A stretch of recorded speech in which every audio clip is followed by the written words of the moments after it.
Let's take a shot. Fresh out the wake up. Let's get to it. You already know what it is. Back with YSL Trial. Let's go.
Bro look mad as fuck.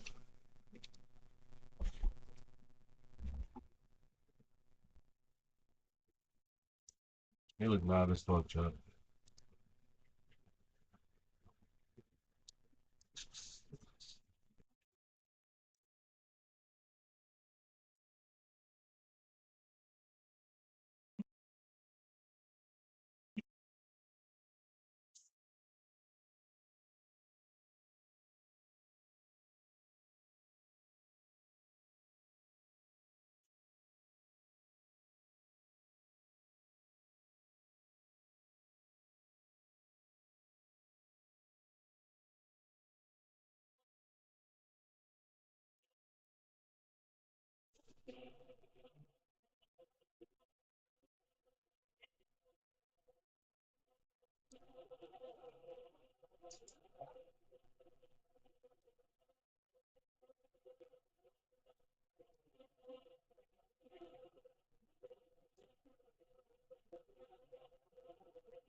Shout out to everybody that's tapped in.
Shout out to everybody that's tapped in all across the board. Appreciate y'all.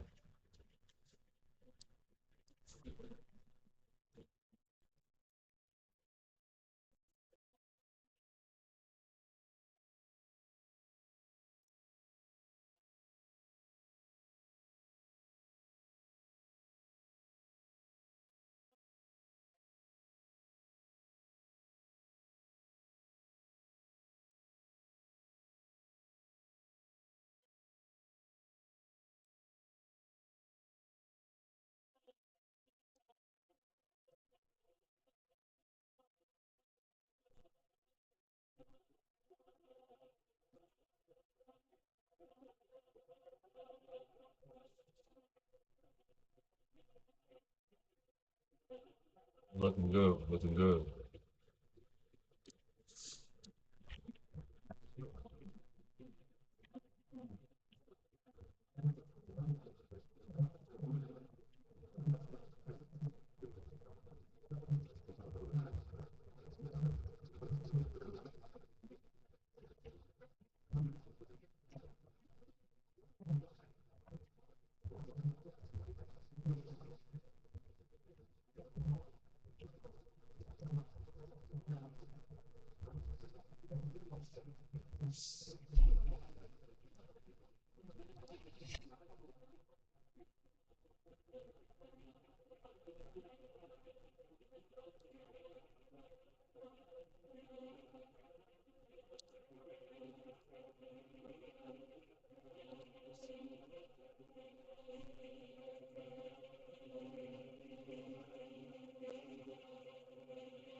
Every time.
Gotcha.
Y'all know we skip ahead on this channel.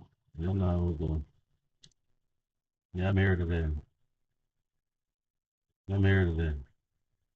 They getting no fucking breaks.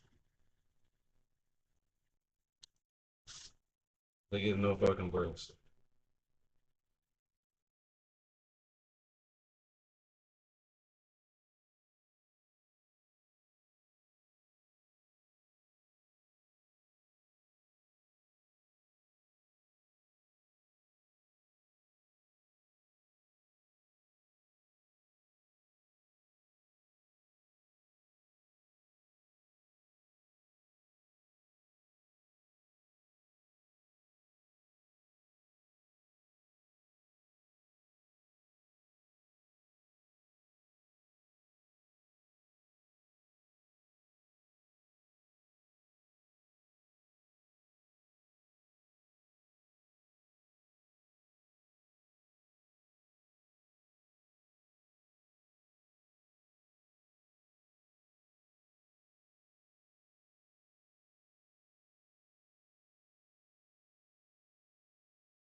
They killed the audio?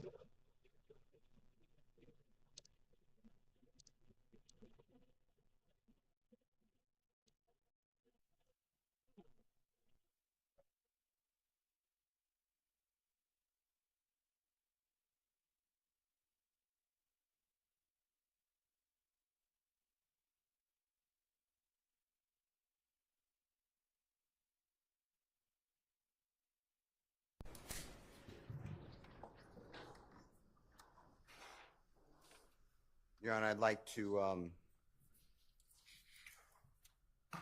sound with court's permission, play Jeffrey Williams with JW 250. Your Honor, this is D as in David. It's February 21, 2023 at 8:01 p.m. Fayette County Jail call. Thanks.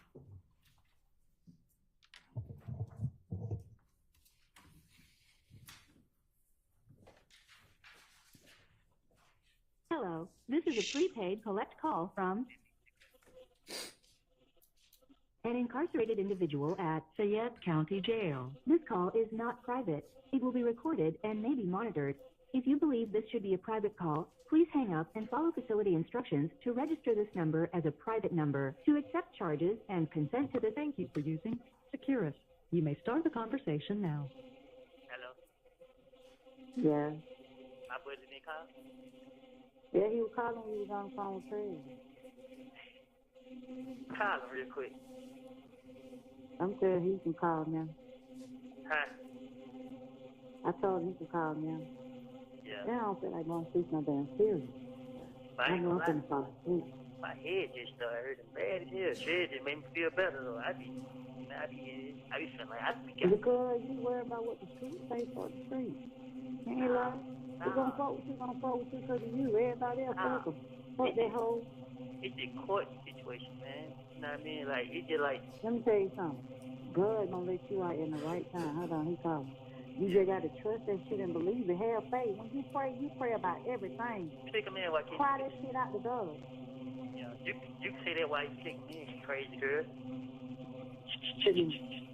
Yeah, you can... Hello? I'm saying before y'all start talking. You rude, that's why I can't stand talking to you. But I'm saying Nah, I will tell you to click him in and say that when you click him in. I did, shut up. Yo. I was telling her to finish saying what she was saying when she kicked you in. She taking over being small rules. What's up, man? No shit, what's going on, boy? Man, these folks know they trying everything in their power. They trying to goddamn break niggas, man. Yeah, they got goddamn kind of shit going on the internet, boy. You know, my sister would tell me, I was like, man, they don't put me on the goddamn some type of lockdown where I come out this time now.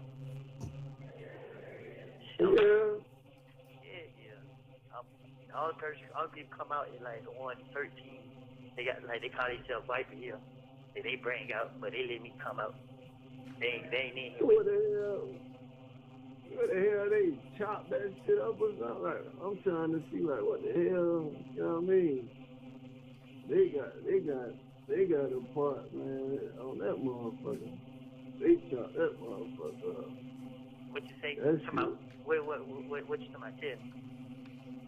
To my with the they saying that shit to my y'all let me go right now. Man, he said I go right to him. He said I go right to him with this shit. To my kids, to my yeah. When they're like, what is you like? Ain't gonna say no name, but y'all, you know, whatever fuck that shit, man. They just try whatever, man. No, I'm like, I just had to face. You know what I mean? Yeah. I got some lawyer. Oh, man. You said you talked to the lawyer? Man, I got court in the morning. This nigga did text my sister and tell her that, they Yeah, they still trying to get you to, they still trying to get you to go to court on that shit. I go to my range. Hold on.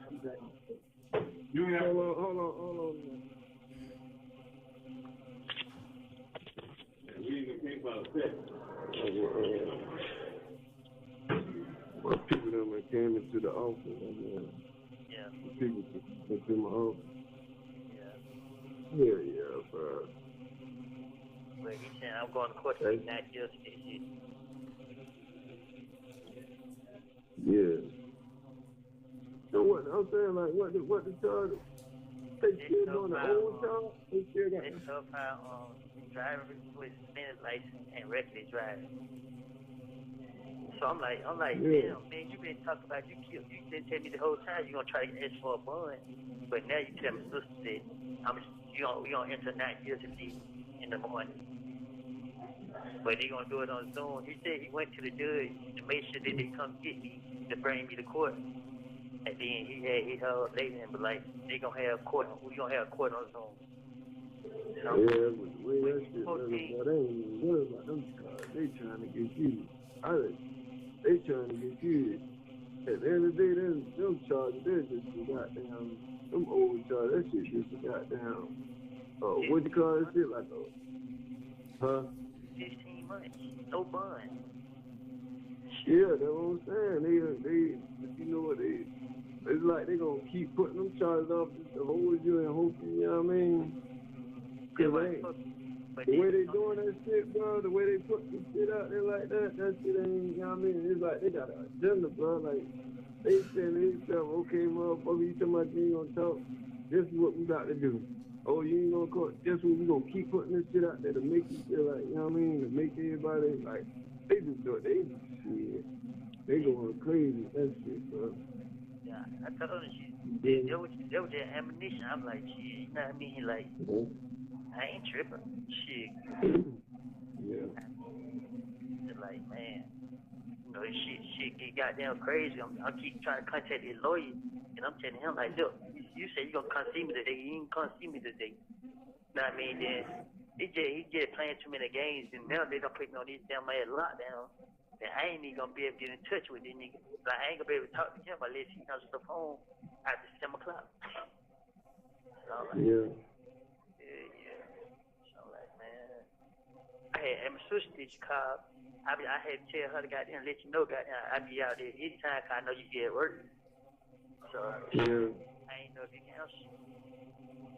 Yeah. Cause I hit up and I was like, hey, you know, I always want to know how you doing. I especially when I be seeing shit, I be feeling like, damn, I ain't want them to be on this, in this stress and shit like that, you feel me? Man, stress ain't the word. I'm like, I know, man. Make me angry, like. Huh? I said she just make me angry. Yeah. Hey, man, that shit there. that shit. They got that shit. And then they just play like 2 minutes, 3 minutes of that shit. You feel me? Like all on the news, blah, that shit on. Yeah, Oh, but that shit's so crazy. Motherfuckers all jump on. I don't even know how the fuck they even find them bitches on my page. They all under that motherfucker going crazy. I ain't even commented back on their head. Like, oh, you was his mentor. So you ain't told him such. I'm like, I just seen this shit today. They must have said that a couple of days ago or something. I'm like, how the fuck these folks found my shit? What the hell? I don't even, who the hell is y'all? man, crazy thing about it, but she, I know they mad because, I mean, they feel like, like, you know how you got a dog, that motherfucker see his tail, that motherfucker be shaking his tail. Yeah. They feel like they what I did. I made them change their tail. So now they trying to show a motherfucker like, oh, okay, you wanna play a game with us? Cause listen, bro, they came to me when I first got locked up. They offered me 1 year in jail, no probation, no papers, no nothing. I turned that shit down. I turned them down every time they came to me. I turned them down. Tell my lawyer, no, turn them down. Now my lawyer tell them, he finally tell them, look, they cannot contact me at all. And we don't want to talk to them, do no negotiating with them or nothing. Then all of a sudden this shit they pop up. Yeah. The other number you were saying, the other supposed to come holler at you? Yeah. Here, they ain't never come? Nah, I told my lawyer like when this shit I told him like, oh man, I don't want to talk to nobody. You know what I mean? Like, yeah, at the end of the day. Feel like everybody trying to trap you right now. Yeah, you know, actually, like, at the end of the day, I don't want to talk to nobody because I'm not going to put myself in the worst situation. I'm just going to face these choices I'm locked up for and just, I mean, deal with whatever comes. If they drag me to court, I got my Fifth Amendment rights. I'm going to take the Fifth, and then I'm going to go from there. You know what I mean? I don't want to talk to nobody. Yeah. I mean, I was trying to think of all, I was trying to think of all kind of shit myself. I ain't even gonna lie. Yeah, I be so paranoid. Shit, I just like, man, I don't know what is wet, who's who. Like, yeah. Everything. Best thing I need to do. Motherfuckers fail to realize that if you look at anything that was said, ain't nothing that was said, motherfucker was charged. So the motherfucker that was paid attention to it, you see, I was saying anything, but the main thing I kept saying was let me go. Shit, they let me go then. Yeah. I was out of there. But I mean, they wasn't up for that. And the public and just people don't know all that though. Like people that's close to you in your circle or something, they know. But far as the public world, like they don't know that. All they know is what they see. They don't know what's going on. All they know is what they hear from the media, what they see, and what they hear in court. For real. So they just take everything and run with it. Exactly, like everybody on this shit. Yeah, everybody there, all the niggas on tour, please, and point the finger. Ain't nobody focused on none of that. They only focus on me. I'm like, man, look at this. Yeah. And it's because of how they putting that shit out there like that. Like they put pieces of the video out there, and they chop and get just the worst part of that motherfucker. Yeah. Like, come on right now, y'all let me go. Y'all catch them in the act. I leave y'all there, and y'all catch them, y'all follow, and y'all rest them in. Like, you know what I mean? They put that part on that motherfucker. Yeah. You feel me? Like, it's just, they try. But remember I used to always tell you, bro, that's the only thing that you gotta be, because remember I like, boy, if anything ever happens, you got a right to that discovery. That's the only thing I was always fearing, man. Man, listen, my whole thing is, I feel shit. I just like, Well, at the end of the day, I feel like I'm more, you know what I mean? I feel like fucking him, fucking regardless. It ain't not, you know what I mean, him, fuck him. You feel me? It ain't about him kind of at the end of the day shit. It's like, you know what I mean? It's like what they putting you through right now. You feel me? Yeah. I ain't feeling sorry for him, not about him. I'm feeling sorry for you, you feel me? Yeah. Like, shit, My at the whole end of the thing. day, shit. Yeah, my whole thing is, fuck 'em. I feel that way too. I don't care nothing about them, but my thing is with these Yeah. niggas, they doing this to me intentionally. So by them doing this to me Oh, intentionally, yeah. I'm like, okay, Oh, yeah. y'all gonna drag me, Oh, then yeah. okay, I'm gonna get you up because I should allow myself to be put in this situation. Yeah. So I just be like, this shit get hard. I get crazy here. But then I just remember everybody who standing on my side, shit, that's the only thing that matters to me. I was like, fuck everything else. Yeah. Yeah. I Yeah. know the whole thing, like, I be laughing to myself, but I be mad with myself too. Like, I know Yeah. better, you know what I mean? But it crazy because motherfuckers don't pay attention. Shit, if I wanted to tell, I could have easily tell if I had anything to tell about. Shit, just like Yeah. I'm just tell up on another nigga charges. I could have started Yeah. out. I could have started out right there. Yeah. So I just Mm. shit. Yeah. Hell. Just try not to stress yourself, bro. Try not to, you know what I mean? It just Not even worry about that only stuff. thing that began to me be maybe the court part that be got discretion me. But everything So else, you say you go to court tomorrow? yeah, but the nigga saying I'm only going to court to plead 9 years. I'm like, bro, listen, at this point, man, ask for a no low plea, bro. Let the judge, let's see what the judge try to give me. The judge might say time served, you know what I mean? Whatever, man. I'm just ready to get the hell up out of the way. Sending these Yeah. motherfuckers waiting on these people, man. This shit So what time you go to court tomorrow? man, the crazy thing about it is, man, I don't even know. I know my They last just court, come get you whenever. man, they probably don't even come get me. They do this Yeah. shit so much that I just be like, man, I don't know. Yeah. Hold on a minute. Yeah, hold on. What you saying again? What is? Hey, Hey, look, I love you, bro. all right, I'm trying to hit you on tomorrow when I come out. I'm gonna catch you. Just give me 2 minutes.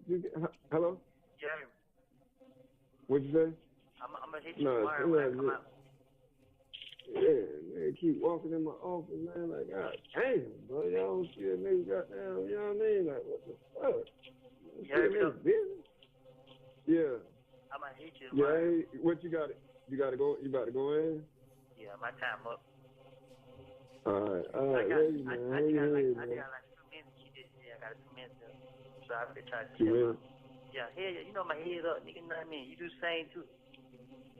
Yeah, I am, boy. I'm just waiting on much. Shit fall through, you know what I mean? Motherfuckers have you waiting forever, bro. You motherfuckers will wait you, bro. Man, so I really be knowing. I just be like, shit. Yeah. I be in the motherfuckers so goddamn spook. I be thinking, goddamn, they be goddamn. They have goddamn. Motherfuckers be here. It ain't no thinking. Shit, boy, it seems like how they motherfuckers. Boy, shit, ain't no thinking. I would be thinking, I would be knowing that shit. Somebody in this motherfucker. Yeah, you know ain't no way. I just ain't trying to say it like that. Yeah. Hey, that motherfucker trying hardball, boy. Yeah, well, I tell you, like, and it's so crazy because they not being around the bush with it. They straightforward. Yeah. Oh, okay. How the fam them talking? They talking their head and all kind of shit? The fam. Like your sister and brother and Mine to hear. Huh? Mine to hear. Yours? Oh, Yeah, shit. come on. Nah. Yeah, my family just like shit, you know what I mean? Shit. As long as I just keep my Yeah. shit. You know what I mean? This shit. Okay. Yeah. But now, listen, bro. When I told that motherfucker they wasting their time, bro, that lady look like she wanted to get on her knees and beg me, please, bro. I just looked at her like, man, get out my face. Like, you know what I mean? Oh, a lady? It was a lady? The one who be in the courtroom, the deputy, DA. Oh, that main one? Yeah, like, it was, man, she like, Yeah. I guess they just determined, I'm like, man, listen, man, I made all this shit up, man, just trying to talk my way out of jail, bro. You know what I mean? Like, Yeah. man, the motherfucker looked at me like, man, I asked, I like, shit, what you want me to say? What, we just want to know how it is growing. I didn't go over these people, man. I'm from a whole nother neighborhood, like, but I ain't even with. I'm just like, I looked at her like, man, this shit, I wasting y'all time. You know what I mean? Because I heard the motherfucker like, when they gonna try to talk to my attorney, and then they'll be coming back. I said, y'all be coming back for what? Y'all wasting y'all time. Y'all might go find somebody else. She trying to like, she not you closing the door like you could have leave. Yeah. The motherfucker closing the door for 3 times, opening it back up like I was gonna change my mind. Like, man, come on. Yeah, shit.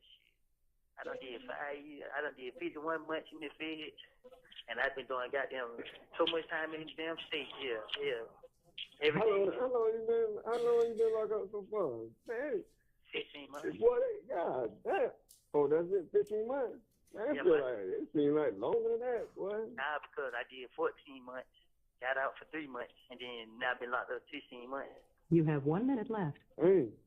Yeah. Hey. Yeah. Shit be so crazy. Sometimes they don't even let my calls go through. I be calling home, goddamn. Be wondering why my sister and I be cursing. And then they finally pick up the phone and that shit, only one call don't came through. I be like, man, wait, what? Yeah. Shit, I'm about to go to this damn game tonight, man. I'm gonna go to this game and goddamn shit. Kick back with my old lady or something later on. She wanna go out to this little seafood spot, you feel me? Yeah. But they got them. Well, shit, when I come out, I'm gonna tell her to text, because when I tell her to call, every time she click over. Alright, bet. Alright. Alright, I got you. Alright, you too. Alright, my kids. What?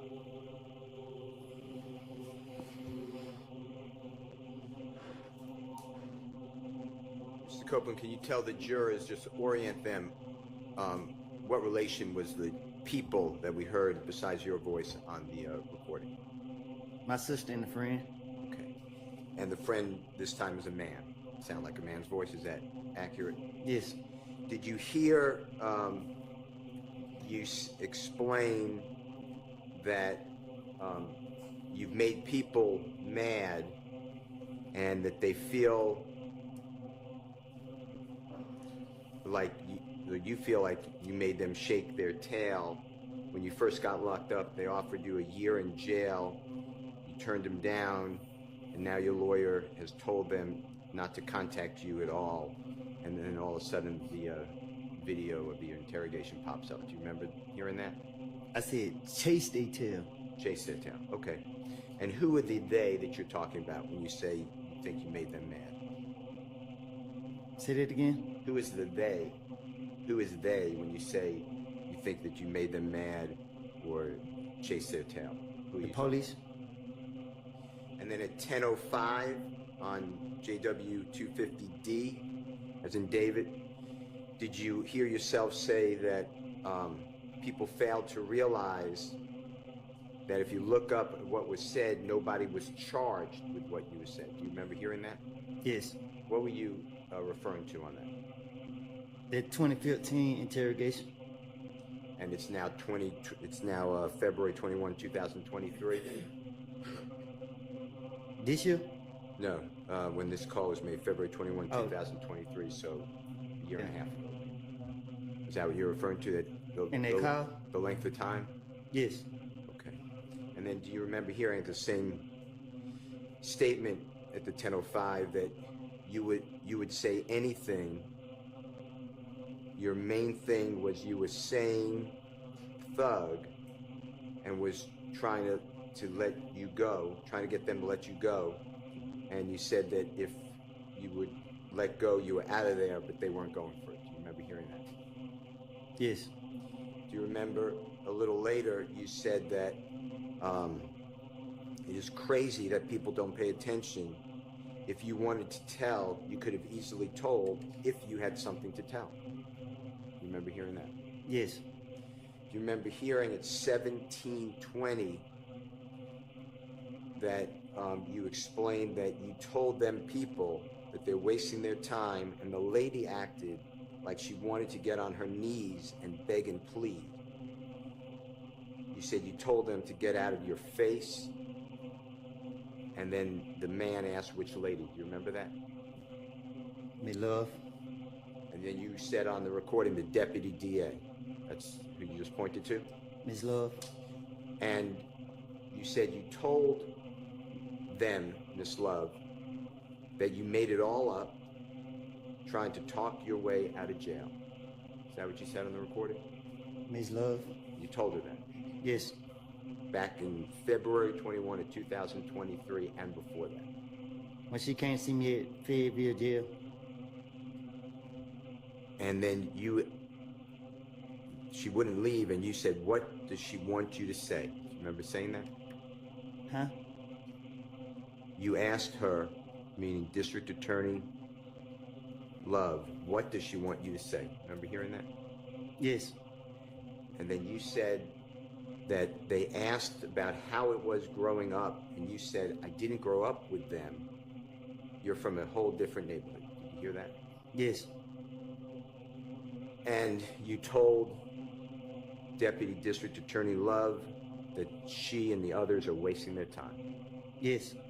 Who else was with Miss Love? Miss Hilton and the big guy, the big investigator. I can't think of his name right now. Long. Investigator Long with the District Attorney's Office? Yeah, I think that might be his name. Okay. But the big police, the whatever he is. Okay.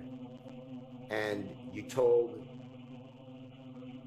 Miss Love, Miss Hilton, and who you believe is investigator or police officer Long to go find someone else that they're wasting their time.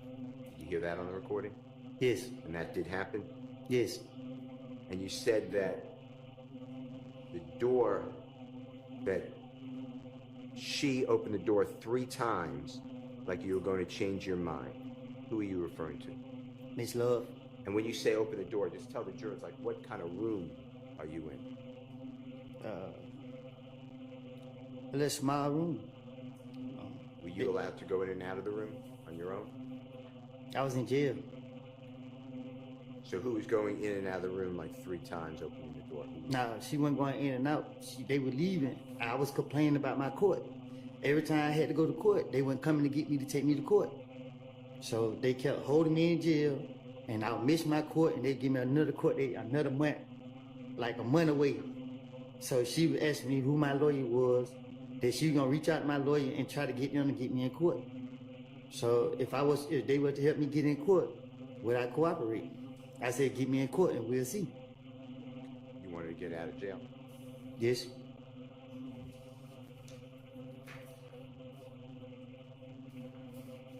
Did you ever hide the fact from the district attorney's office or the police, once you were in federal custody, that everything you said was just to get out of jail? It was not true, it was a lie? I don't understand it. Okay.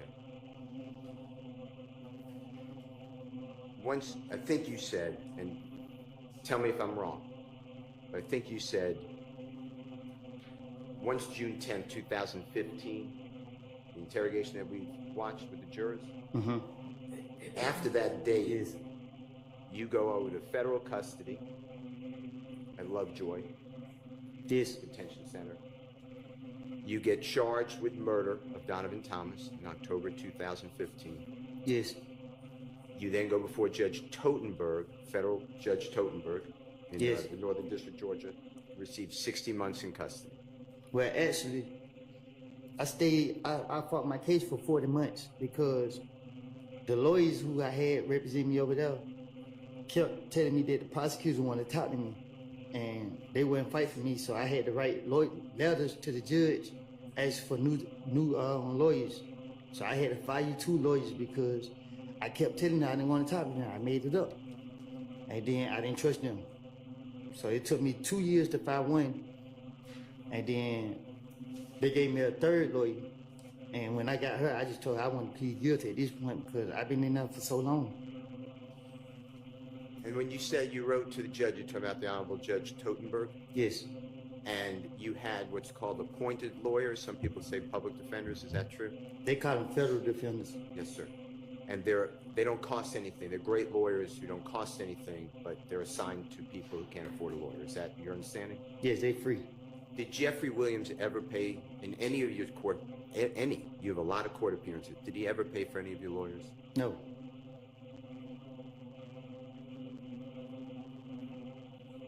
With regards to that time that you were going through Judge Totenberg to get the 3rd lawyer for 40 months and then you pled guilty to 60 months, which is 5 years, right? Yes. You made it known to the District Attorney's Office of Fulton County through your lawyer that you made all of this up. Did you lie? I didn't talk to the district attorney when I was in the federal over there. It was the federal U.S. attorney kept telling my attorney that she wanted to talk to me. And that you made it clear to the United States Attorney's Office, the lawyer for federal prosecutors, that this was all made up. Well, the first lawyer tricked me down there. He tricked me into a profit. When I got in there, I seen all the police, they locked me up. I was like, what the hell is this? And then they were like, they gonna step out. So they stepped out so I could talk to him. And I was like, bro, what is this? He's like, well, they feel leave you can help them with some information. I said, I don't got no information for them. You know what I mean? I said, I lied, I made this up. You know what I mean? Try to finesse myself out of it, and now I'm in the feds. So immediately after June 10th, 2015, consistently you said this is all a lie. Right. And you told the authorities, whether federal or state, police, district attorney's office. Yeah, it wasn't. It was just they were like, contact your lawyer when you're ready to cooperate. And this case in Fayette County that you were being held on, that's a Fulton County case, correct? Yes. How long were you in jail total till you can dispose of your Fulton County case that you were held in Fayette County? Which one? The one more recent, 2022, 2023. You said how long was I locked up? Yeah. I lost count. And you just couldn't get into court? Huh? You just couldn't get into court? Every time I had to go to court, they wouldn't come in to get me. Was it made clear to you that you can get out of jail immediately if you just adopt your lies from 2015? I don't know what you you're asking. That's a bad question. Okay. Forget that. Did you make it? Was it made clear to you by District Attorney Hilton, District Attorney Love, or other people with this state that you can get out of jail at any time if you cooperated with them by saying what you said in 2015 was true? I don't get what you're asking. Okay, don't worry about it. I'm going to ask you something. I'm going to go into a different topic. I'm very focused, obviously, on Jeffrey Williams. You know I represent him. You say you what? I represent Jeffrey Williams, right? You know? Right. I just want to make clear, when you told in that interview on June 10th, 2015, when you said that Mr. Garlington told you that Mr. Kendrick and Mr. Shannon Stillwell were in the vehicle that shot at and killed Donovan Thomas, was that true or was that part of this lie? Yeah, I told him I made it up. He never told me they did it. And you made that clear to the authorities as well?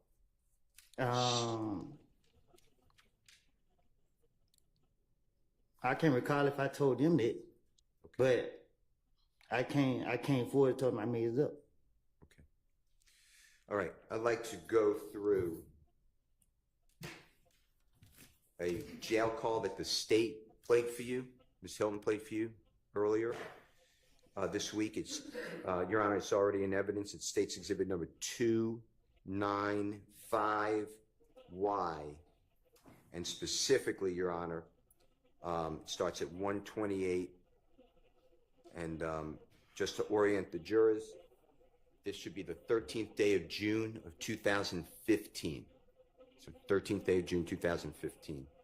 And I believe you said that you're on the phone, and there's other people on the phone too, but Jeffrey's sister, you identified her, or she'd been identified as Max, and then Jeffrey in the background, maybe his voice on the phone, is on the call. I'd like to just play that short snippet, okay?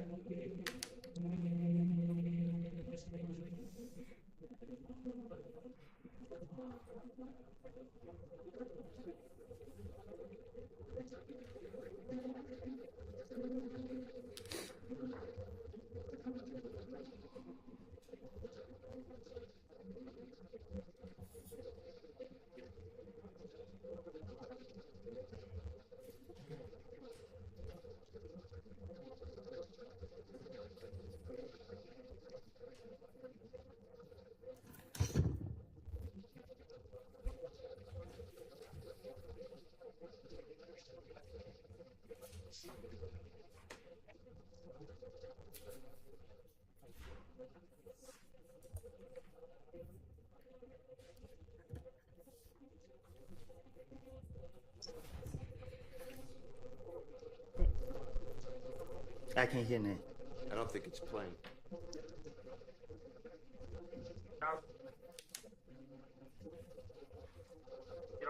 Hello. Hello.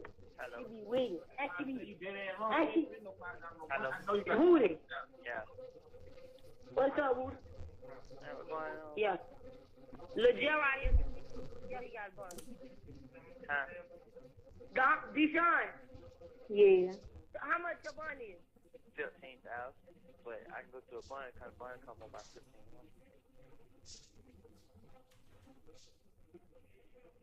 You found the bun company? I'm on lockdown, so they don't let me out one time a day. But my brother now did. Deshaun, when he hang up, click on call his brother, and I'm meet his brother so he can get his money. Is your brother gonna? No, I'm saying call his brother gonna sign it. Oh Yeah, shit! Deshaun, Damn, I what you wasn't supposed to pick up. I'm on the phone with fucking people to get here for fucking school items. Damn, I was just waiting in line, nigga. That's so I can start me over. Meet me on University Well. That gas station we always use. I ain't thinking about it. You know, I'm just used to picking up the phone. What's good, buddy? As soon as I picked up, that shit was like, nigga, Hey, look, you ain't right, bro. nigga. What did D Let do? me call you back once I go. I'll get No, up. I'm gonna say too much, bro. Let me call you when I get up. You come out rock to Lil D? Yeah. He told on Roscoe too. You think I'm fucking playing, bro? He told on Damn. Roscoe. He told on Roscoe just like Roscoe ain't no fucking blood. And he don't give a fuck. Roscoe ain't free. Hey, Deshaun, come meet you so you can get their money. Go and pay Woody Bun so he can get out, bro. And when you get out, Woody, I need to have a serious talk to you because I really feel some type of way. I'm gonna talk to you about it so you get out. Man, listen, man, don't start this shit, man. I ain't playing with you. I ain't fucking playing with you either. Got a fucking birthday on the way. Fuck wrong with you? Yeah. I appreciate it. Tell you, bro, I love him too, bro. He hear you? You gotta get this motherfucking mind together. He said you gotta get your mind together, bro, because you been tripping. Man, how, bro? I been left out there alone, bro. I ain't had nobody, bro. I just felt like nigga left me out there. I ain't did shit. You ain't left out there alone. You just want to be out there in the trenches. And bro, we ain't fucked up no more. You ain't got to be hanging out there in Cannonville.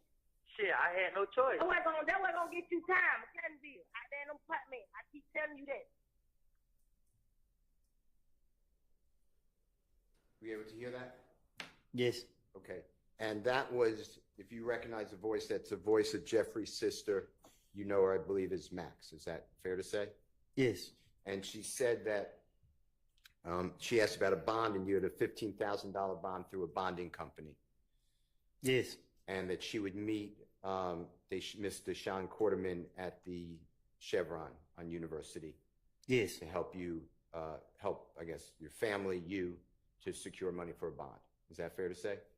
Yes. And when you go through a bonding company, if you're familiar, do you know how much percentage, if you know, if you don't know, just say I don't know. 10%. So $1,500? Yes. Do you know how much money was actually given, if you know? I heard it say 700. Okay, so about half. Yes. Half the money needed for bond. All right.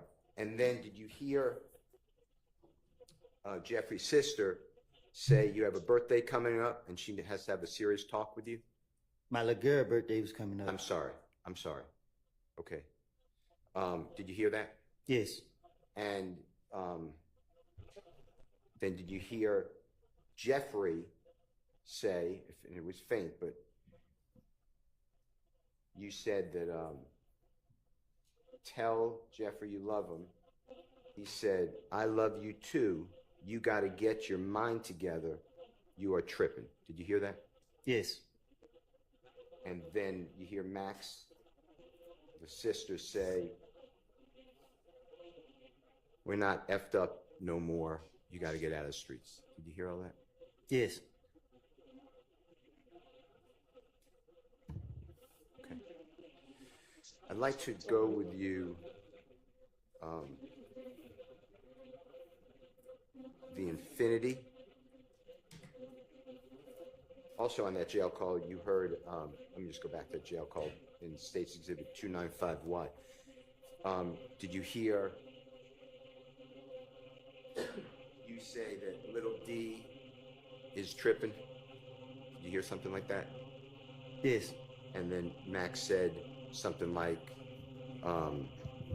he told on, I know him as Mr. Winfrey, but Roscoe, I think, is the name used. If I'm wrong, just correct me. I heard it. Okay. Did Jeffrey say anything about that? I didn't hear him say nothing. Now, I want to go back to the Infinity. You made it clear when being questioned by Miss Hilton that Infinity that you asked Jeffrey to rent it for you. Do you remember saying that? I didn't hear you. You didn't hear me? No. When Miss Hilton was asking you questions, you made it clear that Infinity, the Infinity vehicle, was rented. You asked Jeffrey to rent it for you. Do you remember testifying that way? Like this time? Yeah. I don't get what. Just ask me what you're asking. I don't. Do you remember explaining, and I'm just asking for the truth, but do you remember explaining when questioned, like when Miss Hilton was standing here asking you questions, do you remember explaining that the Infinity, that you asked Jeffrey to rent the Infinity for you? Do you remember saying that? And if you don't, that's fine. Yes. And do you remember explaining that Infinity was yours, that was for you? But Jeffrey did a favor. You remember explaining that? I said we just get in anytime we want it. Okay. I'm going to show you what I've marked as Jeffrey Williams number 253, because you gave, I thought, I may be wrong, but when I asked you about the Infinity, I thought you told me something different. So I just want to see if this is true, okay? This is from... Just the counsel testifying about what he thought he saw. I apologize, I won't do that. The prior inconsistent statement, but okay. This is Jeffrey Williams 2, that's wrong. No, Jeffrey Williams 253, Your Honor, and this is from August 12th, 2024, questioning by Miss Hilton of Mr. Copeland, and it's from the live feed, Your Honor. It's a short clip. And just listen to this, and if it's wrong, just correct it. I was only protecting him.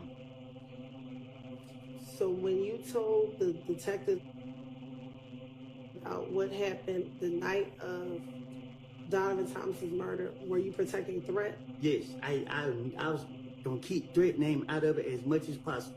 Did Threat have something to do with Donovan Thompson's murder? I don't know what Threat got something to do with it, but I know that there was the last person I gave that car to. What car? The car, the Infinity car. And I wasn't gonna say nothing about it. What Infinity car did you give the Threat? The Infinity car that I had. Okay.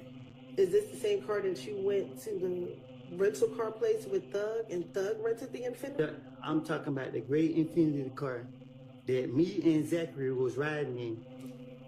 I wrecked the car, put up on Threat, gave the car to Threat, and I left. Okay. Is this the same Infinity that you told police that you went to the Hertz rental car place with Thug when he rented the Infinity? I just told you that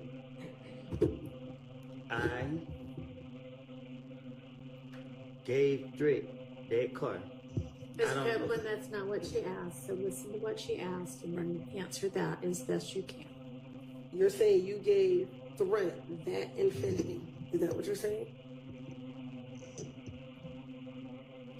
Hold on 1 second. Y'all just confused me. What you say, Young? Well, I wanted Ms. Hilton to ask the question clearly and you listen to it and answer it. So ask the question you asked him a minute ago if that's what you want answered. The Infinity that you're talking about, is that the Infinity that you went to the Atlanta airport with Thug when he rented the Infinity? What you asking? You're talking about an Infinity that you gave the Threat, correct? Right. The Infinity that you're referring to, is that the Infinity that you went to the Atlanta airport with Thug when he rented the Infinity? Yes. Okay. And that was the car that Thug rented, correct?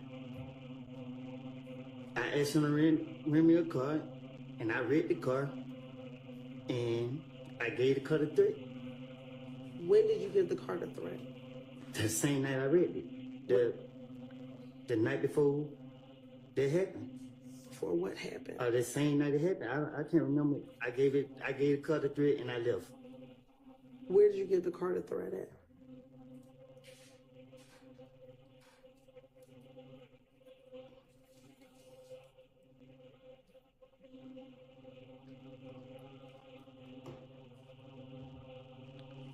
At the studio. What studio? I pulled up and gave it to him and pulled right off. What studio?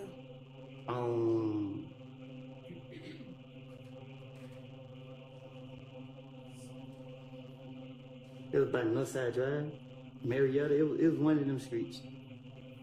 Was there anyone else at the studio when you gave the car? I didn't go in the studio.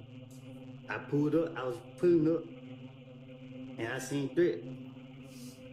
I gave Threat the car, jumped out of the car, it got in my charge.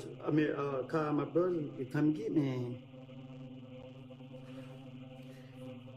And was this the date Donovan Thomas died? Was this a few days before? In relation to when Donovan Thomas died, when did you get Threat this vehicle? I gave Threat that car.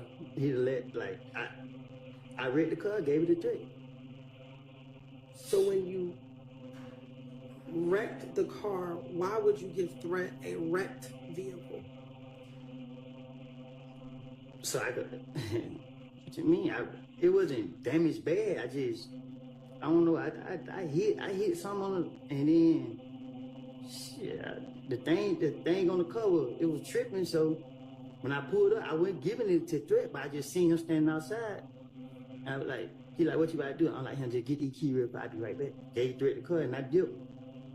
I don't know if it was late, so when I woke up the next day, I came outside, and this when I heard what happened. Okay. Your Honor, stopped at 451, I believe. In January, on January 7th of 2015, when that Infinity rental car was rented at the Atlanta airport, Mr. Copeland, did you have credit card that you could at that time rent a car? I don't even have a driving license. Now, can you tell the jurors, and if you can't do it, just say I'm not good at distance. What is the driving distance, if you can do it, from where Donovan Thomas was shot to the Green store? Can you give the jurors an idea of how close or how far that is?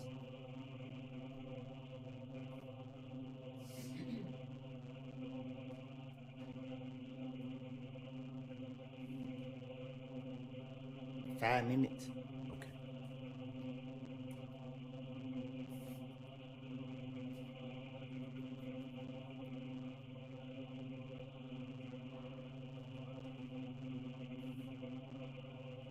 Now, I want to talk with you about the night of Donovan Thomas's shooting. Eventually that evening, is it true that you're at Jeffrey Williams' home? I didn't hear you. Were you at Jeffrey Williams' home at all after Donovan Thomas's shooting later that night or early the next morning, before you went to the police department? I was all over the place. Okay. Do you personally know whether Sprinter vans were already summoned to come and pick people up that evening to take them down to Miami for Jeffrey Williams to perform and do shows and work in the studio? And if you don't know, just say, I don't know. Yeah, I don't know. Every time we went with him, it just be like, spare the moment. Okay. When you went to Miami, not the night of Donovan Thomas's killing, not the next day, but the next day, and if you don't remember or I'm wrong, just correct me.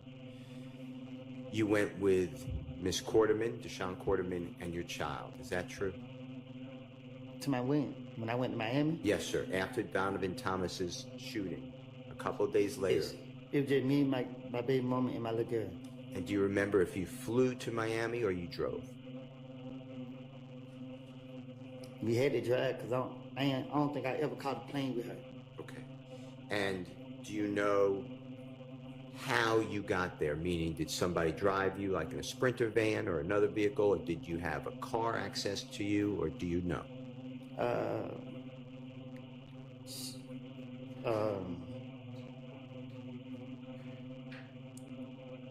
I can't remember how we drove down there, but I know we drove down there. I don't know if it was a Sprinter or a van.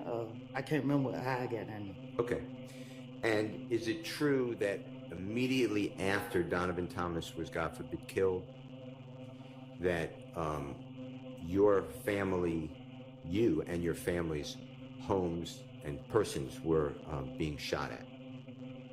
What do you mean? You left the Atlanta, Georgia area for safety. Is that true? Yes. Okay.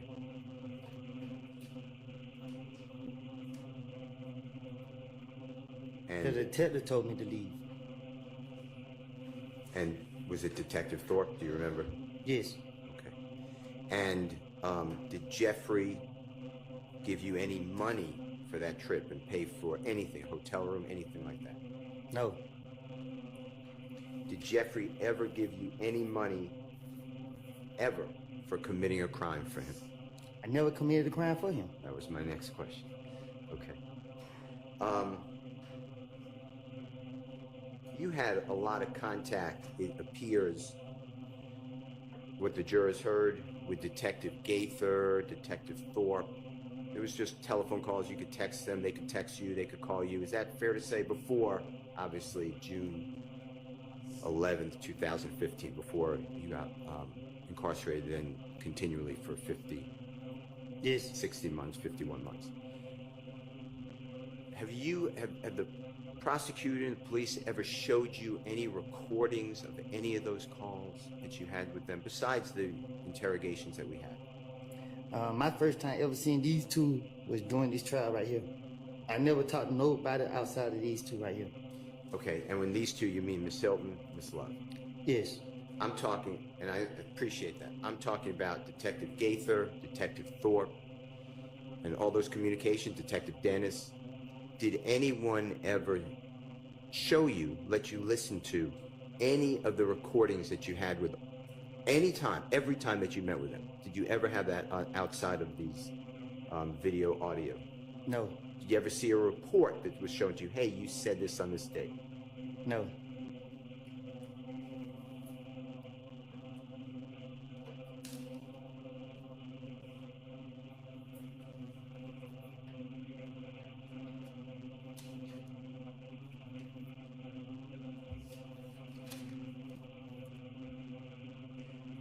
Your Honor, may I have just a minute?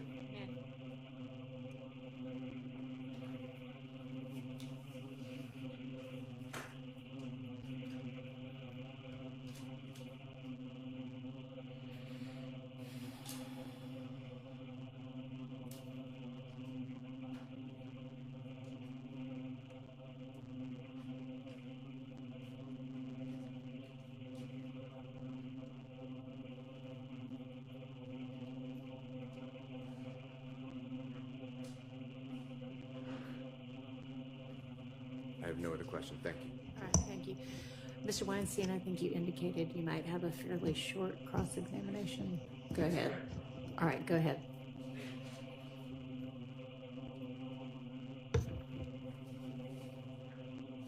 Good morning, Mr. Copeland. Good morning. My name's Doug Weinstein. I'm Diamante Kendrick's attorney. I think you know him as Yak, right? Yes. Okay. So when I refer to him, I'll just call him Yak. I know you weren't feeling well yesterday. How are you feeling today? I'm feeling better. Thank you. Okay, good. I'm glad to hear that. I'm not going to ask you a lot of questions about years ago, because it's been about 9 years. I can't remember what I had for lunch yesterday. But I will ask you a few. So let's talk about 9 years ago. You've stated repeatedly that you would tell the police anything to stay out of jail, right? Yes. You said yesterday, tell me if you remember this, you said yesterday, quote, Rice Street is not prisoner jail. I don't know what that place is. It's the worst place in the world. Do you remember saying that? It is. Why do you say that? Because it's the worst place in the world. That I done been to. Okay. So let's talk about finessing the police, okay? I think you've heard the word, I'm just going to say it once, you've heard the word bullshit a bunch the past couple of days. Right. So we'll just say BS. Is that basically what you were telling the police, BS? Yes. So you're a bullshit artist, you're a BS artist at the time. I'm sorry. I said, as you can see. Okay. Or at least you were several years ago, correct? And I told him that. Okay. And you would stay at a jail to help yourself because you didn't want to be in there, correct? Right. And you wanted to stay at a jail to help your family, your girlfriend, your daughter, correct? To protect them. To protect them. Yes. Okay. And again, you'd say anything to stay at a jail so you could protect them. So when you said that you heard things from Mr. Garlington, from Lil D, about what them guys shot Thug, that was a lie, correct? It was. And about Yak being a driver, that was a lie, correct? It was. When you would tell these lies, I think you testified earlier, that what you would do is sprinkle in like a few grains of truth in the lie. Is that correct? It's the only way you can be convincing. Can you explain to the jury that technique that you would use? All right.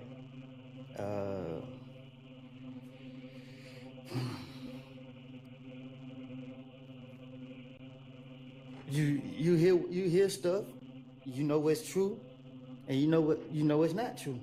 So you take this right here and put it with that right there. And you would have you finished your answer? Yeah. Okay. Which one, I'm going into details? Well, no, I think that's a good description. Unless you want to go into more detail, you're free to do that. I'm trying to get out of here, so I don't want to... Yeah, I don't want to keep you too much longer either. So, again, those things that you said were lies about Yak. The reality is that you told the prosecutors, these two prosecutors here on my left, you told them before June 7th of this year that what you had told the police, what you told those detectives in 2015 was a lie. I told them when they came to see me, did, yes. And you told them on June 7th it was a lie. June 7th of this year. That was that Friday. I don't know. When y'all go to using dates, yeah, I don't know. I can't say what date, but I told them. And the date I'm referring to, if this helps you at all, is that first Friday that you came to court here on this case. You told them it was a lie on that date. I can't say what I told them. I can't say what date. Okay. And after they sent you away to jail for the weekend, and you came back on that Monday, you told them it was a lie, that you had lied back in 2015 as well, correct? I don't understand it. Okay. Well, I'll take that question back. All right. I don't want to confuse you. All right. Okay. I recall earlier in your testimony, you said something to the effect, and these aren't your exact words, but you said, my hand to God, you're telling the truth now. What you said back in 2015 was a lie. Do you remember saying that? And I still am saying it. That what you're saying on the stand today is the truth. Yes. I was watching an interview you gave. Tell me if you remember giving an interview. It was published to YouTube on the 9th of August this month with DJ University. Do you remember the interview you gave to DJ University? In Chicago? I don't know where he was based I was sitting on the sofa? Yes, you were. Yes. Okay. And you told DJ University about coming to God lately. Do you recall that conversation you had with him? Yes. Would you relate that conversation to the jury, please? Objection or relevance? It goes to his credibility today on the stand, Your Honor. Just ask, instead of the conversation, just ask him whatever you want to ask. Okay. You told DJ University that when this indictment came out in this case in 2022, May of 2022 and then August of 2022, and your name was not on that indictment, that you realized that God was at work in your life. Do you remember that? And what did you mean by God was at work in your life now?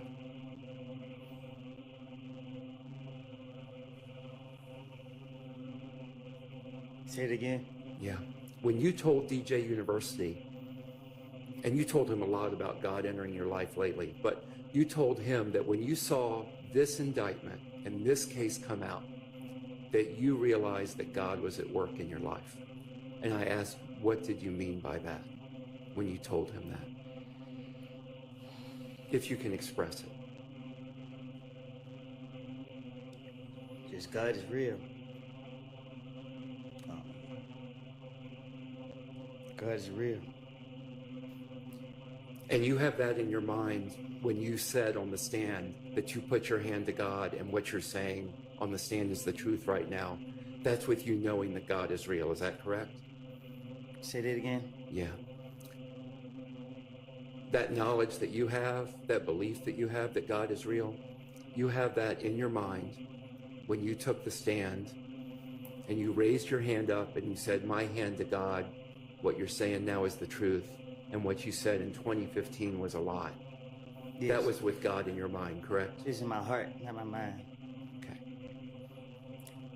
So having told the prosecutors repeatedly that what you said in 2015 was a lie, did they tell you why they were still putting you on the stand today? Can you say that again? Sure. No, the short part. Okay. Did they tell you why they were putting you on the stand? Okay. Despite you having told them that what you said in 2015 was a lie.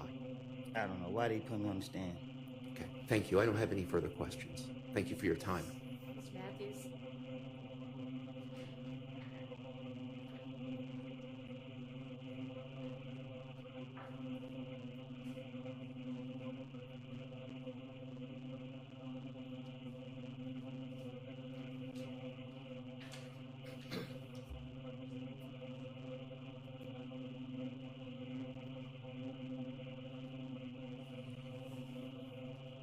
Good morning, Mr. Copeland. Good morning. My name is Carrington Matthews, and I represent Mr. Marquavius Huey over there. We're about to look at a certain exhibit, a certain picture that the state showed you a few days ago when you were on the witness stand. It was a picture of you and Mr. Huey and someone that you referenced as Nard at a restaurant. Do you remember that? Yes. Okay.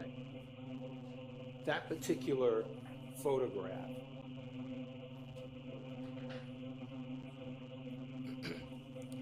it was taken at Mr. Pig's Smokehouse at 1992 Donnelly Hollowell Parkway in Atlanta, Georgia, right?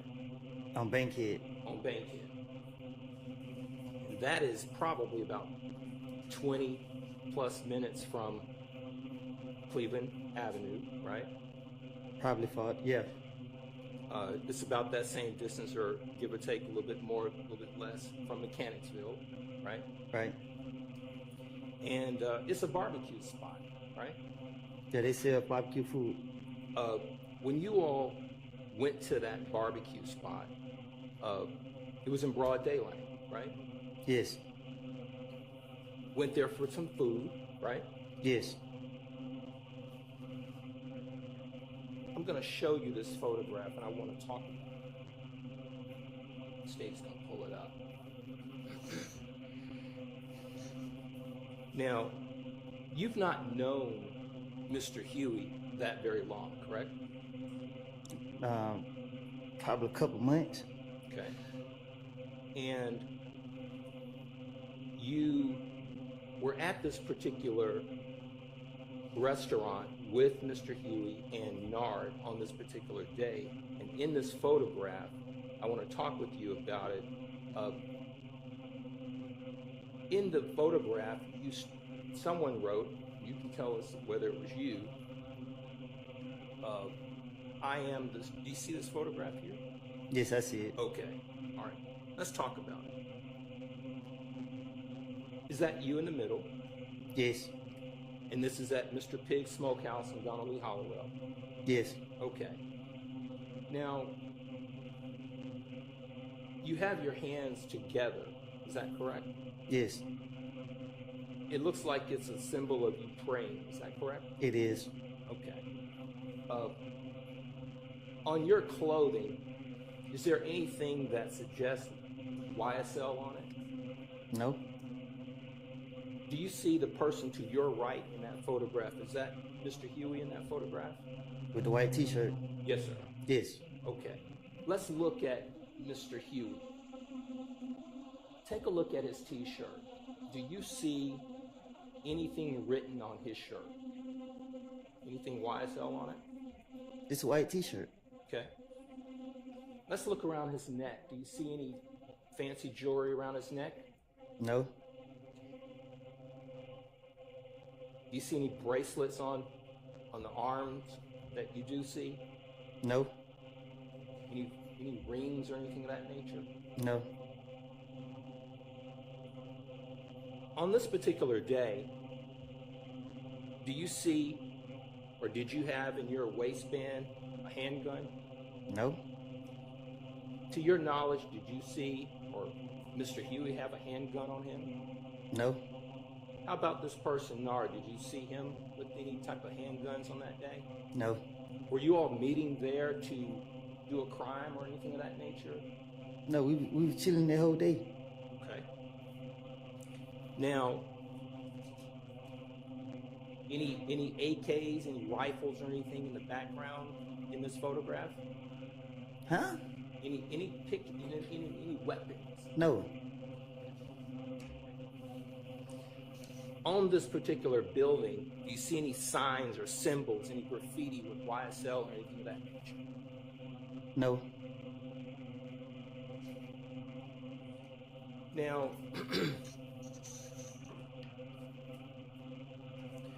you said y'all were just chilling that day. Were you?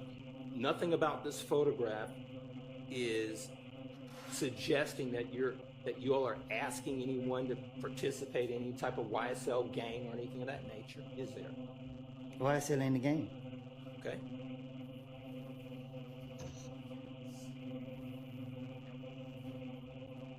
And I see on this particular photograph, it says, "I am the streets," out now on all platforms. Tell this jury what is "I am the streets." The title of my music. So, and is this 725 Woody, that was your Instagram moniker at that time? But it was ran by my management team. Gotcha. And was this particular picture, was it kind of celebrating the release of your music? I think I was I don't know when this picture was posted, but I remember taking it, but that ain't no caption that I put on there. Okay. And tell the jury, when you had your hands together like that, what were you representing, or what was the message you were sending with your hands together like that? Peace.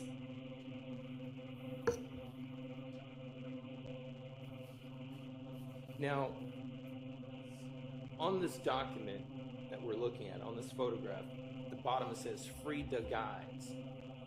Can you tell the jury if you know what was that about, or what that represented? That we was incarcerated, or that at least one of us was incarcerated. Okay. And was there anything in your mind criminal or wrong about saying "Free the Guys"? Well, I don't know who posted it. So on my page, if there was posted on my page. Okay. It's not something you posted. I didn't have a phone in jail, so no.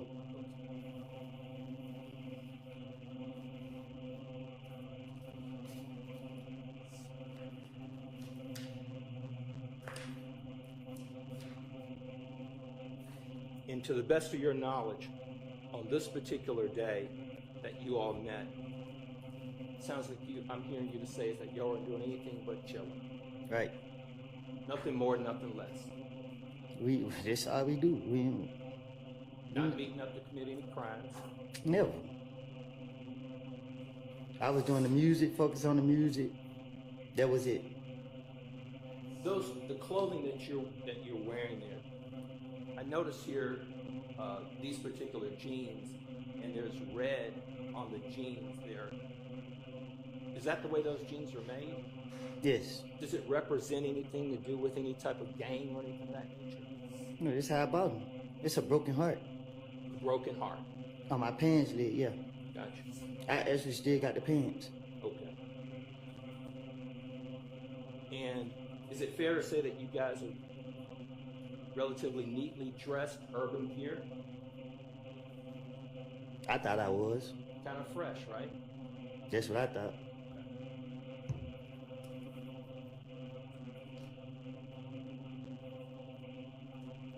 Have you had any conversations with Mr. Huey since this particular day that you're aware of?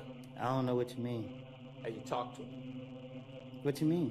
Have you had any conversations with him? In other words, do you... After this? Yeah. I don't. You saying? Had you talked after we took the picture? After that particular day, had you talked to him about anything that you can think of that had anything to do with other than chilling? What's wrong with us taking a picture? I don't believe there's anything wrong. Do you even know why this picture was even put up in evidence? I don't have a clue. Thank you. No further questions. All right. Okay, I think we're going to break for lunch at this point. Jurors, be back here at 1:15, please. And you too, Mr. Copeland. All right.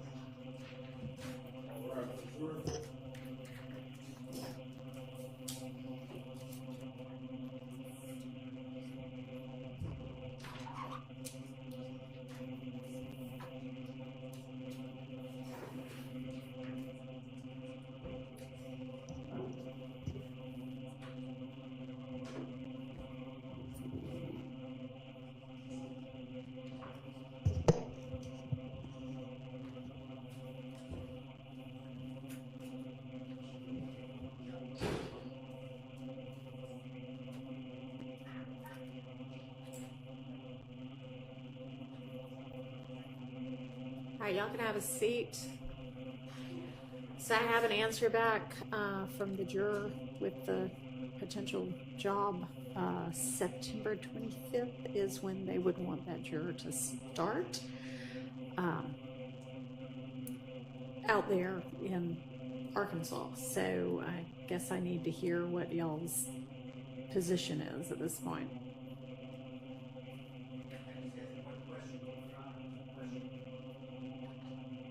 Thank you for that information. Is the juror not getting paid through her current employer? Does that seem to be accurate? Her current employer, as far as I understand, she is. She just wants a It different sounded job. like there had maybe been some hiccups at some point about that it sounded like she acknowledged weren't really because of jury duty, they were about other things, but that she is currently being paid. That was what I understood from our conversation with her. Understood. Okay, as far as we have to talk about with Mr. Wood. All right, let me know maybe when we get back from lunch, okay?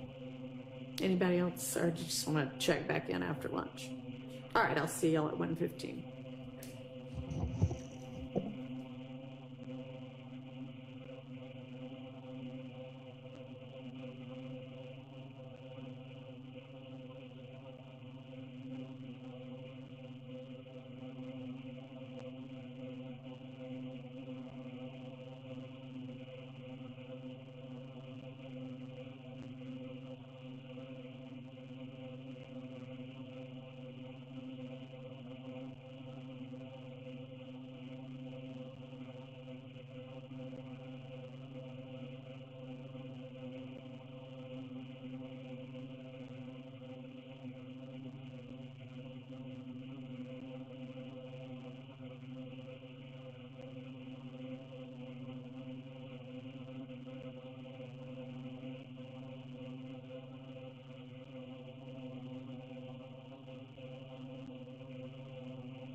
Sorry about that, y'all. Sorry about that, y'all.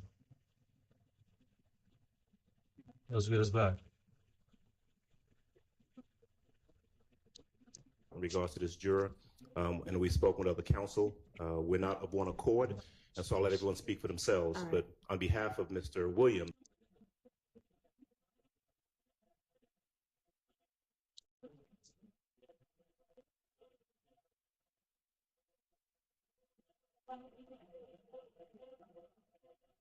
Decided about your position on the juror. Your Honor, in regards to, and on behalf of Mr. Williams, we've had a chance to consider everything that's been presented to the court in regards to this juror, and we've spoken with other counsel. We're not of one accord, and so I'll let everyone speak for themselves. All right. But on behalf of Mr. Williams, we would oppose the juror being removed from this jury. We would ask that she remain. We do not think that there's been enough put forward to substantiate her being removed, Okay. and that's our position. Well, we're not removing her. We would be letting her go. Well, it's, But, that's what I okay. mean. All right. Mr. Kendrick is not opposed to the court letting this juror go. Okay.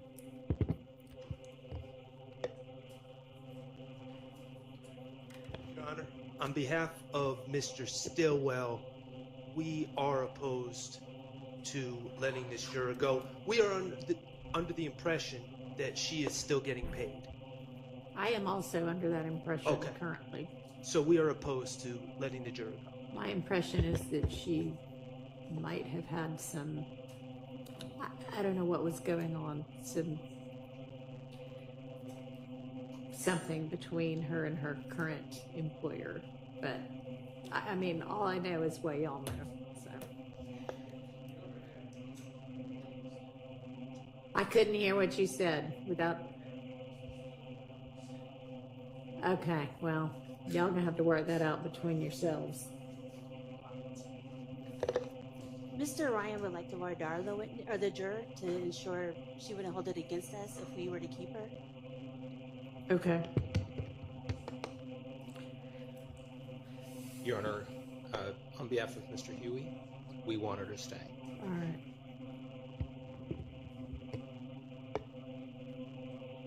Your Honor, on behalf of Mr. Nichols, we are not opposed to letting the juror go. All right. Thank you.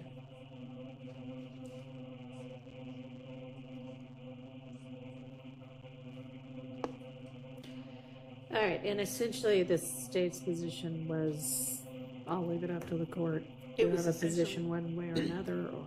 It was essentially that. We'd ask that the court just make an inquiry whether or not she's experiencing any kind of hardship that, makes her more inclined to take the job. That's the thing that we were trying to discern. If she's experiencing a hardship that makes it, in her mind, necessary that she take the job because of the 2 months pay that she didn't get from the current position. Right. I don't know that she She voiced said- not getting 2 months pay. I thought she said that she got paid late, that there were some issues with payment a few times late from her employer. I may have misunderstood that. I thought that she said that she didn't get paid once last year and then another month earlier this year. Yeah, but I thought that was, and we can find out more, but I had thought that was an issue with not getting paid when she thought she was going to get paid, but ultimately it getting paid. And then we'd ask that if the court could get clarification on whether she is or is not currently getting paid. Those two things. Okay, well, I was pretty clear that she is currently getting paid. I think she just wants another job because she's not happy with this job or something. I don't know. But okay, all right, well, we'll take it up later. All right, anything else before we get the jury back in? Who's going to be up next for cross-examination? Is Mr. Nichols going to have any cross-examination? Okay. All right, let's get Mr. Copeland and... Your Honor, we do have to. Oh, okay. Hang on. Your Honor, we Mr. Shard over the lunch break, and we thank him provided the exhibits that he's intending to potentially use. Okay. And so the state does have some objections to a few of his exhibits. And I don't know if the court received a copy of his exhibits. I don't have a copy. Did you send a copy to Ms. Persifield? Okay. can somebody so that or it's on a pull them flash up or drive. something? It's on a flash drive. Do you have another? Some easy way for me to be able to look at them. Seems like the prosecution's fucking up again. Is that what I'm getting, Chuck?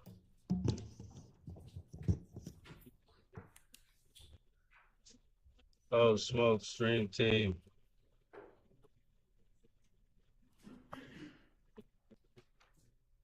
Need y'all on the discard.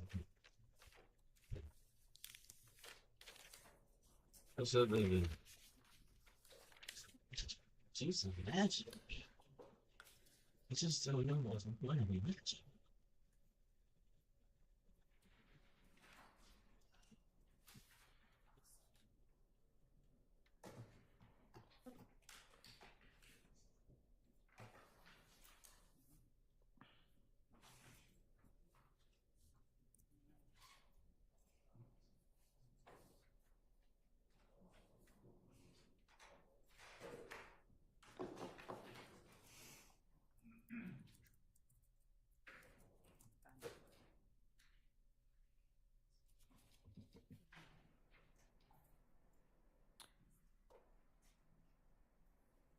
Are these like audios or videos or something, Miss Hilton? What is it that you're objecting to? One of the exhibits was the same exhibit that Mr.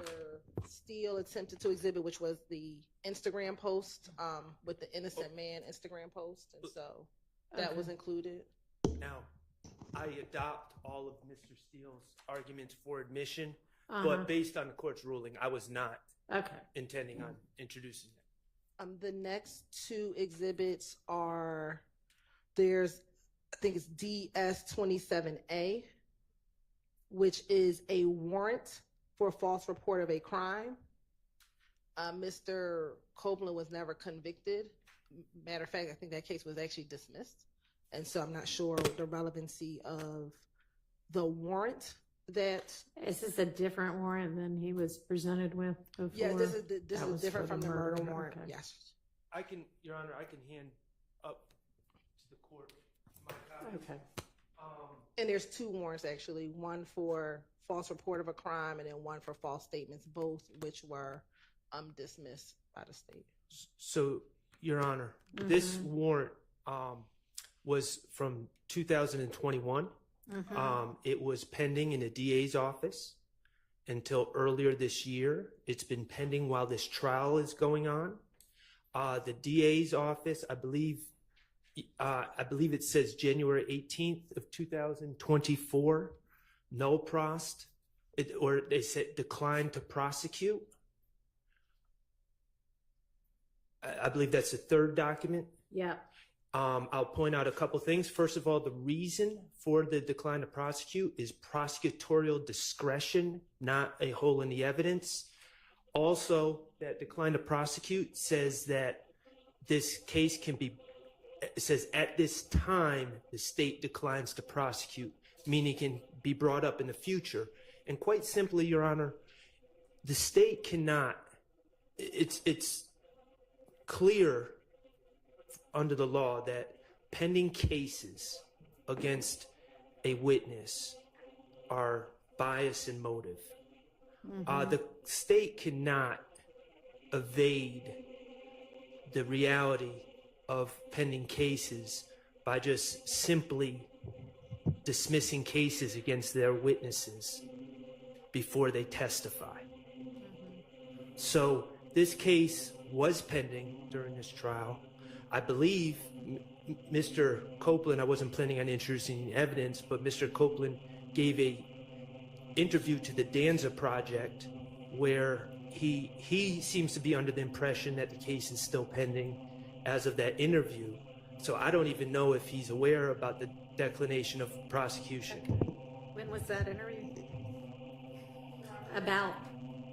Recently. Okay. Recently. Last couple of months or I think couple of last weeks? few Okay. weeks. All right. That seems relevant. That seems relevant. Then that's fine that it seems relevant. We just don't think he can go into the warrants. He can say, was he arrested for false report of a crime, it was a case declined, but I'm not sure if he intends to show him the warrants of his arrest. Was he arrested?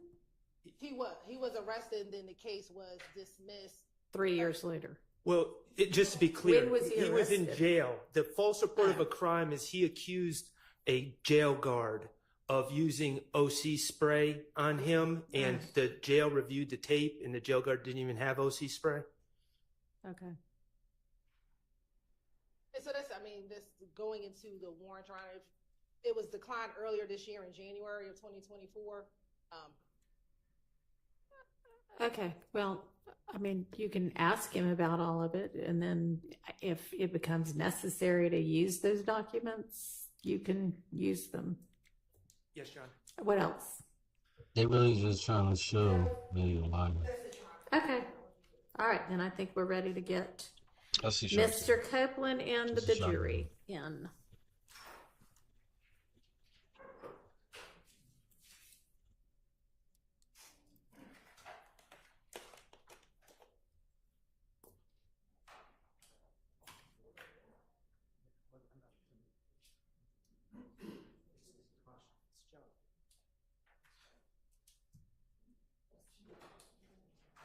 Your Honor, we just had one other thing Mr. Shar just brought to our attention that he intends on introducing, and I didn't know. Do we need to ask Mr. Copeland to step aside? And sorry, we thought we were ready for you, but we're not quite. Just hang very close. I'm going to have y'all come back from lunch 15 minutes earlier than the jury so that we can do these kind of things. All right. Yes. Your Honor, it appears that Mr. Shar intends on showing him as a demonstrative a jail outfit, and I don't know the relevance of showing him the jail outfit. Because a theme in this case has been the Fulton County Blues. In particular, on June 10th, 2015. He came in wearing that, right?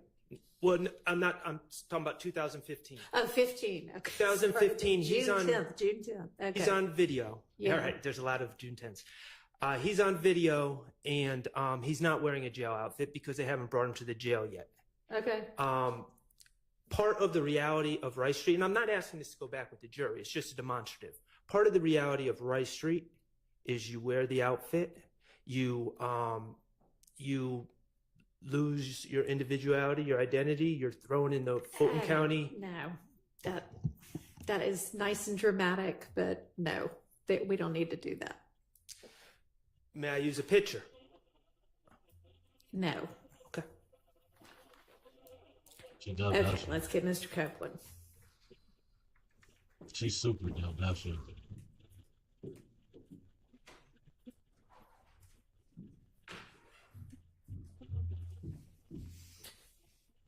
And the jury. All right, Mr. Copeland, come on, have a seat with us.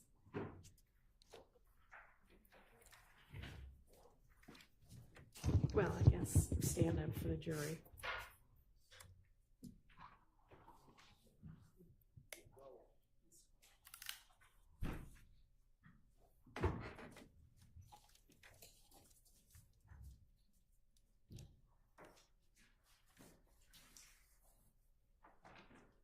Go.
Thank you.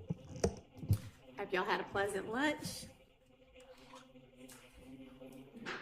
Okay. All right. All right, Mr. Shart, you can proceed with your cross. Thank you, Your Honor. May it please the court. Good afternoon, everyone. Good afternoon, Mr. Copeland.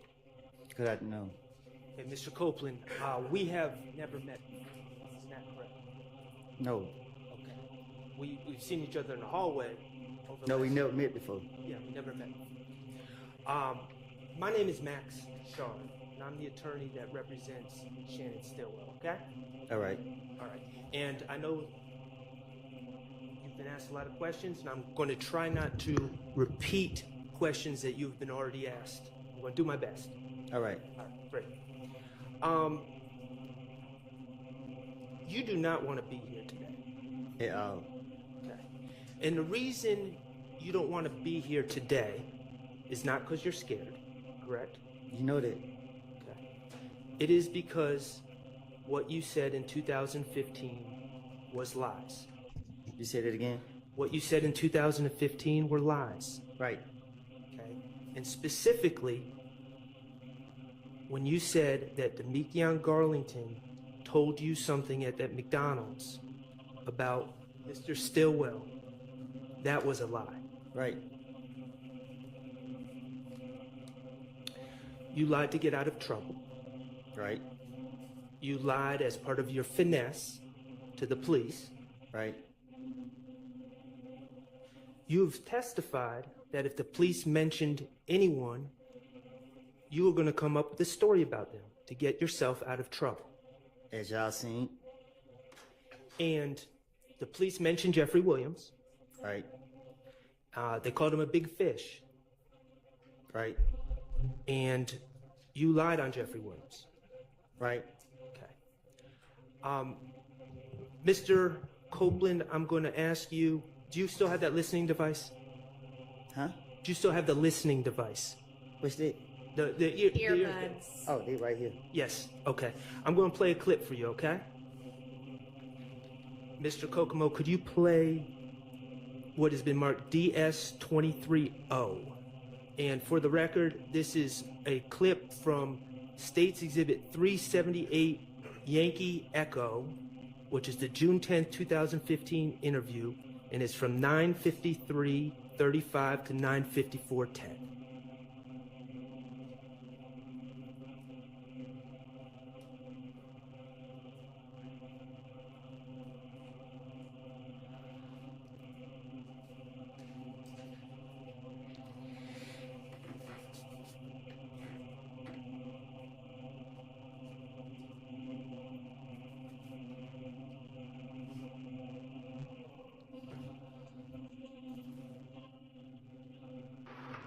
How long you been doing Shannon? Long as thug hell? Okay. You've been doing Shannon a good part of your teenage adult life, correct? Y'all. Mr. Copeland, is it not playing on your... It just popped up. Okay. Could you start it all over again for Mr. Copeland?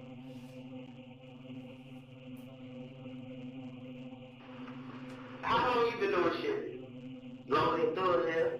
Okay. You've been doing Shannon a good part of your teenage adult life, correct? Y'all basically grew up together, right? Went to school together. Y'all like brothers. You, Demekion, and Shannon. That's from what I know. Yeah.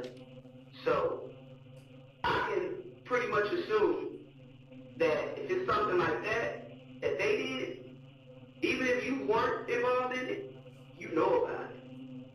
Because I'm telling you, everything kind of keeps coming back to you. You understand?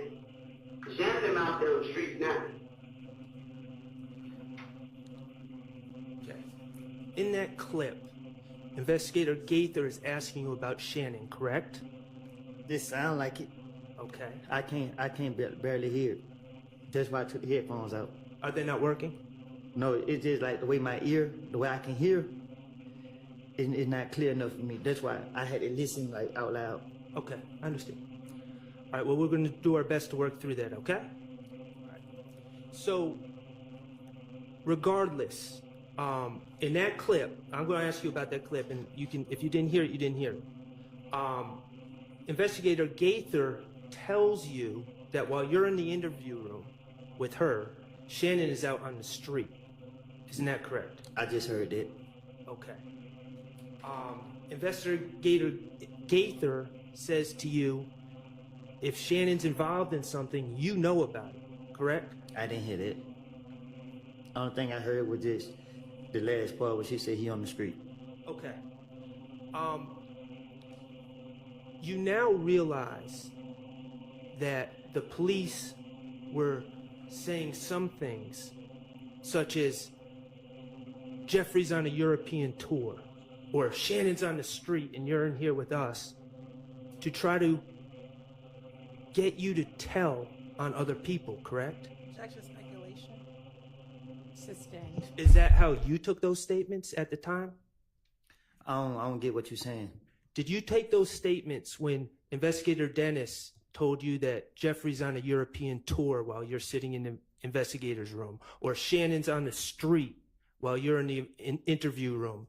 Did you take those statements as invitations to give information on other people?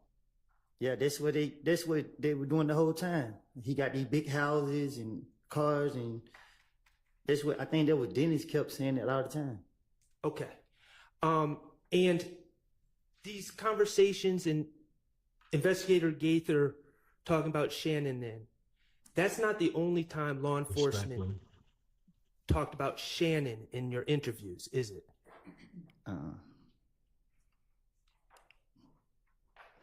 They would talk about Shannon a lot. Yeah, right. And let me ask you this. These interviews that we have, are those the only time you talk to the investigators about this case? No. Okay. You would have phone conversations with investigators, right? Yes. Phone conversations with Investigator Gaither that aren't recorded? See how long I've been stuck on this phone line. Did you record the phone conversations? Have you ever heard Yes, a recording of the phone conversations? No. Okay. So as far as you know, phone conversations with Investigator Gaither, you had those, right? Yes. And as far as you know, they're not recorded. We had conversations that I ain't heard.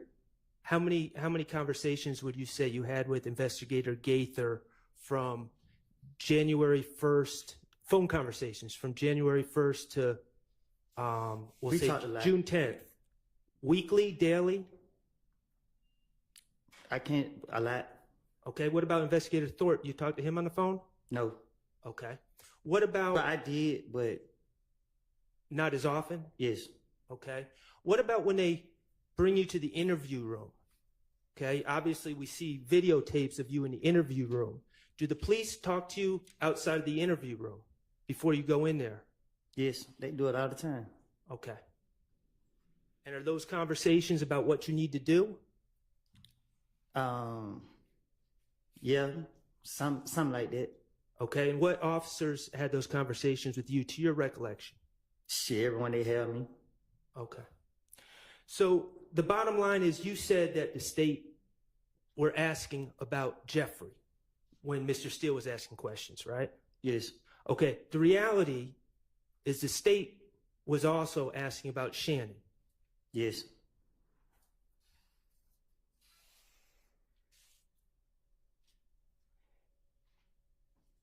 And the reality is you didn't only lie on Jeffrey, but you also lied on Shannon. Yes. I gotta say it. And you also lied on Mr. Kendrick, correct? Yes.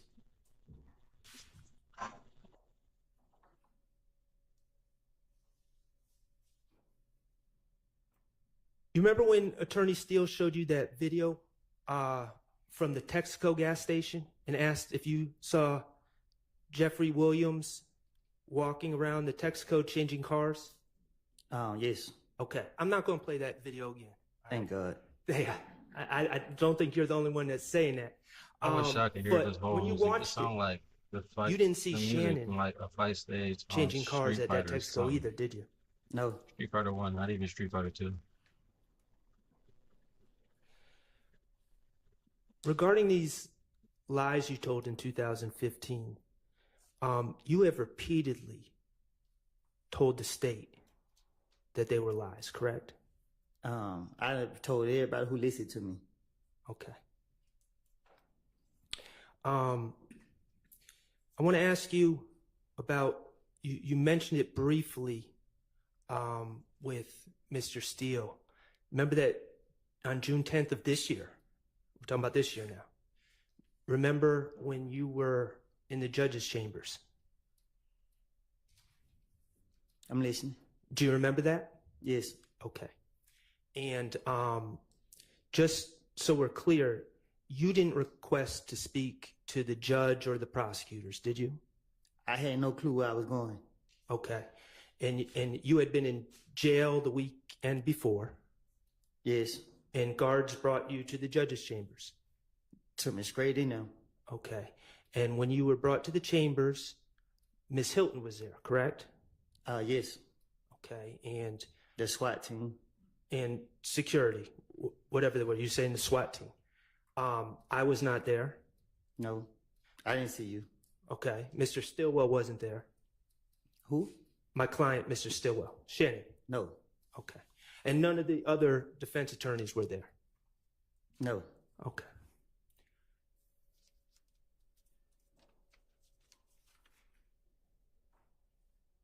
I want to ask you about some things that were said in that interview. Now, you're aware there was in that meeting on June 10th, okay? Now, you're aware that there's a transcript, correct? I heard. Okay. Have you seen the transcript? It was sent to me, but I didn't never look at it. If I ask you about things that were said in the meeting, would looking at a transcript help? I guess. Okay. Your Honor. Yes.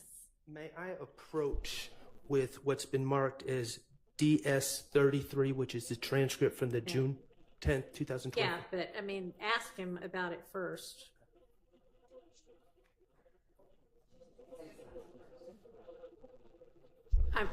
Ask him about it, Oh, and okay. then if he needs to see it, then you can give it. Okay. You can hand it to him, but. Thank you. Don't look at this unless you need to. Okay? All right. There you go.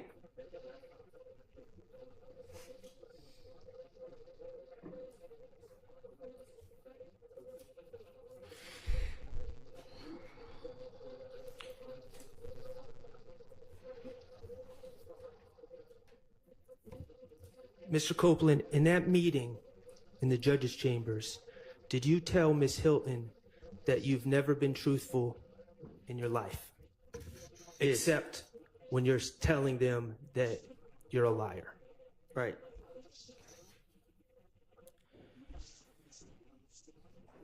In that meeting, did you tell Miss Hilton that, I won't get the quote,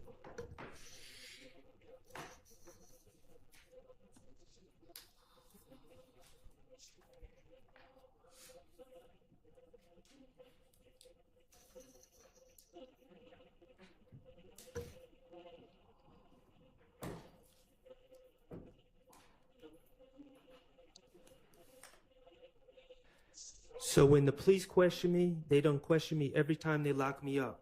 I don't know how many times that was. I done told them whatever different story I could think of to try to finesse my way out of the situation. I don't recall what I told them. Yes.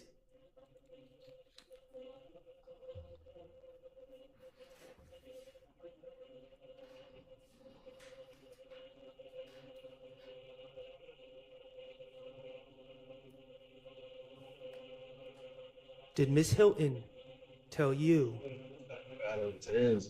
when talking about lying? But if I know that you are lying about that, I do not intend to do that. If I know that right now he's lying, I know he's lying, I'm not going to charge you because I don't know your reason for doing that. Did she tell me that? Yes. Yes.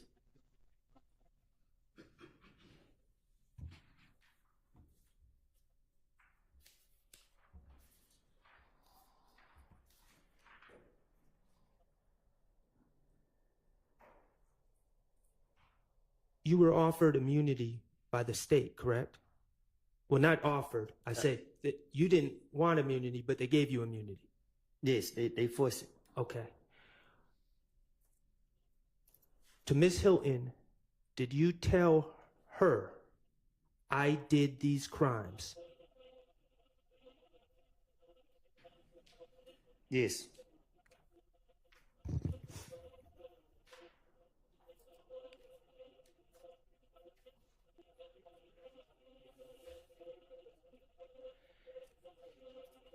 And they have insisted that you testify, correct? Yes. They have told you it's okay if you say, I don't recall, when asked about your prior statements, correct? Huh? They told you you can say, well, let me back up. In preparation, the state's met with you several times in June of 2024, right? I don't know what you're asking me. Okay. Take yourself back to June 2024, okay? That was before... What year this is? This is 24, so a couple of months ago is what he means. A couple months ago, right? Before you testified at all. You remember the week before you testified? Mm-hmm.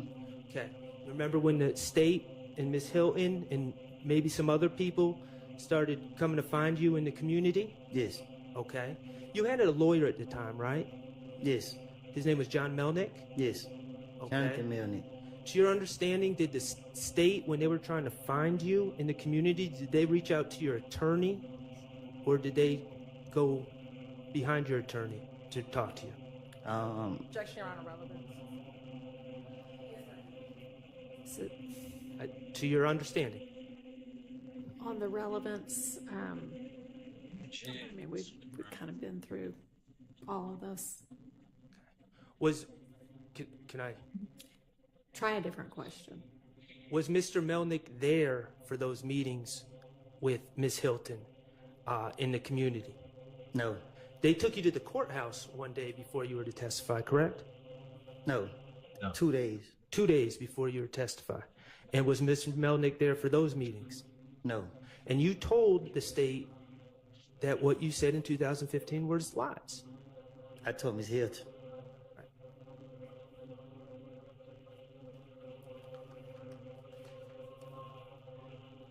Ms. Lauberger had the logo. Okay. I'm going to change subjects, okay? Now, I'm not going to ask anything too personal, but I'm going to ask a little bit about your life, okay? Is that okay with you? No. All right. Let me ask you this. At some point in your life, you lived in Mechanicsville. Mm-hmm. Yes. Okay. And as I understand it,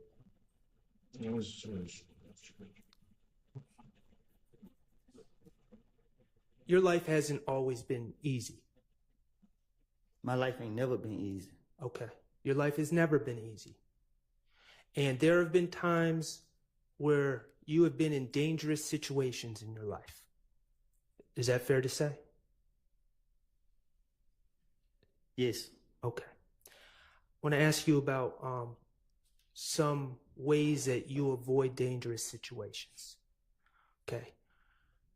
When you are approaching a stoplight, a red light, do you stop at the red lights? Objection, Your Honor, relevance. It's very relevant. I assume he's going to get to it. Do you stop at the red lights? Hell no. Okay, you said hell no. Yeah. Okay. Why don't you stop at red lights? Because I want to live. Okay, and when you say because you want to live, what are you afraid of at red lights? What is your concern? Somebody pulling up on the side of my car. Someone pulling up on the side of the car and shooting you, correct? Yes. Okay. And so when you pull up to red lights, you might stop briefly, but then you... I'm not stopping at all. Okay, so you just keep going. Right through it. Okay.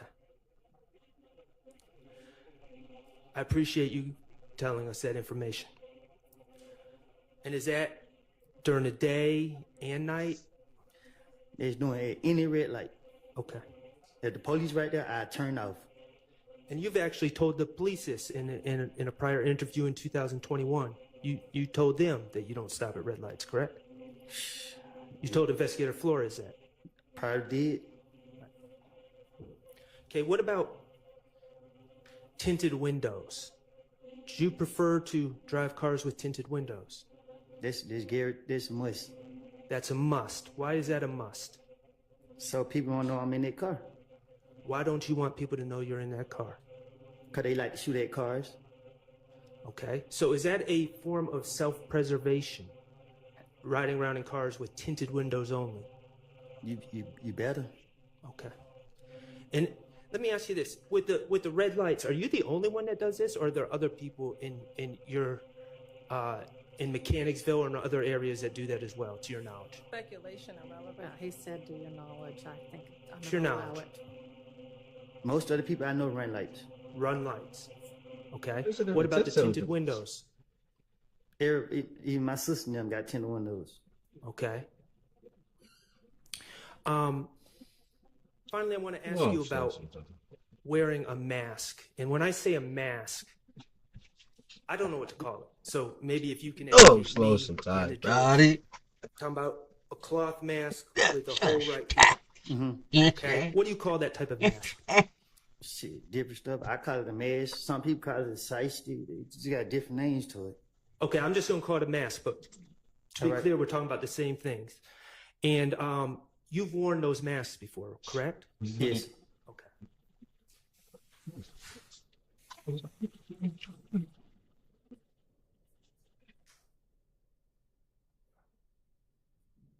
Yeah. Your Honor, may I approach? You may. Mr. Copeland, I am handing you what's been marked DS29A and DS29B. Okay, are those pictures of you? Look like it. Okay, and are those pictures of you? You're not doing anything illegal in those pictures, correct? No. Okay, I mean, correct. correct. I'm not doing that illegal. Right. You are wearing those masks I talk about in those pictures, correct? Right. Okay. Mr. Kokomo, could you publish 29A and... They're not admitted yet. Oh, I'm sorry. Your Honor, I move to admit DS 29A and 29B.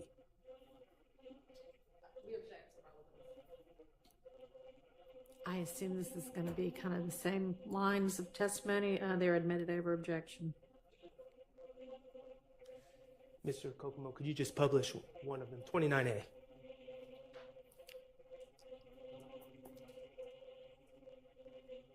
Okay. We're going to publish 29B.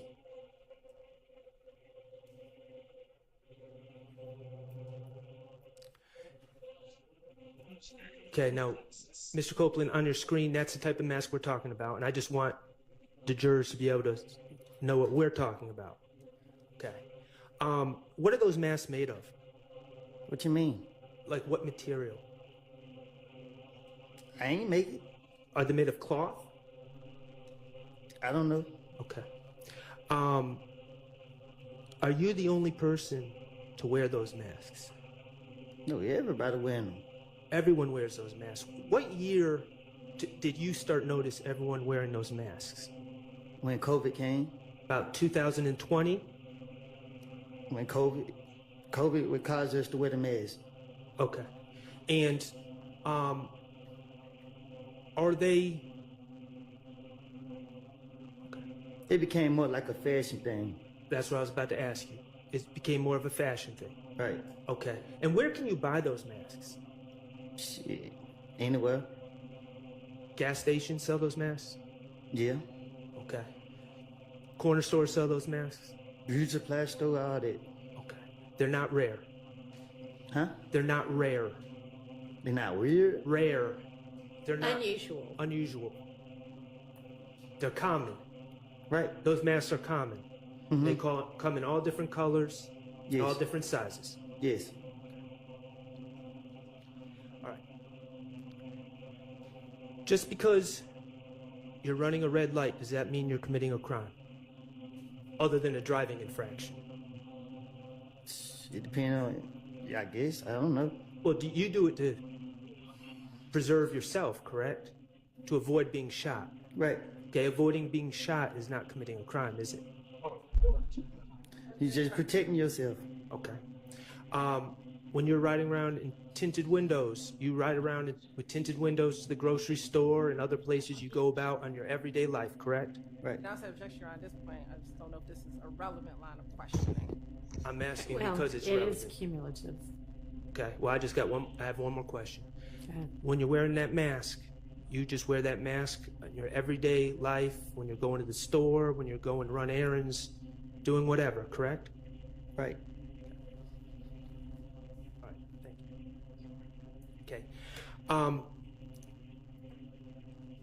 Mr. Copeland, you said that Rice Street is the worst place in the world. Yes. You have said that you'd rather die than go to Rice Street. Yes.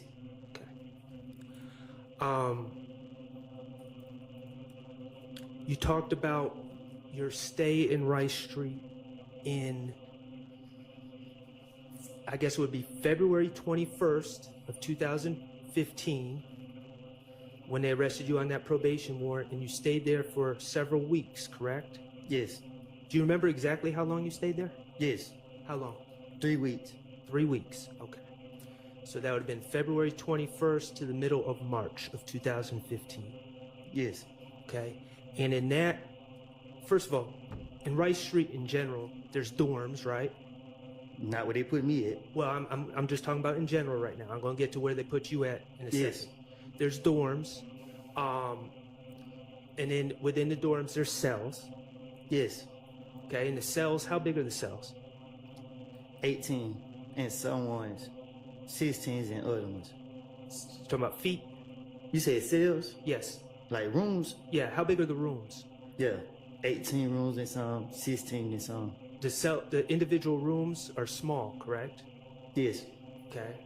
And everything is made of either concrete or metal, correct? Yes. All right. Most of the time you have a cellmate. All the time. Okay. No privacy. Correct. Showers in common areas. Correct. Toilets. You don't get a special room to use the bathroom. Right. Chat. Okay. I know I don't usually do this. It's filthy. You talk. Chat. I've been on the phone for an hour and 40 minutes trying to get a hold of Steven. So these fuckers just picked up the phone. It didn't pick up the phone. And now it says, "Oh my God, there's a problem with the service. You have to call me back." I'm sorry, Jim. I just have to resolve my frustration. What about feces? All the time. When you on the ground, on the walls, things like that? Yes. Okay. Standing water in the showers? Who? Standing water.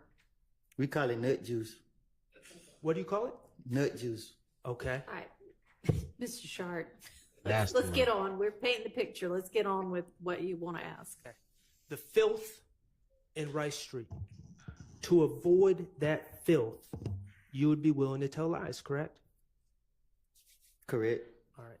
Let's talk about the danger of Rice Street.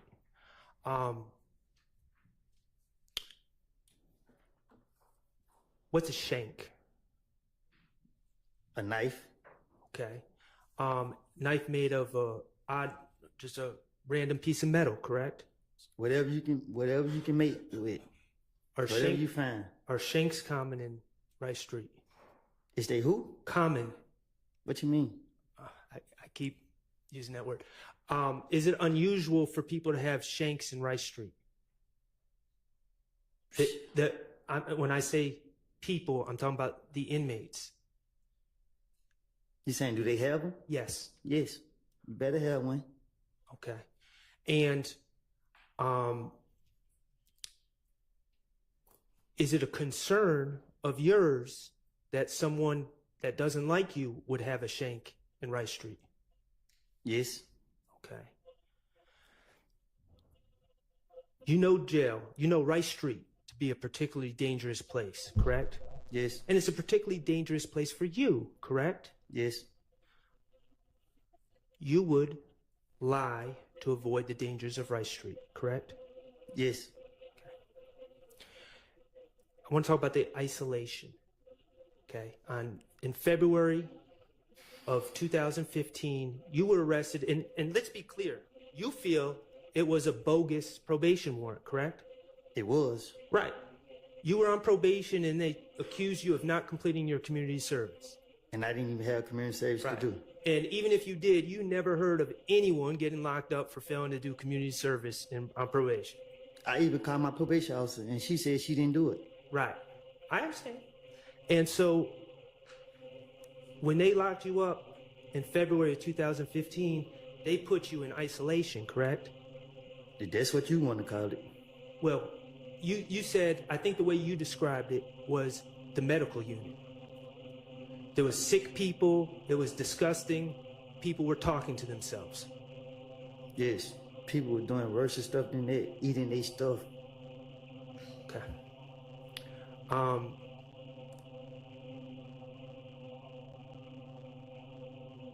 You would lie to avoid going back to that place that took you and put you in February of 2015, correct? You talking about now? No, I'm talking about on June 10th of 2015. You would have lied to avoid going right back to where they had you 3 months earlier. Right.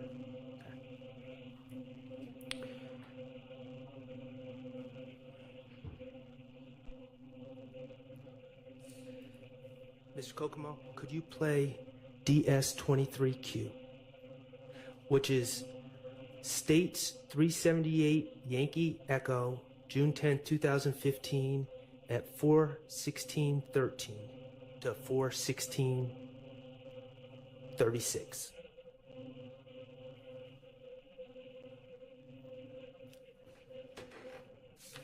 Do I need to listen to it?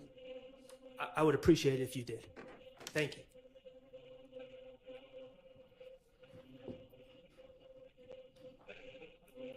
Man, I really be dead in jail anyway. I'm just saying. What I'm saying is, man, I do whatever it takes. Whatever, man. I hate jail. I promise you, God, man. Because you think you want to live it out. I'm going to take these niggas' guns and bring to y'all myself. I would set them up myself. I would do whatever it takes. I will, man. I will. Ms. Copeland, that was you and Investigator Dennis on June 10th, 2015, correct? Yes. Okay. And you told Investigator Dennis that you'd rather be dead than be sent back to jail. Still will. Okay. And you said you will do anything to stay out of jail. This is what he said. And do anything includes lying on others, correct? Yes. All right. Mr. Copeland, we're going to change the subject a little bit. I want to talk to you about some of these statements you made to the police, okay? In 2015. All right. And let me just ask you, you know, you said I don't recall a lot when the police, when the Miss Hilton asked you about things that you said in your statements in 2015, right? Yes. Okay, and that was 9 years ago? About? I guess. Okay. In these meetings that the DA's office or Miss Hilton or whomever had with you in June of 2024, prior to you testifying, did anyone offer to play those statements to you to remind you of what you said? No. Did anyone give you a transcript of what you said in those statements so you could review them before testifying? No. They just told you, if you don't remember, just say, I don't recall, correct? Yes. The reality is they just wanted to play those statements. That's why they wanted you here today, correct? Objection or speculation. Sustained. Okay. Let's talk about January 11th, 2015, okay? That was in the early morning hours of January 11th, 2015, right? What? You met with Detective Thorpe. Oh, yes. Early morning hours of January 11th, 2015. Okay. And you've stated you went to that meeting. You went voluntarily to clear your name, correct? Yes. Okay. And you met with Detective Thorpe at the police headquarters, correct? Yes. you knew Detective Thorpe to be the lead investigator on the Donovan Thomas case. That's what he told you. I can't remember. Okay. Certainly, he asked you questions about the Donovan Thomas case, correct? Yes.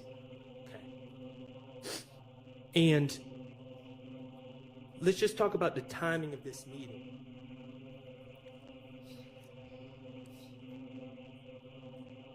If, and I know we're saying it did not happen, I want to be clear on that. If Demekion had told you something at the McDonald's, right? Now listen. This meeting with Detective Thorpe would have been hours after Demekion made that statement, correct? It would have been the same night, just after midnight. But he never told me that. I understand. I understand he never told you that, but I'm saying if he did. Are you saying that? The meeting was mere hours after. It would have been. Right, it would have been. Okay. And Detective Thorpe asked you about the Donovan Thomas shooting, correct? That's what his purpose of calling me down now. And you showed up, and you went through your movements that day, correct? Yes. Your movements from January 10th, 2015. I think I did. He asked me where I been. That's what you asked me? Right. And you went into details about everything that happened that day, correct? I guess. That meeting on January 11th, 2015, you never claimed that Demekion Garlington told you that Shannon Stillwell, Diamante Kendricks, Duwop, and Nard killed Donovan Thomas, did you? You never told him that on January 11, 2015. No, I didn't. Okay. And the reason you didn't tell him that is because you hadn't made up that lie yet, correct? Right. Let's talk about January 28th, 2015. That was your second recorded statement. And I understand what you've testified to. There may have been phone calls and all sorts of other communications in between there with police. But January 28th, 2015 was your second recorded statement. Okay? You met with Investigator Dennis, Investigator Gaither, and Detective Thorpe on January 28th, 2015, correct? I don't know the date, but yes. Okay. And they certainly asked you about the Donovan Thomas shooting, correct? I don't remember what they asked me. Okay, well, I'm going to play a clip. But you would agree that January 28th, 2015 would have been 18 days after, if Demekion Garlington had told you that information, it would have been 18 days later, this statement. I guess. I don't keep up with time. Okay, 28 minus 10 is 18. So 18 days between January 10th, 2015 and January 28th, 2015. You with me? All right. All right, cool. Mr. Kokomo, could you play DS20A, which is States 378 Yankee Beta from 72237 to 72440. Who you think killed that? Okay. You're prime suspect, but move yourself out, people. Okay, did you hear Investigator Dennis ask you, who do you think killed Nut? Yes. Okay.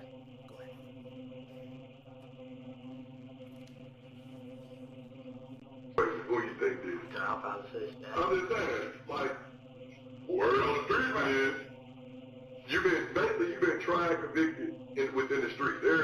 Now they said two of my other partners will not go for it, but who? they my head and Doc. But they ain't have anything to do. Who was Doc? Doc locked up. Who was Doc? Clarence.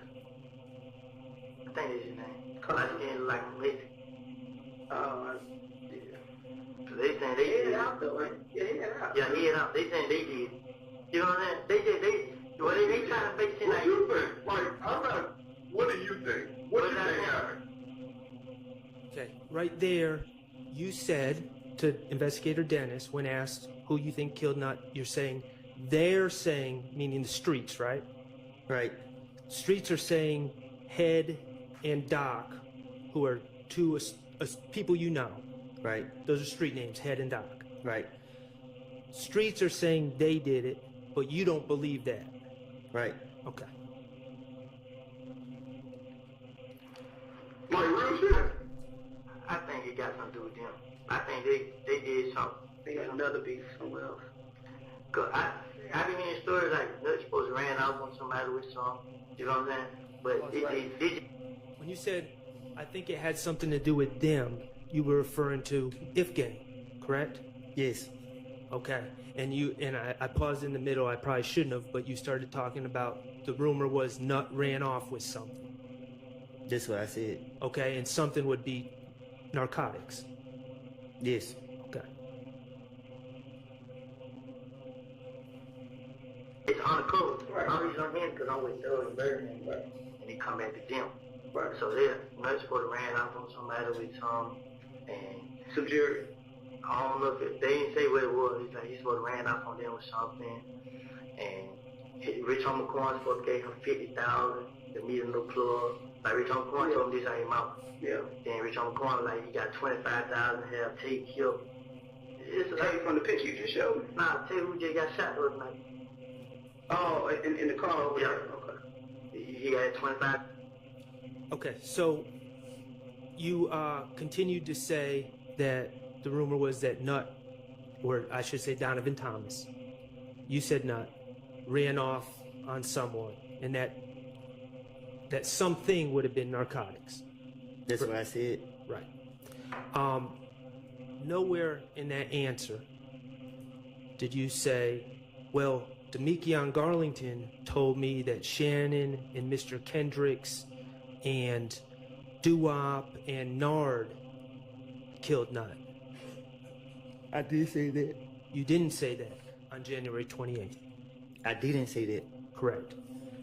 I'm going to ask you to listen to what's been marked as DS20B, which is that same interview from 7:50:56 to 7:52:50.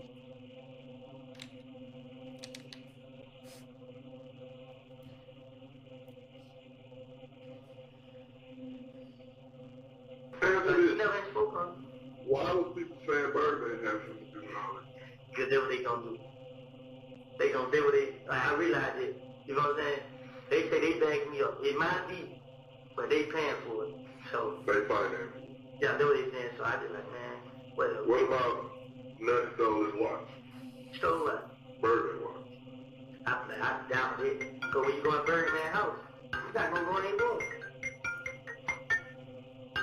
That's Santa Claus right there. But, like every time you in the Birdman house, you go in the living room, don't nobody go in his room. What about Shells and Grease stealing the watch, stealing from the club?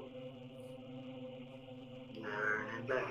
What about Shells knocking off Nut?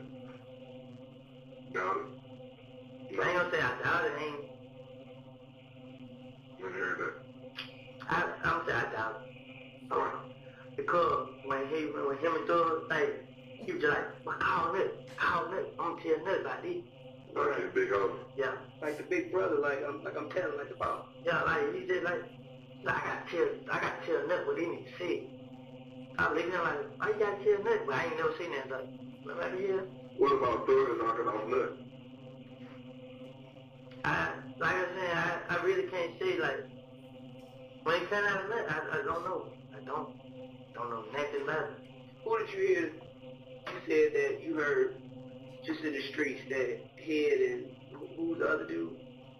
No, they say they got locked up for it. Head got locked up with the gun. They killed Nut and all this shit. Yeah. Yeah, like it'd be like 50% truth, 50% falsehood. It'd be 100% lie. No, he did get locked up. Okay. So, in that clip, Investigator Dennis is again asking you about your theories about who killed Donovan Thomas, correct? That's what I heard. and he floated a theory about Birdman being behind killing Donovan Thomas because Donovan Thomas stole a watch of Birdman's. Right? You heard that? Yes. And you said you don't know anything about that or you doubt it, correct? Yes. All right. And then he asked about Greedy. And Greedy is Donovan Thomas's brother, right? I guess. Okay. And you said you didn't know anything about that. Right. Okay. And then he asked about Kel. Yes. Kelvin Watts, Kel, killing Donovan Thomas. And you said you never heard anything about that. Yes. And then he asked about, I think he said Thugger. We're talking about Jeffrey Williams. And you said you don't know nothing about that. Right. Correct? All right. That second time when you were asked about your theories about who killed Donovan Thomas, you never said that Demekion Garlington told you that Shannon, Mr. Kendricks, Nard, and Doo-Wop killed Donovan Thomas, did you? Because he didn't tell me that. I understand. Okay, I'm going to play DS20C, and I'm going to ask you to listen to this clip as well.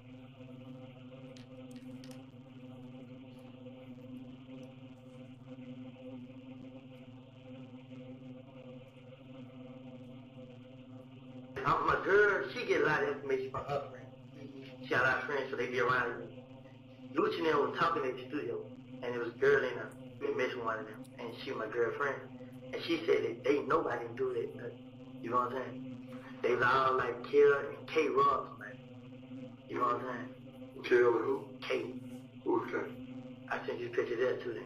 I think I sent it to the other picture. They had a chopper in the picture. Oh, yeah. And the gym was in the car. Yeah, them two. Ross, man. And they supposed to came back. This was they talk about in the studio.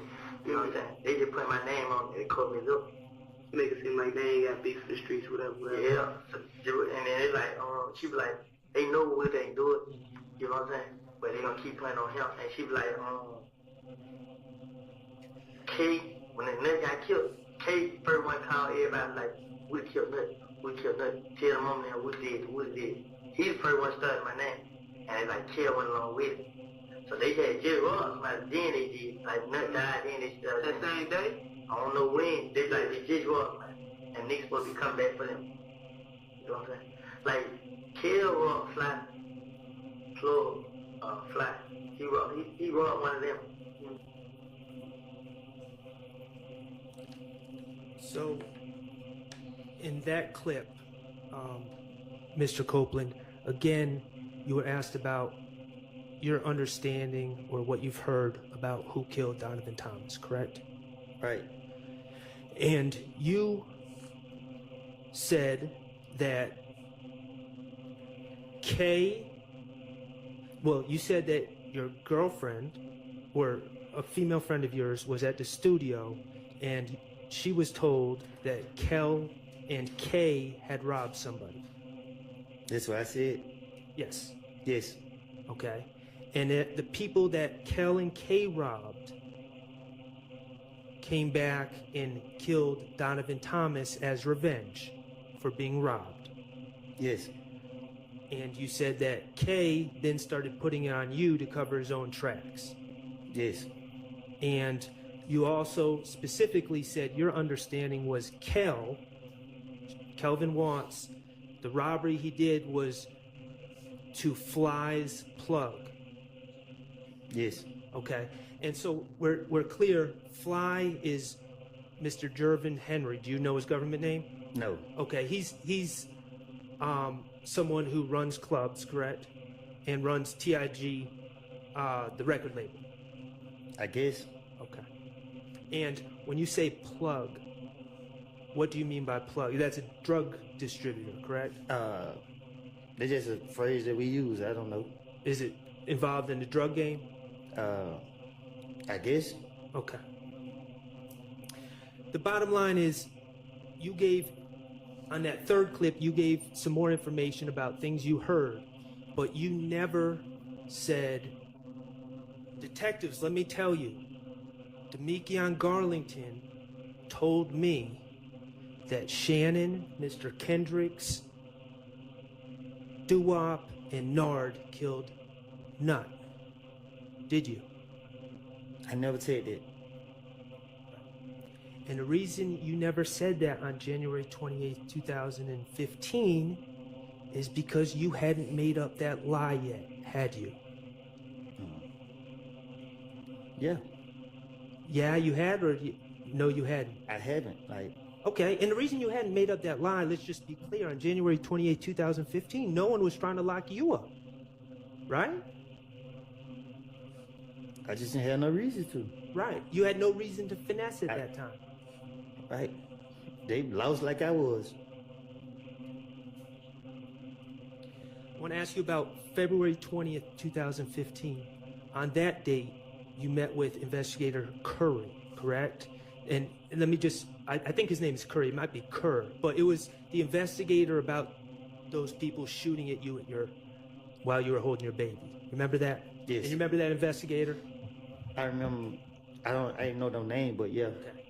And that would have been 40 days if Demekion Garlington had in fact told you that my client and others were responsible for Donovan Thomas's death. That would have been 40 days after you received that information, if that had occurred, right? I don't get it. Okay. It would have been a little bit over a month.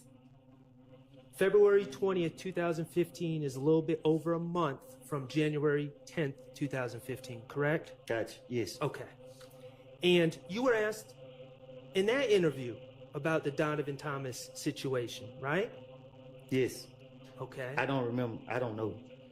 All right. I can't.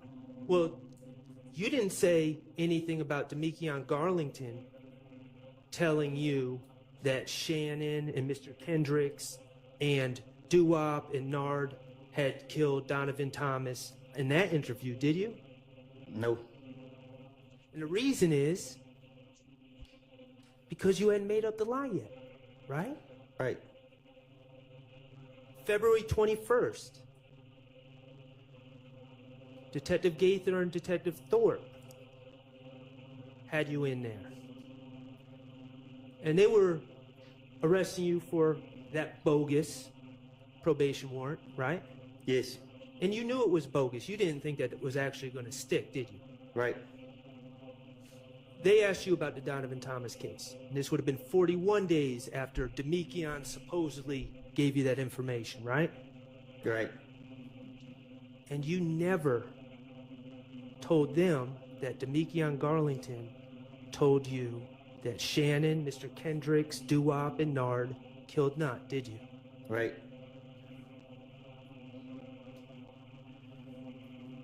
We can agree that in the 4 recorded meetings prior to June 10, 2015, you never claimed Demekion Garlington said those things about my client or Mr. Kendrick, correct?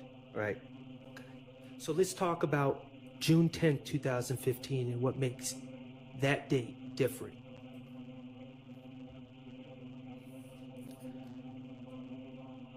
On June 10th, 2015, okay, we're going to that interview. You with me?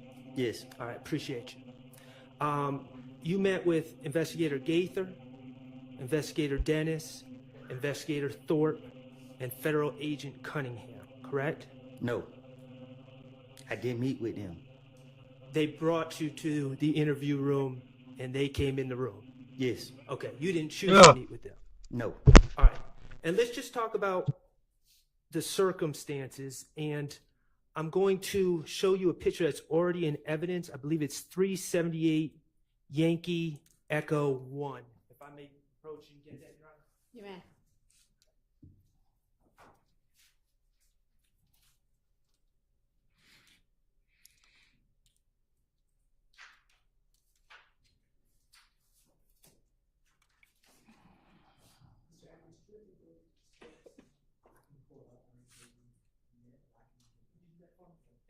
Shaq, you don't have it.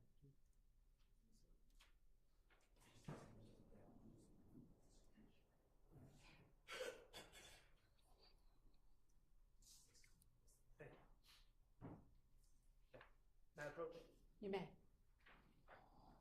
I'm handing you what's been marked as 378 Yankee Echo 1. That's the state's exhibit. That is a picture of you in the interrogation room on June 10, 2015, correct? Yes. Okay. I'm going to just wait till we can display this.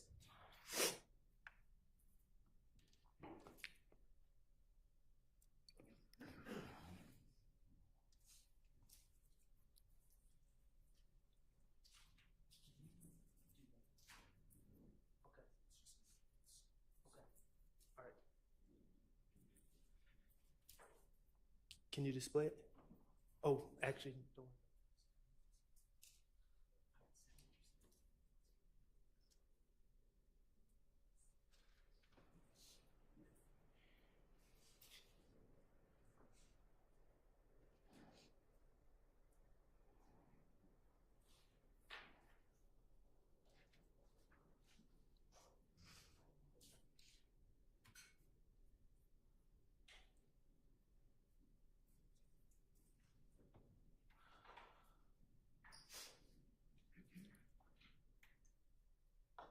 All right. Thank you, Mr. Atkins. All right. Mr. Copeland, when you go to jail, you wear a blue jail outfit that's given to you by the Fulton County Sheriff Department, correct? Yes. Okay, and it says Fulton County Jail or Fulton County inmate on the shirt and the pants, correct? Yes. You absolutely hate wearing that blue outfit, correct? Without a doubt. Okay. In this picture, you are not wearing one of those blue outfits. You're wearing street clothes, correct? Right. Okay, but let's just be clear. In that picture on June 10, 2015, when you're being interviewed, your hands are shackled together, correct? Yes. You have leg irons on, correct? Yes. And the leg irons are attached to an anchor on the ground so you cannot get up and run, correct? And they're hurting. And they're hurting. And you knew that it was only, unless something drastic happened, it was only a matter of hours before you were going to have a blue Fulton County jumpsuit on, correct? Yes.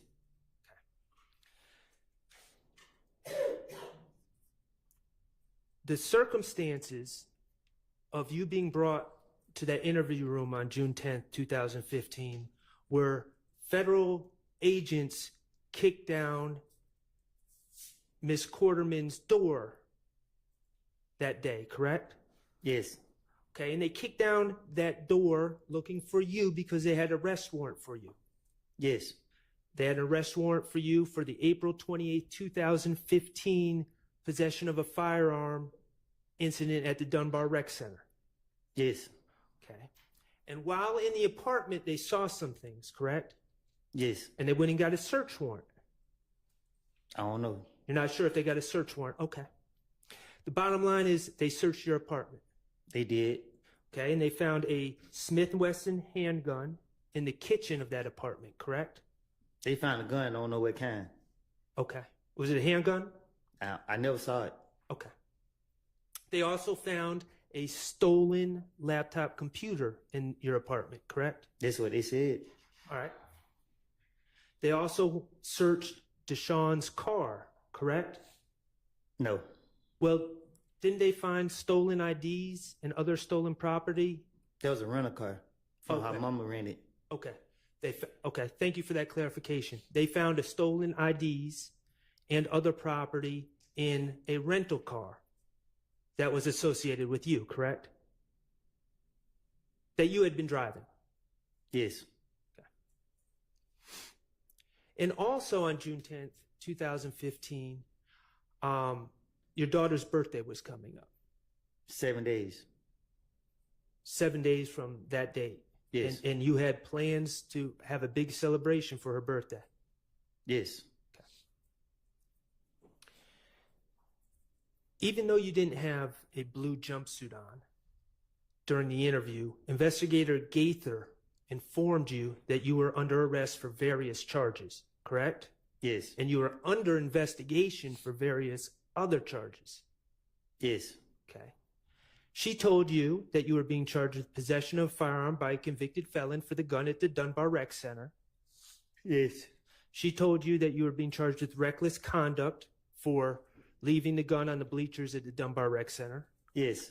She told you that you were being charged with gang charges for possessing a gun at the Dunbar Rec Center. Yes.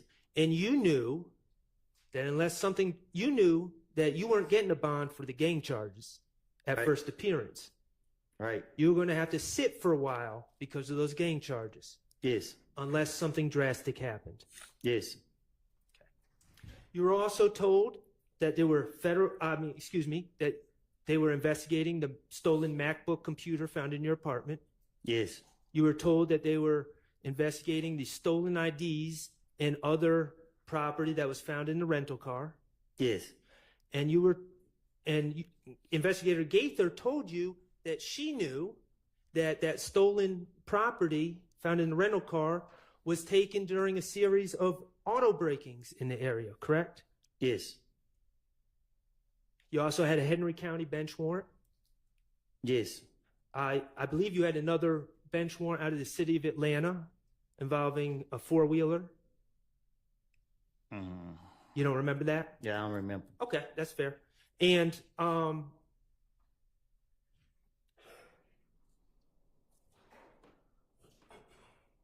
eventually, Investigator Cunningham also told you that you were facing potentially federal charges.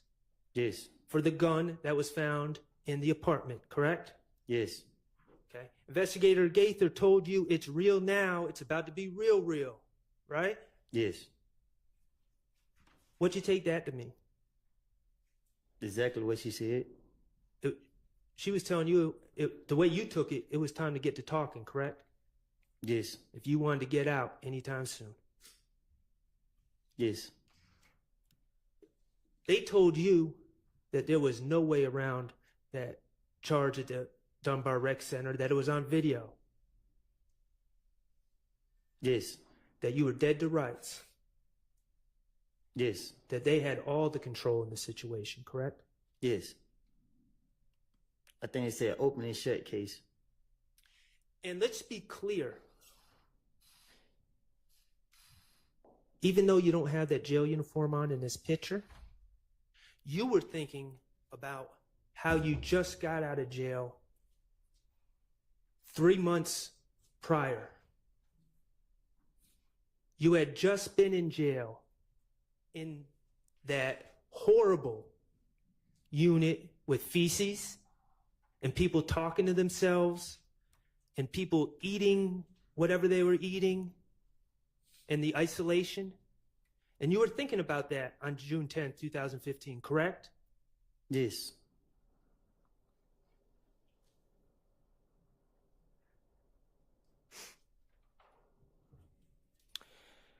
Could you play, Mr. Kokomo, could you play what's been marked DS23B? And this is from States 378 Yankee Echo 94048 to 94229. Okay, what you're here for is your warrants from Dunbar Center. Can you tell me what's going on with that?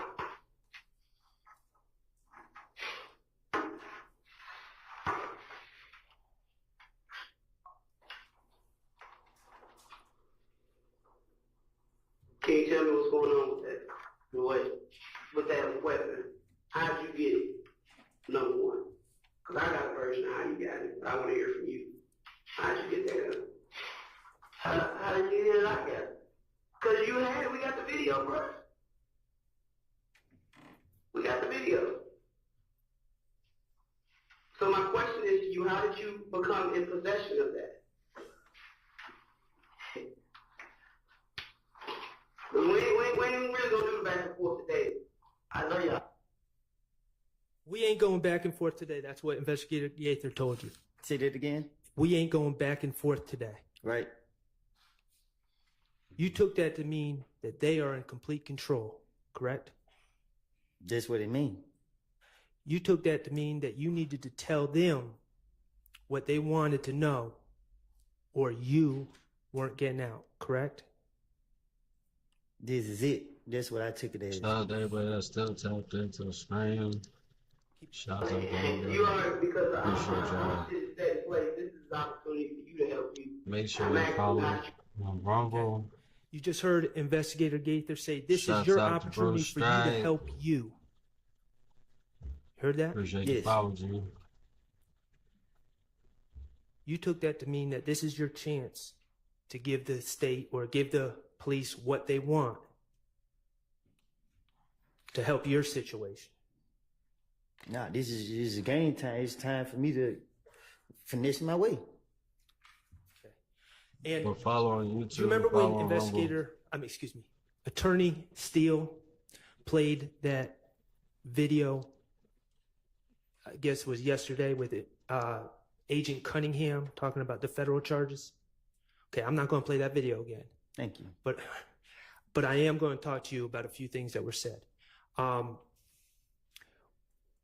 What you asked, I got charges with the feds, and Agent Cunningham said, it's up to you. It's totally up to you. Do you remember that? Yes. Okay. The police are telling you that you can talk your way out of this situation if you work with them, correct? Yes.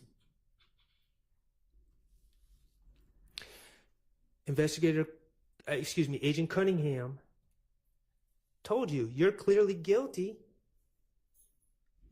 She told you that they had you dead to rights. Do you remember that? I think she said open and shut case. Okay. You took that to mean they have complete control and you need to play their game if you wanted to get out, correct? Yes. Agent Cunningham told you about the charges you were facing. She told you that federal sentences don't have parole.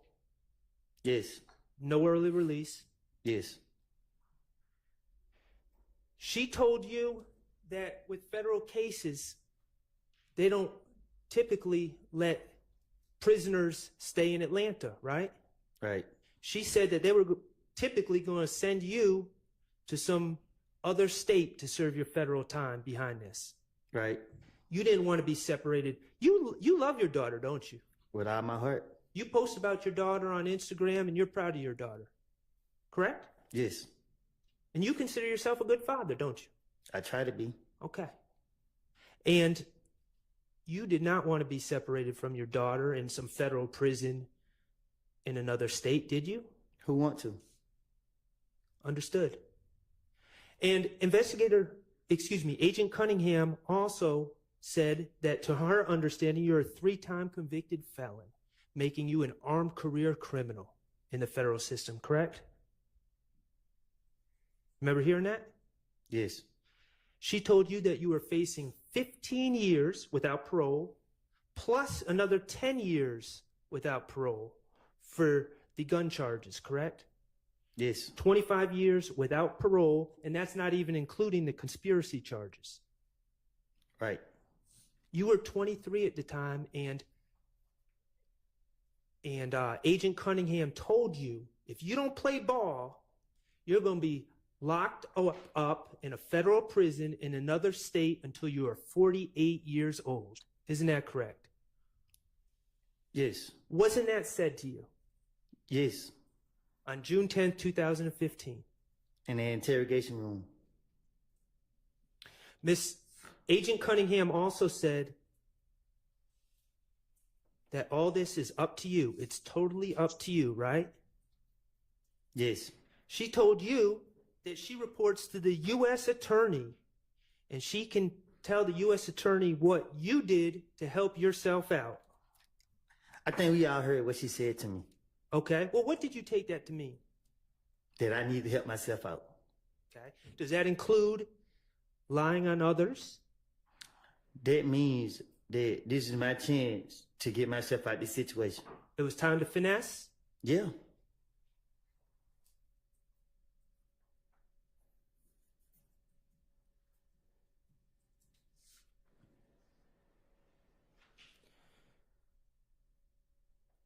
Could you, Mr. Kokomo, could you play 23E?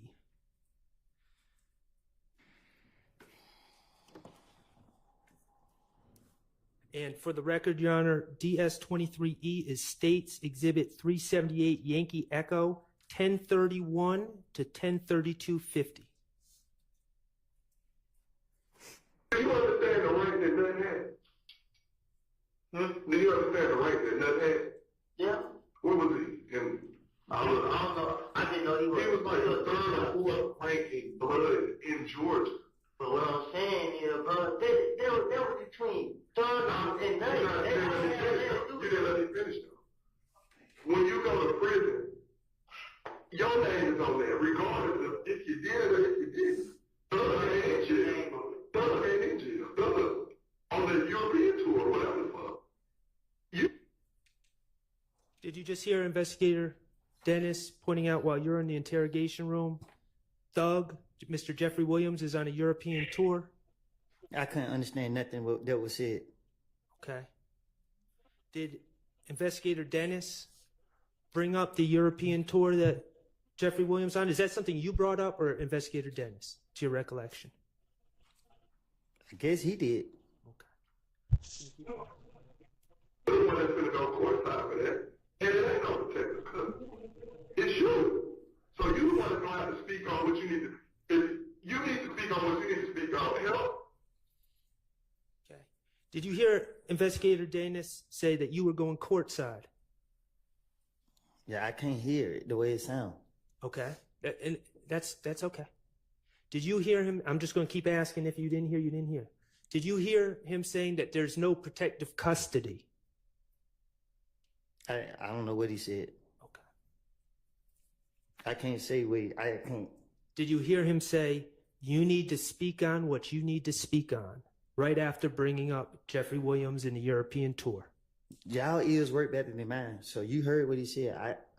Okay. I can't say. Okay. I'm going to play another portion of the clip. I'm going to ask you to listen, but I understand if you can't hear it, you can't hear it. Continue to play. That's what you gotta think about. I'm seriously going to jail. Period. You going to jail today. But you can determine how long you want to stand for interim. Did you hear Investigator Gaither tell you you're going to jail? I heard that. But you get to determine how long. Nah, I can't hear it again. Yes. What you gotta think about. I'm seriously going to jail. Period. You going to jail today. But you can determine how long you want to stand for interim. What did you take that to mean when Investigator Gaither says you're going to jail, but you get to determine how long? She gave me hope. And what would you have to do to determine? You wanted to not be in jail at all, but certainly not long, correct? Right. So what did you feel you needed to do? Listen to her and seek and I finish my way out of it. Does that include lying? That's the first thing first.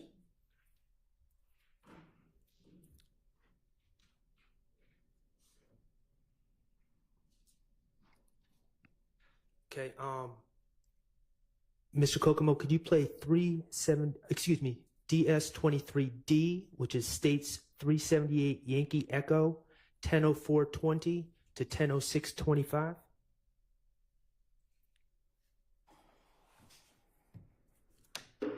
I ain't had no parts like the shooting, none of these. I didn't have no part. I didn't even do it for the fame. I mean, when they started doing this shit, everybody would call my name because they out. Who did it? Then they put my name in these songs. It ain't even me. I mean, the way y'all look at me, y'all supposed to be sending them like that. I mean, I don't know. I mean, y'all Did you just hear yourself say that People are accusing you of things? Bro, I can't hear nothing in there, bro. Okay, could you play that again, Mr.? I can't hear it. You can play it 1,000 times. Okay, we're going to try it one more time because I think it's important. But Mr. Copeland, if you can't hear it, we'll move on, okay? Y'all ears are better than mine. I understand that. I'm not blaming you. I ain't have no parts like the shooting, none of these. I ain't have no part. I just ain't gonna do it for the fame.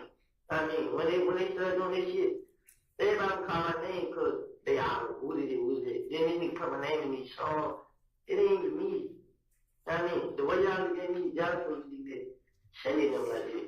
I mean, Okay. Mr. Copeland, did you hear yourself say I just hang out with Thug for the fame? No. Okay. Did you hear yourself say that people are saying that you're committing these crimes, certain crimes, but it's not you? I didn't hear him. I heard I said Shannon's name, but I don't know what I said with it. Did you hear? Well, do you remember, regardless of what you heard, do you remember saying everything that people are blaming me for, they need to look at Shannon? I probably did. I can't hear what I said. Now that you have this immunity agreement from the state, you acknowledge that you were committing crimes back then, correct? What you mean? Well, you've acknowledged that, and we're going to get to it later, but you've acknowledged that you and Threat shut up Rich Homie Quan's dad's barbershop, for instance. Right? You testified to that. All right. Okay.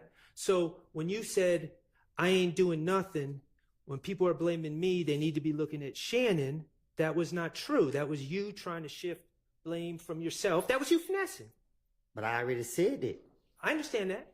But that's an example of you finessing, correct? And shifting the blame from you to Shannon, right? I said that to you, and I said that to them, and I'm saying it again. I have lied, and you're gonna keep sitting here asking me the same question. You just said a minute ago that you weren't gonna ask me the same question. Okay. All right. I'm gonna play something not that you said, but what other people said to you, okay? And I'm gonna ask you to listen. And if you can't hear, you can't hear, okay? All right.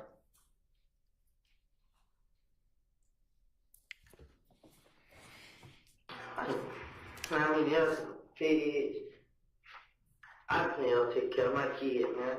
I mean, fuck that, man. I ain't did nothing. I ain't shoot the houses. I ain't shot nobody. I mean, man, only I had a gun because the tester told me, man, I had the right to defend myself. Because the same night he got killed, I came down and I don't really tell him. But guess what I was just thinking, like, man, this nigga thug got a lot of power, man. Even right now, I'm still thinking about it. Like, shit, man, I just fucked myself up, man. Just worse and worse.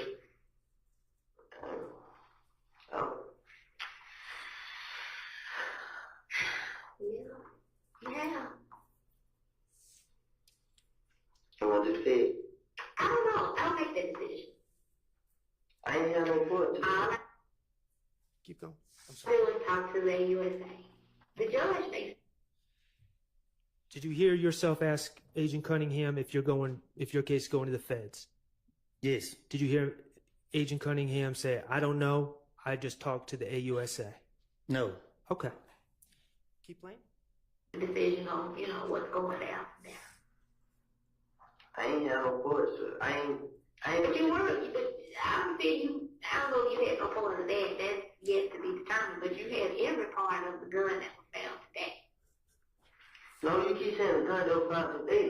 I didn't have that gun. Though she said y'all no fingerprints. My fingerprint never come back on that gun. Do you know what actual and constructive possession is? Been around. Yeah, be around. But I didn't know it was in there though. Just like she said she didn't know, I didn't know.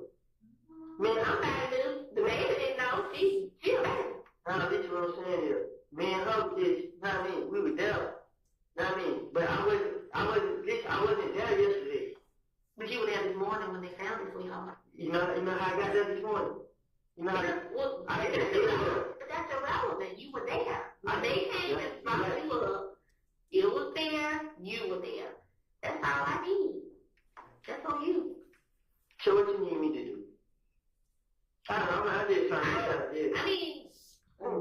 on you. This is on me. It ain't no way I can get out of it. Help yourself. I'm trying. Help myself. You talking. That's a good start.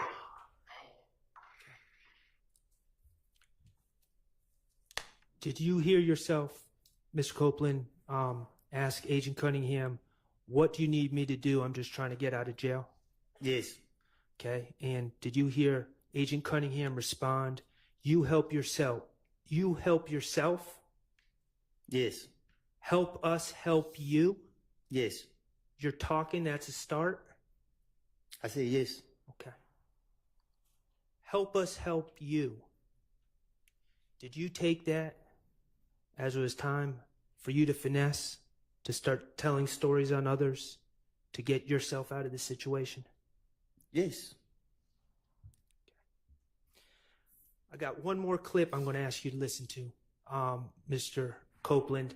And this is actually from February 21st, 2015. Ms.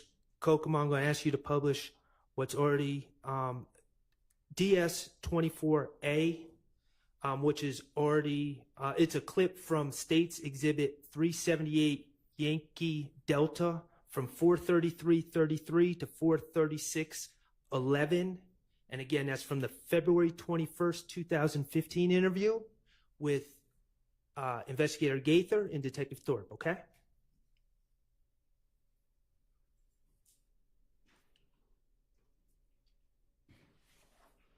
On me. You know how they got me in jail? They got me in the back. Somebody protecting me. If you feel like you need to protect me, why they get me out of jail? No, bro, it don't quite work that way. It's understand. Now, you recognize that as Detective Thorpe's voice, correct? He's not on the video. He's off the camera, but you recognize that as his voice, correct? You play it again? Yep. Just back up 5 seconds. No, bro, it don't quite work that way. It's understand. It is not Burger King. You're not gonna have it your fucking way. I ain't trying to play my will. You remember Detective Thorpe telling you that? Yes. Okay. All right. Well, I'm going to ask you to listen to what he tells you. I just wanted to make sure we're on the same page with Detective Thorpe, okay? I haven't done no. Hear me out, because you need to hear somebody who's going to talk the real shit to you. I ain't gonna fuck around with you. I already gonna told you. I'm not gonna hold your hand. I'm not gonna help you cross the street. None of that. Let me hear me. Hear me. You locked up for probation violation. Whatever happened between you and the parole board and the probation unit, that's on y'all. That's on y'all. Now, myself and Detective Gaither, we're gonna take time out of our off day to get you out of jail and talk to you to see whatever information you give can be used to help you. What you gotta give in order to get.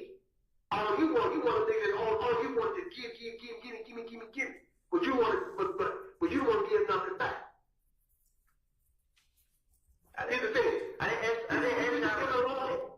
Coach, and I told you before, you and I, we're not going to do a 68. I'm not going to blow you and you owe me one. No, it don't work that way. You understand what I'm getting at? Because I ain't going to fuck around with you no more. You want people to help you out, but then you step and stop at the certain line and say, well, you figure out the rest. I got the information.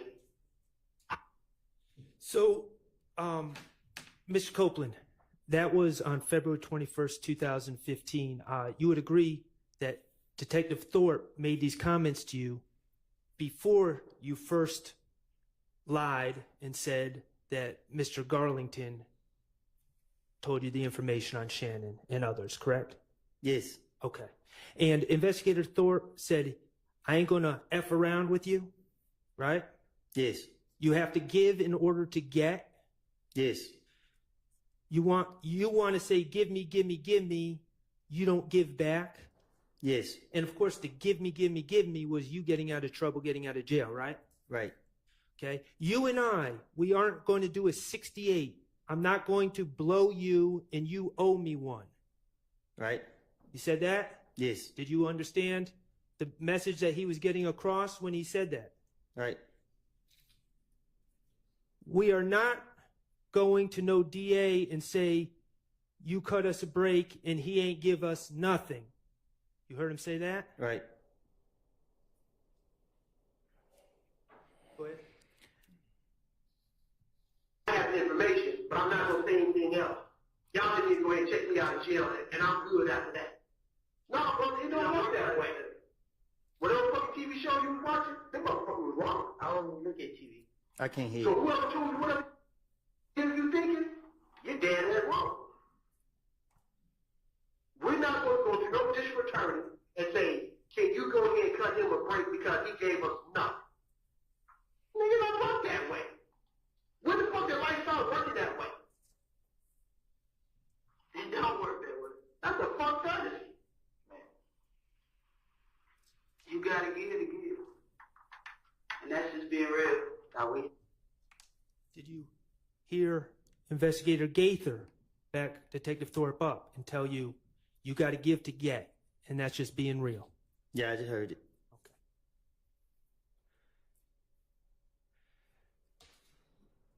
Mr. Copeland, these are just some examples. The reality is the detectives in this case had been encouraging you to tell stories on others to get yourself out of trouble, correct? For the 100th time, I've been telling you that. You knew how to finesse on your own, right? But the detectives were also encouraging you to finesse, correct? They were tricking me.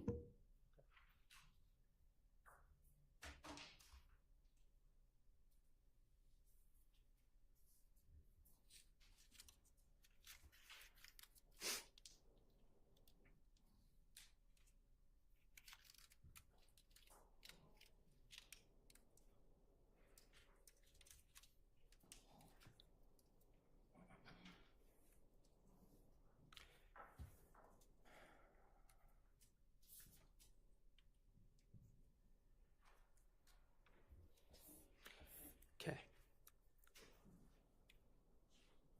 As I understand it, Mr. Copeland, your testimony is that you told many lies in these interviews in 2015, correct? Yes. Okay. I would like to just review with you some of the lies that you told, okay? All right. All right, thank you. First of all, I want to talk to you about the gray infinity. Okay? I'm listening. All right.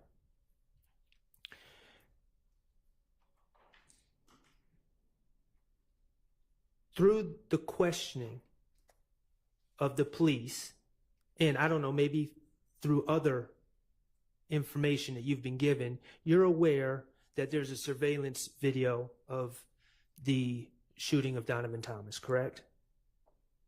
Yes. Okay. And you're aware that the surveillance video shows a gray sedan, correct? Yes. And you're aware that the police believe it to be an Infinity, correct? They put it on the news. Okay.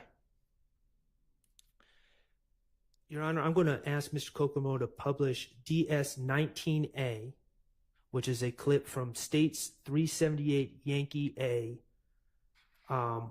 which is the January 11, 2015 interview, from 3/18/47 to 3/19/38.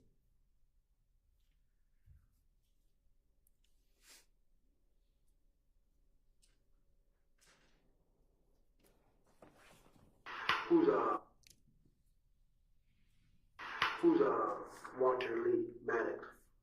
Who? Who's Walter Maddox? Huh? No, y'all. Did y'all ever rent or own an Infinity? Infinity. Y'all ever rent one of those cars before? Have you ever been stopped in an Infinity before? Yeah. Had an accident in an Infinity? No. A Maxima? Have I ever had a car wreck in? No. Let me think. Anytime. I had a car wreck in Pontiac. That was a couple years ago. I ain't had no car wreck. Okay, this is the same night that Donovan Thomas was shot and killed, correct? Can you say it again? This is the same night. This interview was the same night that Donovan Thomas was shot and killed, correct? I guess. Okay. And Detective Thorpe, you heard him. He asked if you've ever owned or rented an Infinity, correct? That's what he said. And you said no. Right? Right. He asked if you ever wrecked an Infinity. Right? Right. And you said no. Right. Okay.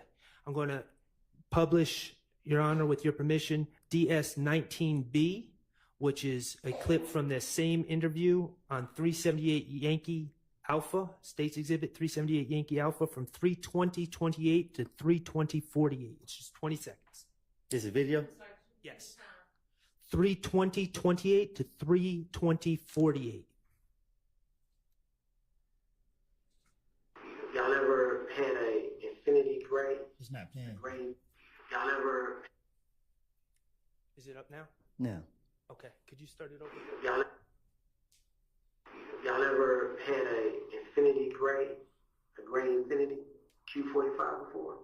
A truck? No. A cup? Yeah. Not I know of. Actually, but maybe his car. A red car he had rented or something like that.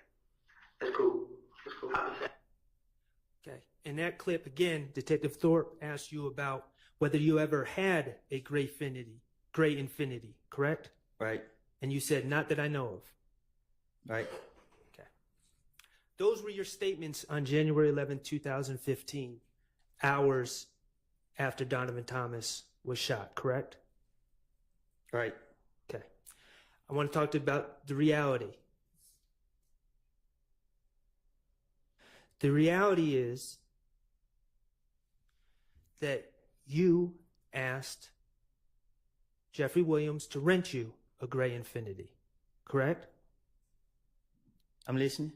Or I should say, you asked him to rent you a car, and it ended up being a gray Infinity, correct? I'm listening. Okay. The reality is that on the night of June 9th, going into the morning of June 10th, the same day that Donovan Thomas was shot, you were driving that Infinity on the highway, correct?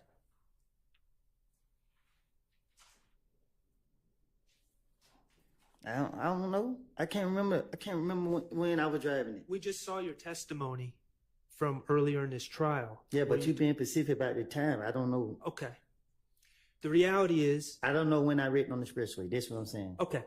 Do you agree that it was, I'm not asking for a time, do you agree that it was on the evening of January 9th? It was nighttime that you wrecked. It was correct? nighttime. You were speeding on the highway and you hit some cones. I lost control, yeah. And that was, I believe in your testimony, you said you wrecked the car. And let me be clear, Quindarius Zachary, Lil D from Cleveland, you know who I'm talking about? Yes.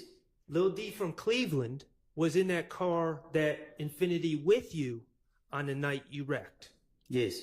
Okay. And after wrecking the car, you guys reattached the bumper on the side of the highway, correct? How you know that? Is it true? I'm listening. Okay.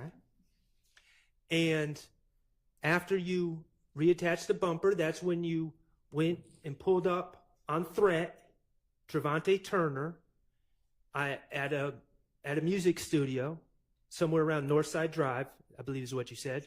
Yes. Correct? And you gave that that Infinity to Trevante Turner.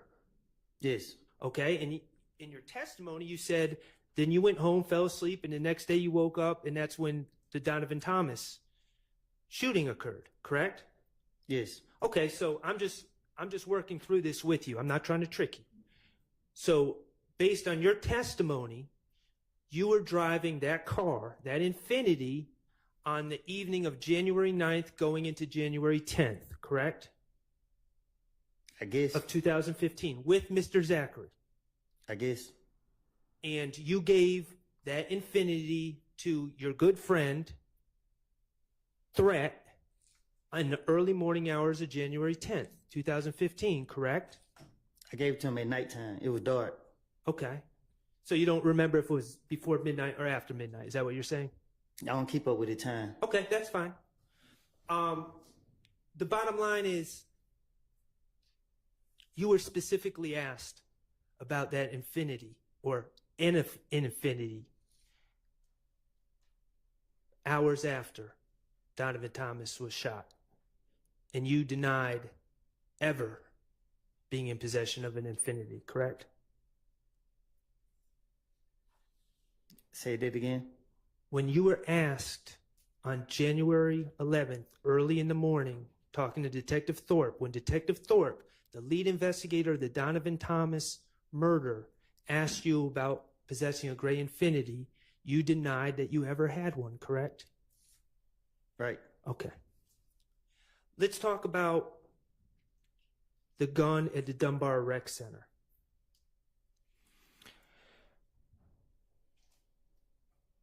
As I understand your testimony, or as I understand your statements, let me back up. I'm sorry. At the Dunbar Rec Center, we're talking about a Diamondback .223 assault rifle, correct? Mm-hmm. Yes. Okay, so we're not talking about a handgun. We're talking about a semi-automatic machine gun? Is that a fair assessment? A chopper. A chopper. Okay. And in your statements back in 2015, you repeatedly denied possession of that gun, didn't you? They put it on me. Okay. And your testimony actually here today is that you were just there playing basketball and they put it on you. That's what the video would show. Okay. You specifically said in your statements when you were trying to get out of jail, I ain't do nothing.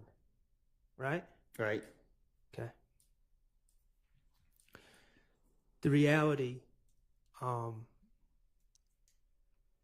is that you pled to that case in federal court, correct? Yes. Okay. In federal court, you acknowledged possessing that gun. Yes. Okay. And you were sentenced. Yes. Okay. And and to be fair to you, you served your sentence, right? Yes. Okay. Let's talk about the stolen IDs in the rental car and the laptop in the apartment on June 10th, 2015, okay? And that's the day that the federal agents kicked into Sean's door and locked you up.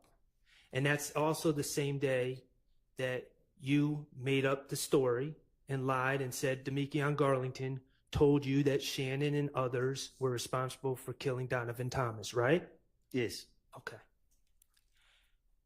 Can you play DS23I for me, Mr. Kokomo? And that's States Exhibit 378 Yankee Echo from June 10th, 2015 from 11:25:01 to 11:26:20.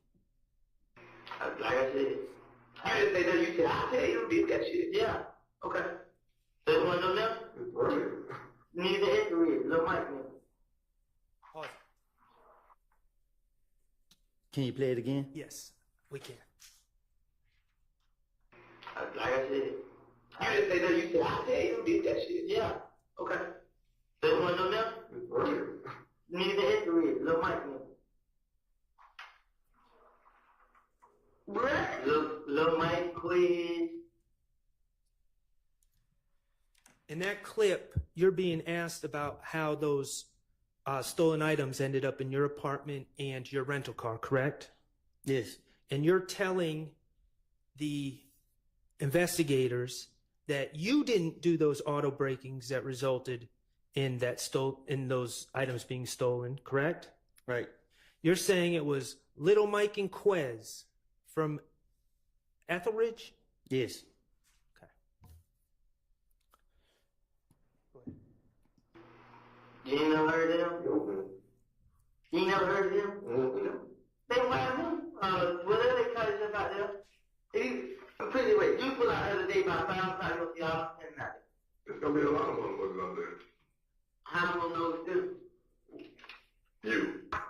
Well, Why you got to go? I don't know it. Why I got it? Yeah. Probably trying to jewels out for them. What that mean? Make me some money out for them. What, sell somebody out there? No, just like, I mean, What's the burger make money out for them. How? How did you get it? How did you get it? Shit, then I got it.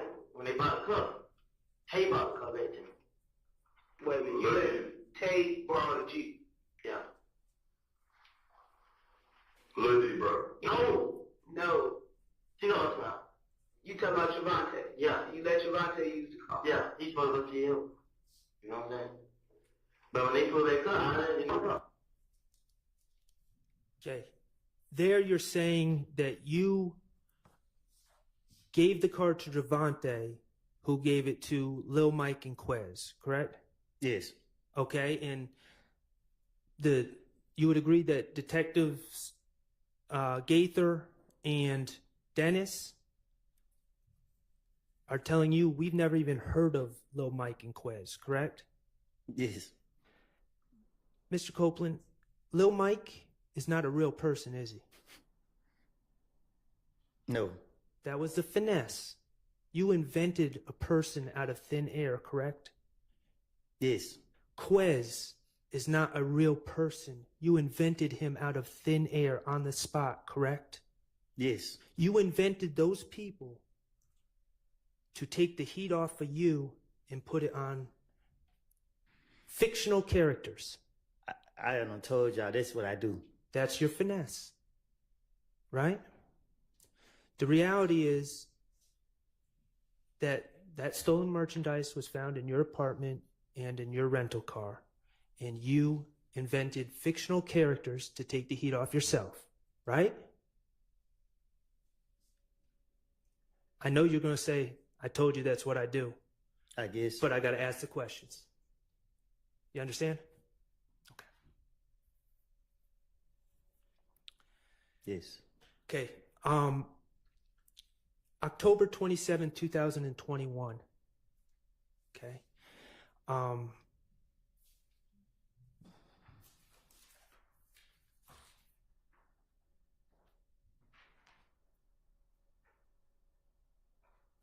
Your Honor, may I approach? You may. Mr. Copeland, I am handing you what's been marked DS25C. Do you recognize the people in that photograph? Yes. Okay, and who are those people? Me and the police. Okay, and do you know either of the police officers' names? Miss V, and I think that the white man named Kelly, something like that. Okay, could the Caucasian gentleman be known as Investigator Kettle? Yeah, something like that. Okay, and Ms. V is Investigator Viverito? Yeah, the probation officer. Okay. And are you in an interrogation room in that photo? Yes. Okay, and is that a photo from the interrogation of you on October 27, 2021? Yes. Okay, and at this time, Your Honor, I would ask to admit DS25C into evidence. All right. Mr. Kokomo, could you publish that?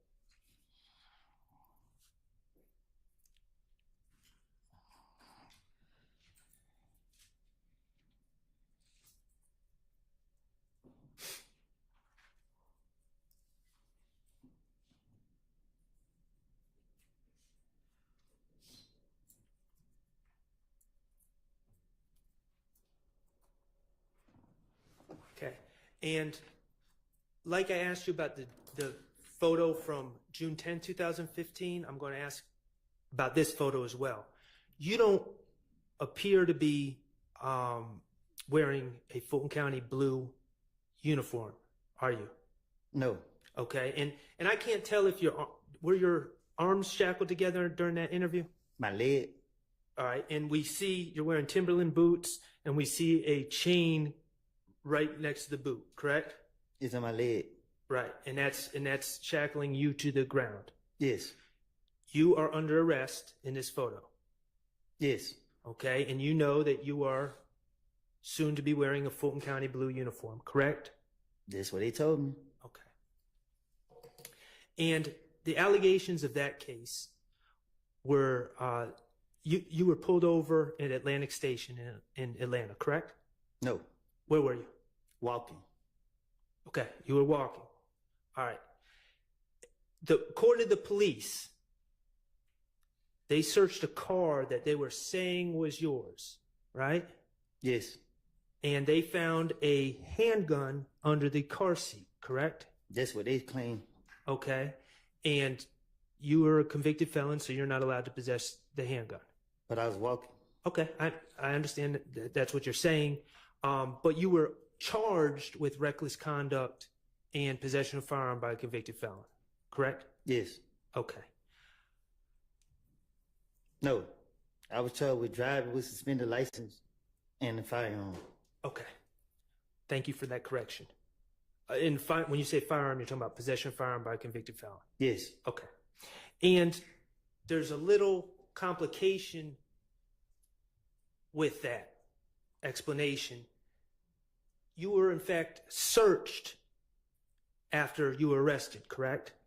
I was tased and everything. Okay. And when the police searched your clothing, correct? Yes. And they actually found a magazine in your pocket, and bullets in your pocket, correct? That's what they say. In the pocket of the pants you were wearing, correct? That's what they say. Okay. And when I say a magazine, that's a component of a gun that holds the bullets, correct? I guess. Okay.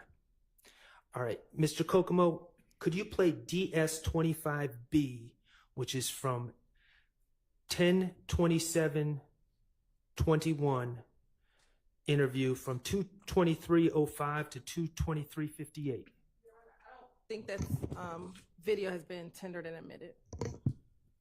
Has it? Do you know? It has not. I am asking to, well, I'll go about this a different way. Thank you, Ms. Hill. I don't have an objection, so I'm just saying it's not admitted. I might not need to play the video. Mr. Copeland, do you remember in that interview, you were asked about if that's not your gun in the car, and if you were just walking, why do you have a magazine with bullets in your pocket? Correct? You remember them asking you that? Can I speak to my lawyer? Yes.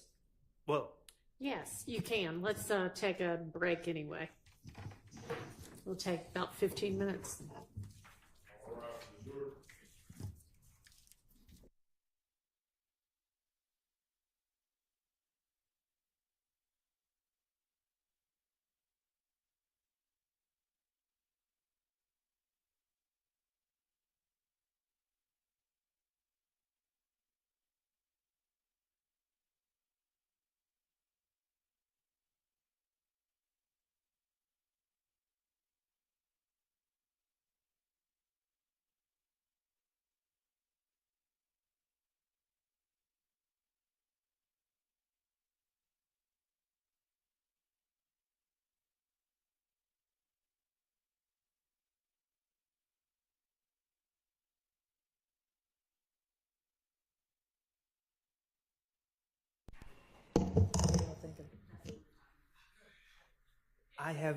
I have approximately an hour more, maybe an hour and a half.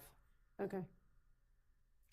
And Mr. Williams, were you gonna do any cross? No, Your Honor. Okay. All right. We'll break.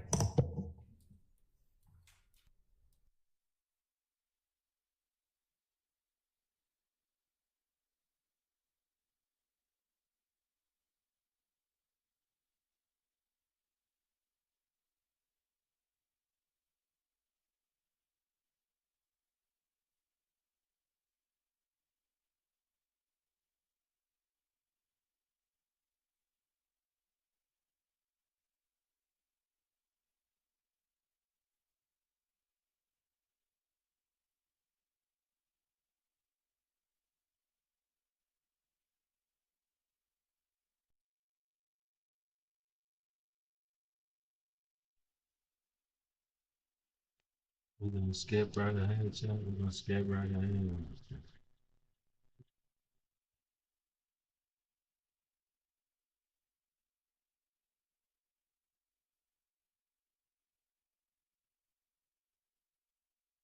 No, I was slacking the last couple of.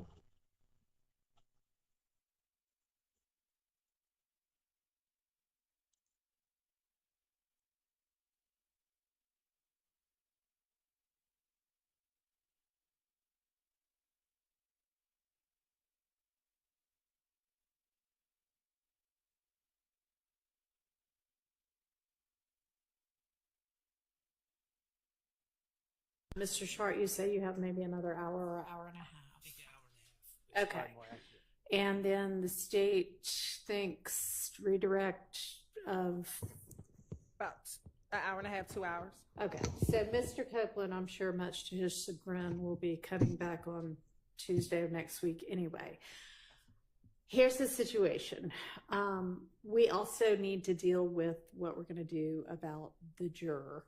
And I know y'all wanted some further information and maybe to even ask some questions. And it doesn't necessarily have to be done today, but it has to be done fairly quickly if the ultimate decision is going to be something other than she stays here. So we can do one or the other this afternoon. We could either finish your cross or we could deal with the juror, but I don't think we can do both, which is fine. So I just was kind of maybe going to ask you, do you have a preference? I would prefer to finish my cross. Okay, and I think that probably makes more sense anyway, but we're going to need to then deal with the juror issue Tuesday, I think is, we just can't leave that out there. You know, I'm sure she's wondering what the decision is going to be. Are we able, if Mr. Sharp, I know he said he was going to go for maybe another hour to hour and a half, if he does finish just before 5 or within a certain amount of time, would the court be willing to inquire of the juror? Sure, if we, if it's like close to 5, but I don't want, yes, maybe. It just all depends on what our timing's going to be. Okay, all right, let's get Mr. Copeland back in, get the jury back in.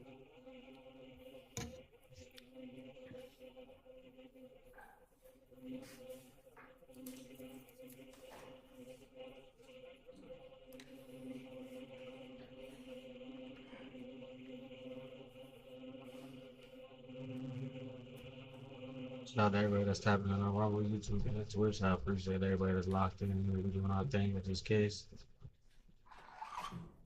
Once this trial's over, I'm going to make a quick run, but tonight we will have our own stream for the game tonight. That's how I might start setting up. Stream during the day with the court, and later in the day I'll do a gaming stream at night.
All right, thank you. Go ahead, Mr. Sharp. Thank you, Your Honor. Mr. Copeland, before we broke, we were talking about the October 27, 2021 interview with Investigator Viverito and Investigator Kettle, correct? Okay. And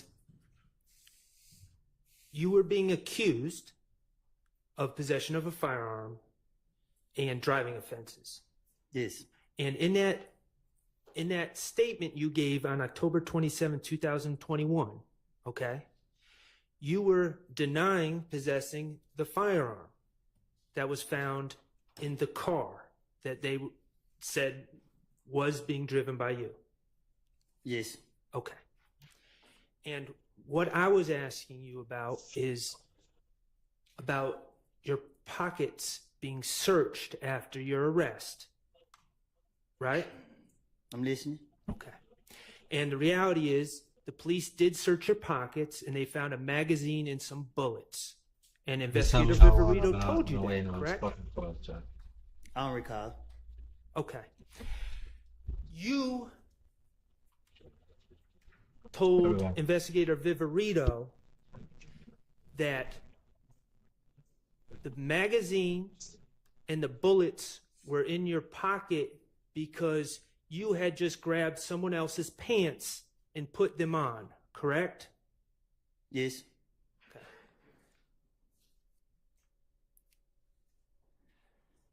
The reality, Mr.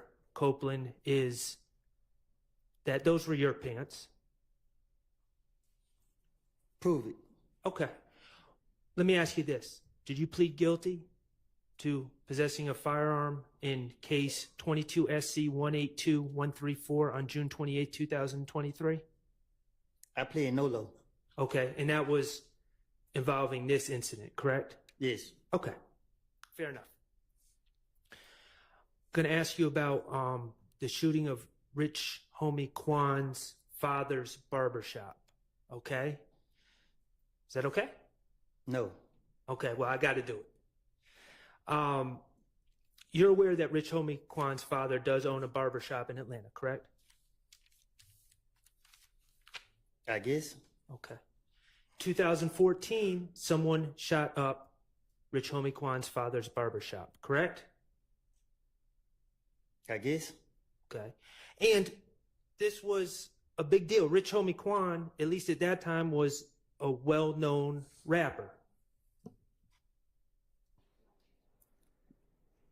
I'm listening. Okay. And Rich Homie Kwan was trying to find answers to who shot up his father's barbershop, correct? That's I mean, he came to you for answers. All right. You knew Rich Homie Kwan, right? Something like that. Okay. And he came to you for answers, and he told you that he thought Trevante Turner, threat, shot up his father's barbershop. Right. And you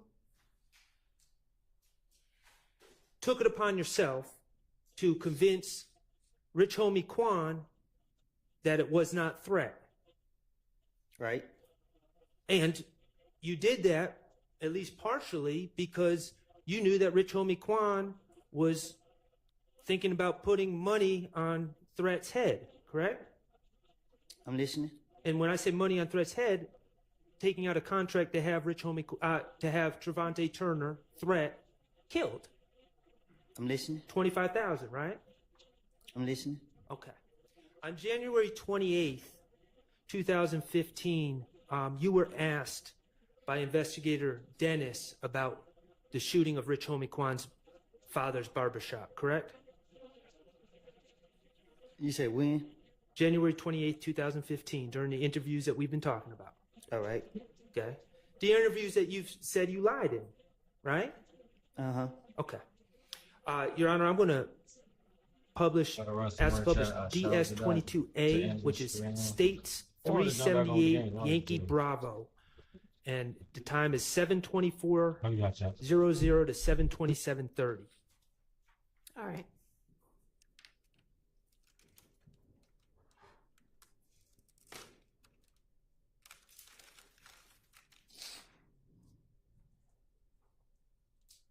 Okay, and on the screen, that's you, Investigator Dennis, and Investigator Gaither, correct? Yes. Okay, thank you. Damn, Rich Homie Kwan, like, you got 25,000 have Tate killed. It's like from the picture you just showed me? Nah, Tate who just got shot the other night.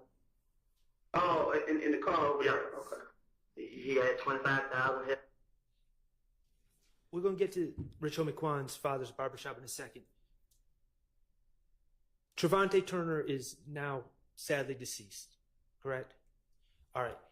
When you were talking about him being shot back in 2015, he was also shot in 2015, correct? Yes. Okay. And that was Shell Kel who shot? I'm not for sure who shot him. Okay. Take you. Who did? Just reach on the corner shit. Cause he was telling me. So I'm telling Rich on the corner like, bro, you got these niggas in your house. These same niggas that shut up my house, bro. Right. Rich on the corner like, he like, bro, they just look like that, bro. He like, we the same shit. I'm like, but still, bro, you out here hating these niggas this and that. So Rich on the corner like, bro, it ain't dead. We the same shit. I just can't turn my back on. Like, it ain't dead, bro. You supporting these niggas, bro. So the more you support them, the more they gonna come out and do that. If you leave them alone. And in there, we still haven't gotten to the barbershop part, but in there, you're talking about conversations with Rich Homie Quan and his problems being linked to the Bloods, correct? I guess. Okay, and Rich Homie Quan not really being built like that. For sure. Okay. And the fact that he was scared to leave the Bloods, but in your opinion, they wanted to use Rich Homie Quan for his money. I'm talking to the police. Okay.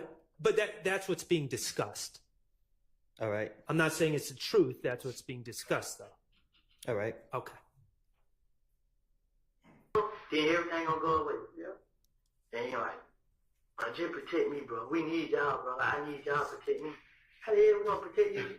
You and these niggas out here doing it. Then you're like, so you shot my truck, bro. That side of the truck. Man, you been, you know what I'm saying? Man, you been around. Like, nah, I'll just ask. You went there like this.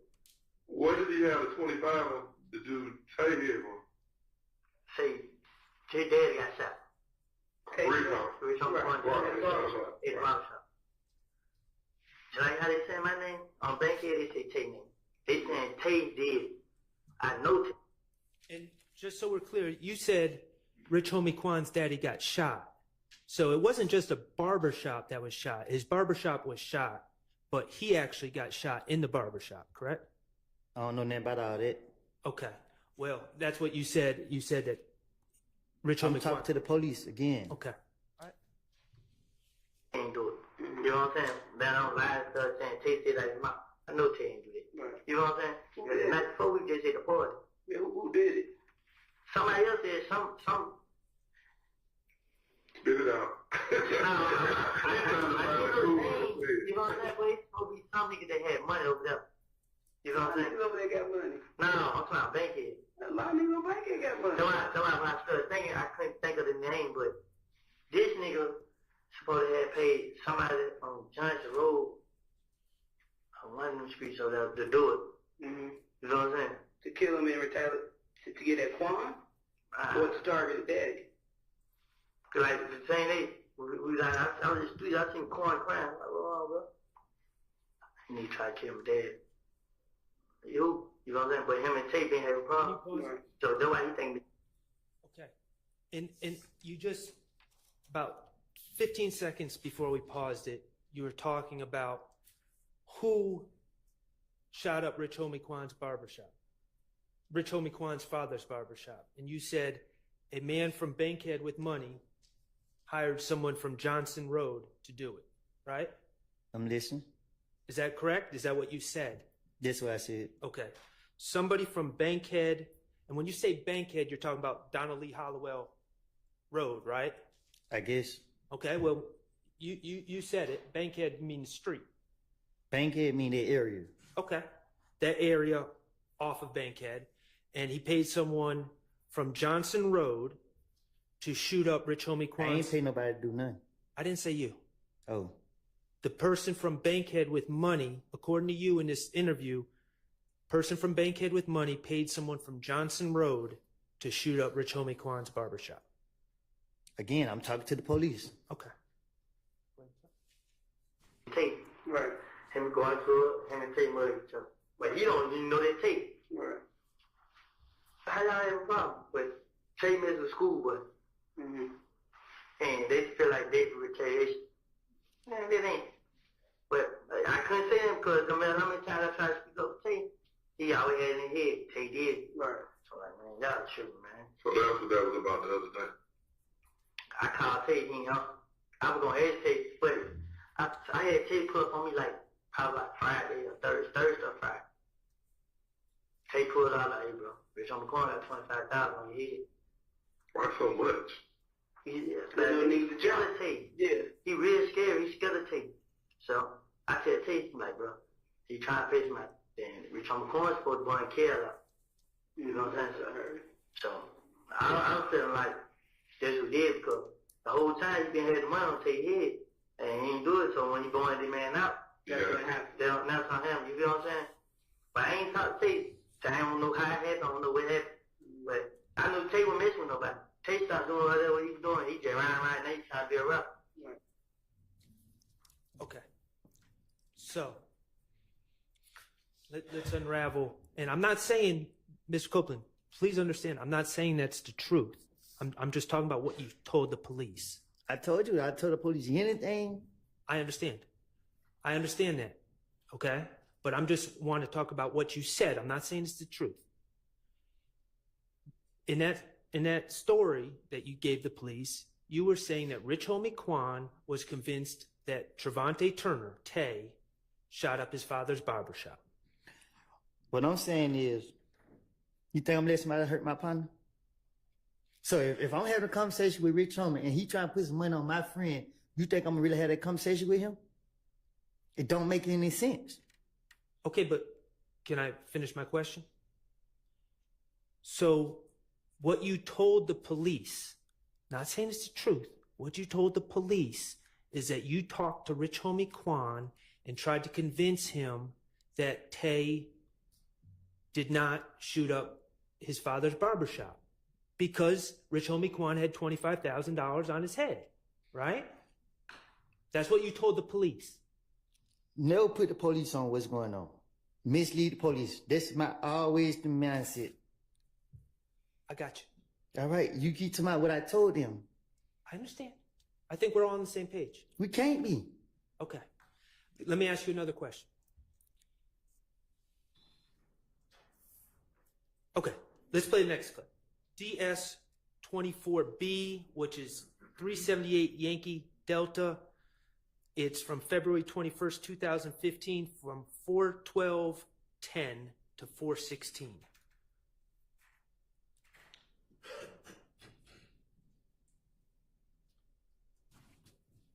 You playing the video? Yes. Thank you. I'm trying to resolve the problem at hand. And I told you the only way for you to start resolving, to get this shit started and resolving it, is you gotta talk to her straight up. That's it. You gotta talk to her straight up. Because if you're not, it's just gonna continue and continue and continue.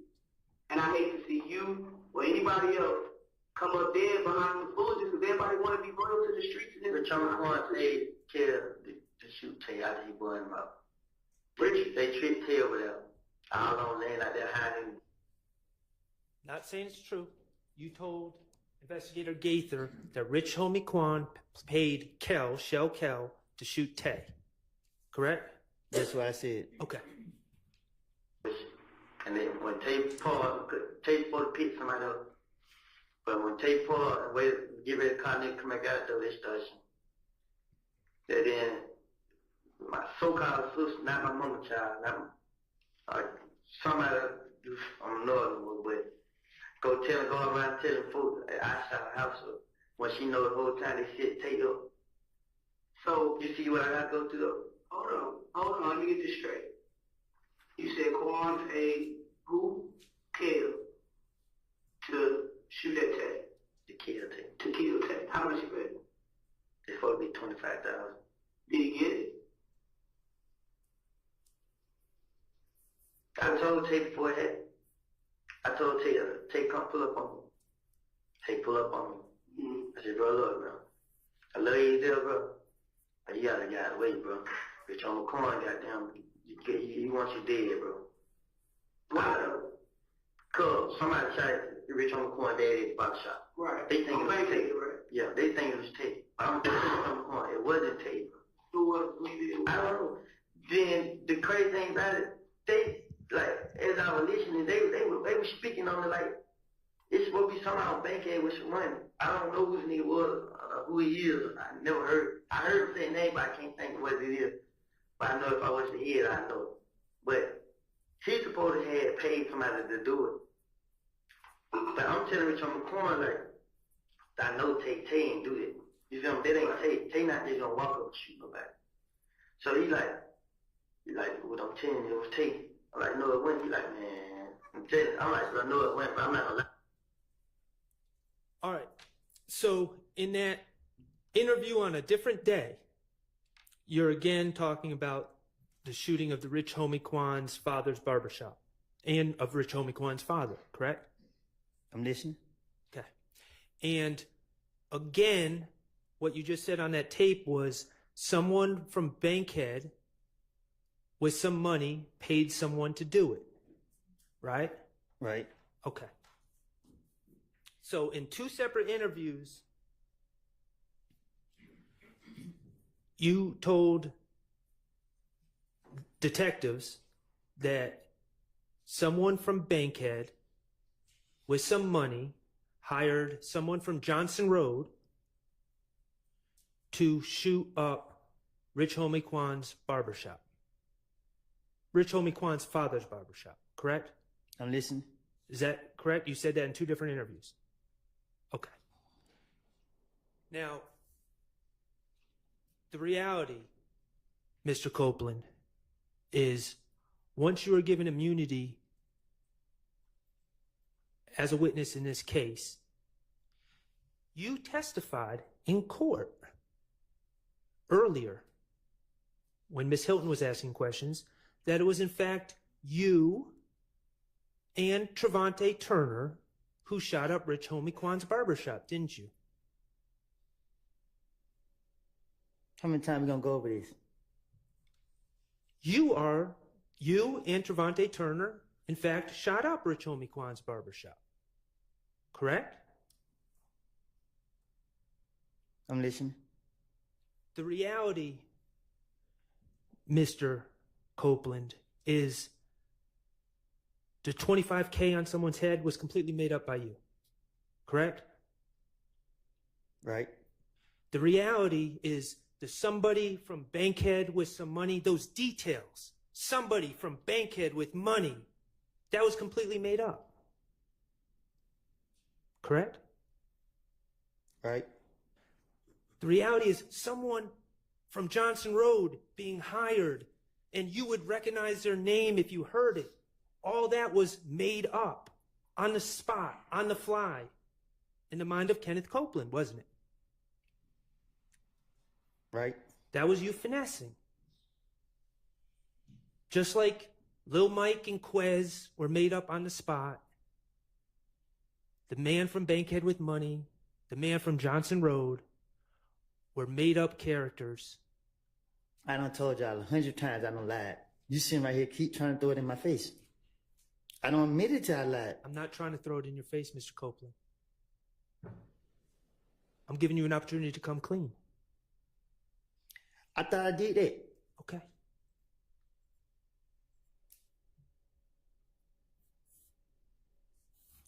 Are these the type of details? You remember when you talked about details make your lies more believable to the police?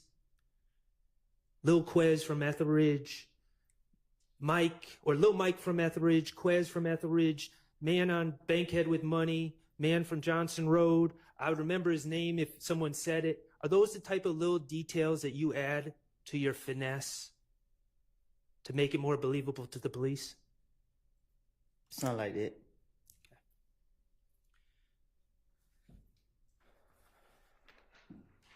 I'm going to move on to another topic, okay?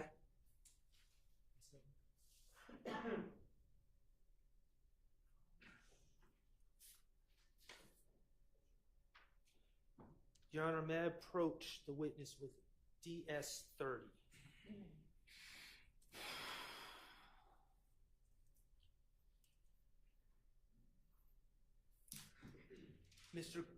Mr. Copeland, I'm asking you to look at DS-30. Do you recognize the person on the right of that photograph? On who right? On your right. Yeah. That's Donovan Thomas, correct? He's not. Okay. You call him not. And in that photograph, is that a fair and accurate representation of Donovan Thomas? That's a picture of him, right? Yeah. Okay. And is he wearing a chain in that photograph? Look like it. And that chain is, in fact, a peanut chain, correct? I can't tell. Well, okay. You're familiar with his chain, correct? It's a peanut chain. Thank you. Your Honor, I would move to admit DS-30 into evidence. Admitted. Mr. Kokomo, if you could publish that picture, please.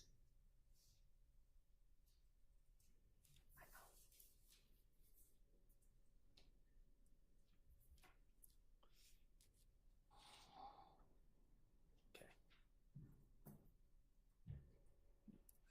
Hanging from Mr. Thomas's neck is essentially what the Planter's Peanut Man. It's a chain of the Planter's Peanut Man. And that is Donovan Thomas's chain, and that is a chain that he owned in 2015, correct? I guess. And he owned it in 2014 as well, correct? Shit, I guess. Okay.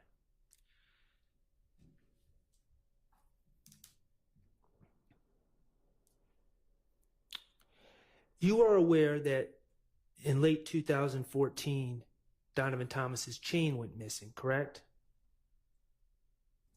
Right. Someone stole it. If that's what you want to call it. Okay. Do you remember on January 11, 2015, the day you went to talk to Detective Thorpe? Detective Thorpe asked you about your relationship with Donovan Thomas, right? I'm listening. Okay.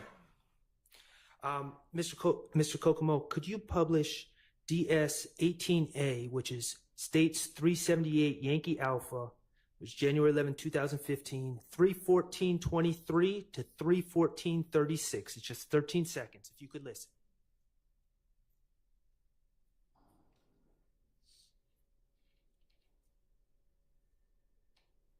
That I talked first, they said, why was I didn't do it. I never had a problem with it.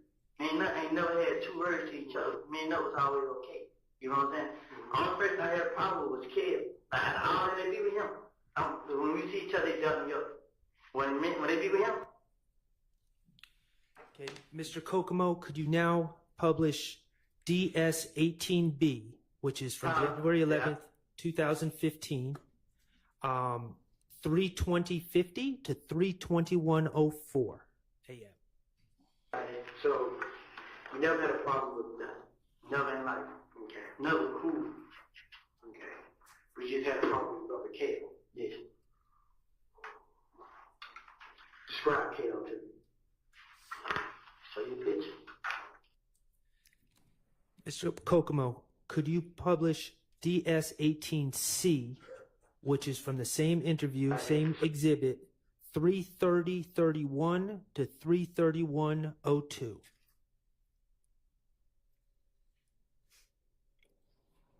I switched up on them, so I got you. Yeah, so they got the ass with you. But I know they saying like, I didn't know it ain't gonna be over with. I did something. I know it ain't, you know what I'm saying? I ain't trying to go to jail, I ain't trying to deal, I ain't trying to go to nobody's funeral, I'm not none of this. Me and nothing ain't never had a problem. You know what I'm saying? Somebody, I put a show to you. A person come on my Instagram page and say, you gonna die tonight. They come on my picture and say, your Instagram? Yes. You gonna die. And finally, Mr. Kokomo, could you play DS-18D, which is from the same interview, 3:41:50 to 3:42:45 a.m.? I don't know what to do. Like, I didn't do it. Like, I'm lost. Like, right now, man, I really am, man. I'm scared. I'm lost. I always say, all at once, I can't even think, man. Like, I don't know what to do, man. I don't, man. Because my name come back and everything, I'll be the same with it. But now somebody's dead, and I didn't know. I know how it feels to lose one, you know what I'm saying? I lost my closest friend. You know what I'm saying? And now, they showing up people's mama houses and stuff like that, bro. Like, And it ain't even dead. It's a game. It's the whole clip. You know what I'm saying? They deep. You know what I'm saying? That's the only thing put fear in my heart, because now I gotta watch out for everywhere I go. I have to watch out, and it ain't nothing I can do about it, man. I didn't have nothing to do with this. I didn't kill him. I didn't have him killed. I ain't never tried to fight him. I ain't never tried to rob him. I ain't never done nothing to nothing. In that January 11th interview, you stated to Detective Thorpe on 4 different occasions that you never had any problem with Nut, that you and Nut were okay, correct? I'm listening. Okay. You specifically said, I've never tried to fight him, I've never tried to rob him, I've never tried to do nothing to Nut. Right. Okay.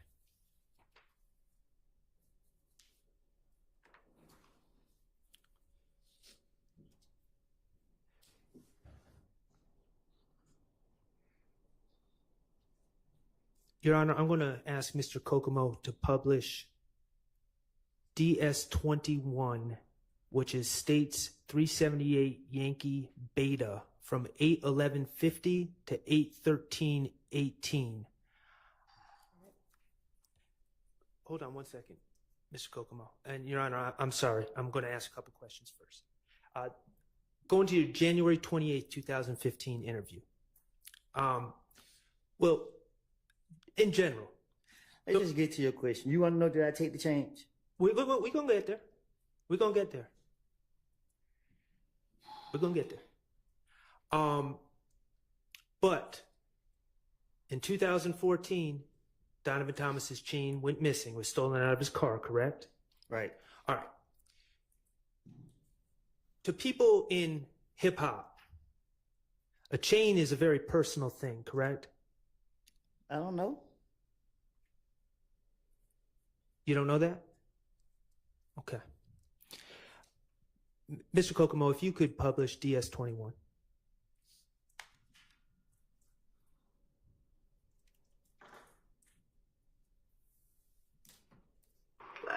And then, you would have somebody broke in that car and gave me the phone and the jury. Because when I realized I took it, you know what I'm saying? What the hell? Did nut shit. But I called nut. Hey man, I got your shit right here. Pull up on me. He come pull up on me. But before I gave back to him, I already hit 10 minutes. And he was texting the kid like, come on, bro, I introduced you to these folks, bro. You just took them out. And he was like, he sent big paragraph and killed this shit. Like, man, nigga, like, nigga, what else? You know what I'm saying? Like, nigga, I'm out here, nigga, you ain't doing it for me. Yeah. This one reading. You know what I'm saying? So, nuts and big paragraph, more paragraph, more paragraph, more paragraph. Kill it, man. And like, you ain't say back, like, man, nigga, fuck you, whatever. You know what I'm saying? But nut pull up. Don't nobody know you. You know what I'm saying? Nut pull up. Him and Grease. Man, nut got each other up. Like, bro, here, your stuff right here. You know what I'm saying? Right. He like, how you get it, bro? I ain't want to tell him. One of the young niggas on the video broke in his car. Okay. In that story, you were saying that someone stole a chain from Nut, correct? The peanut chain. Yeah. And that person, and not only his chain, but his ID, his wallet, his phone, correct? Right.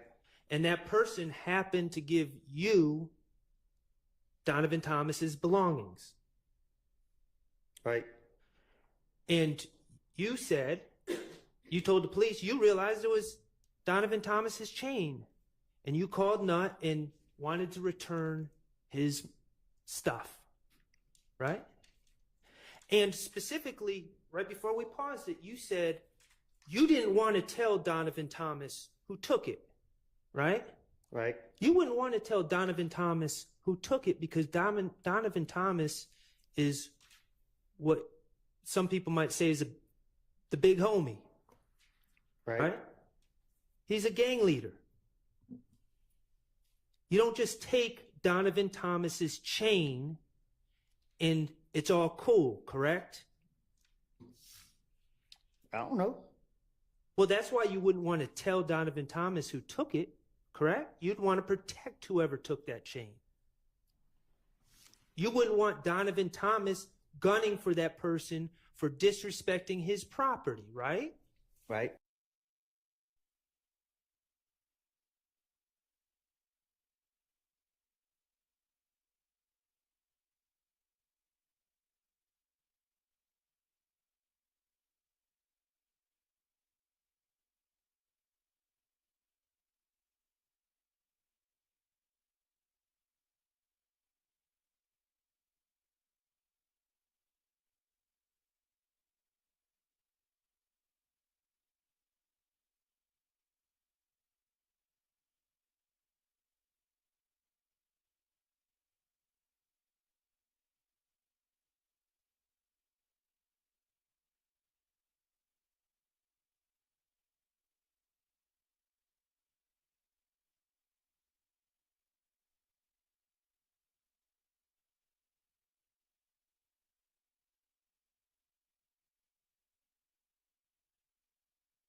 Honor, may I approach You may. DS27A and DS27B? Yes.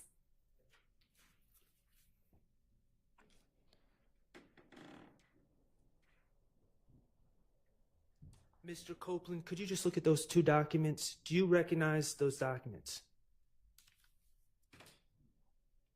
I seen them before, yeah.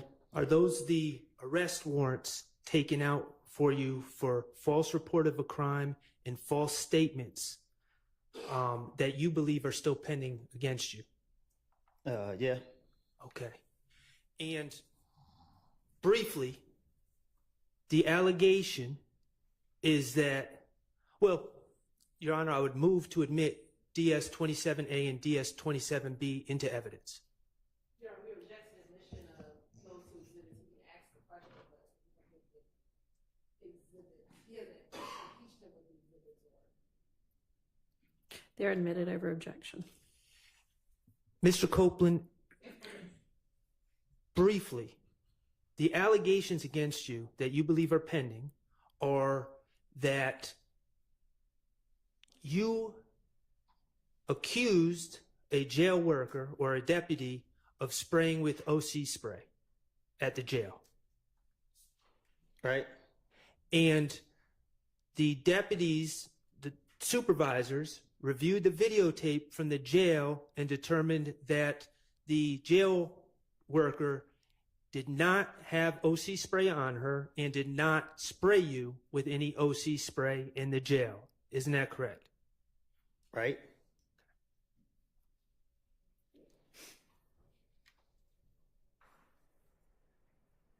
Did you know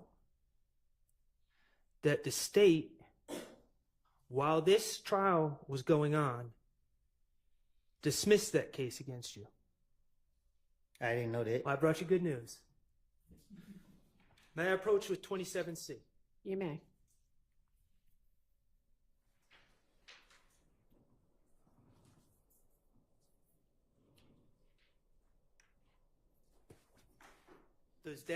Does that document say State of Georgia versus Kenneth Copeland? I think. Okay.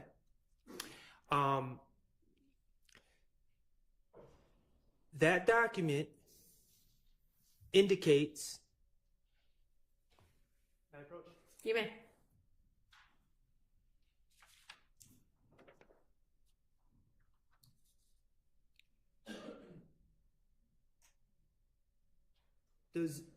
Correct me if I'm wrong, does this document say the facts of this case have been reviewed, and although it appears that probable cause existed for the defendant's arrest, the decision of the district attorney at this time is not to prosecute the above named defendant?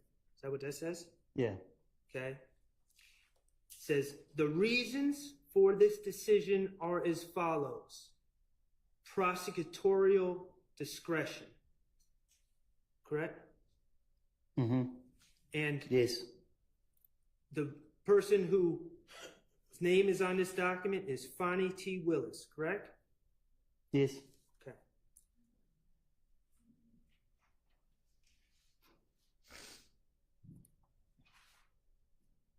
That document does not indicate that your pending charges for false report of a crime and false statement, they don't indicate that those are dismissed forever, just for now, at this time, correct?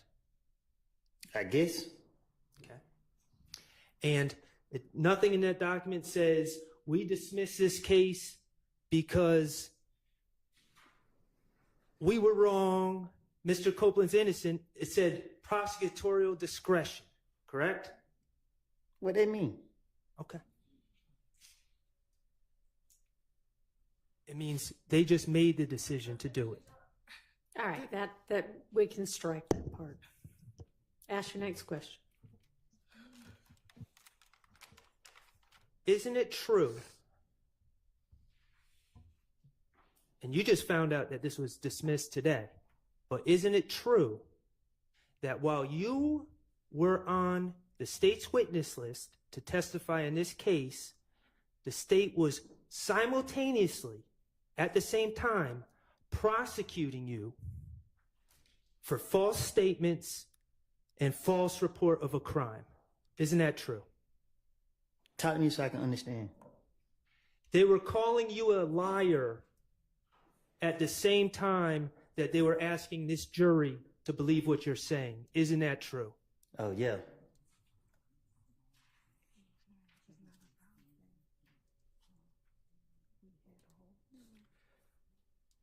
Let's talk about your immunity agreement with the state.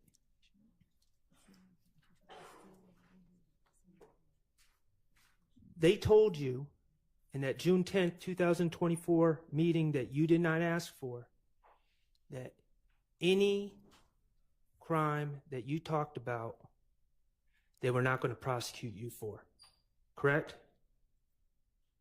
Yeah. You can talk about shooting Rich Homie Kwan's dad's barber shop. You can talk about shooting Rich Homie Kwan's father. They're not going to prosecute you for those things, right? That's what they told you. That's the promise they made to you. Correct? Characterization of the evidence. Sustained. Is that your understanding? Nothing I say can be used against me. Okay. There's one exception. If I say that I did, yeah. Okay. The Donovan Thomas thing. Yes.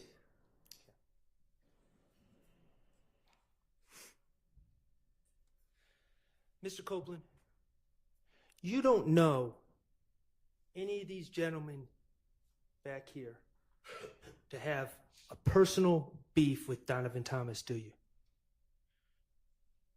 What you mean? Back in 2015, you didn't know any of these gentlemen to have a personal beef with Donovan Thomas. I never said I did. Okay. The reality, Mr. Copeland, is you were the person who had a problem with Donovan Thomas. Isn't that correct? You were the one that broke into Donovan Thomas's car, correct? So in facts, not in evidence. Overruled. You've admitted to it. You're the one that stole Donovan Thomas's chain, correct? Ms. Copeland, you're the one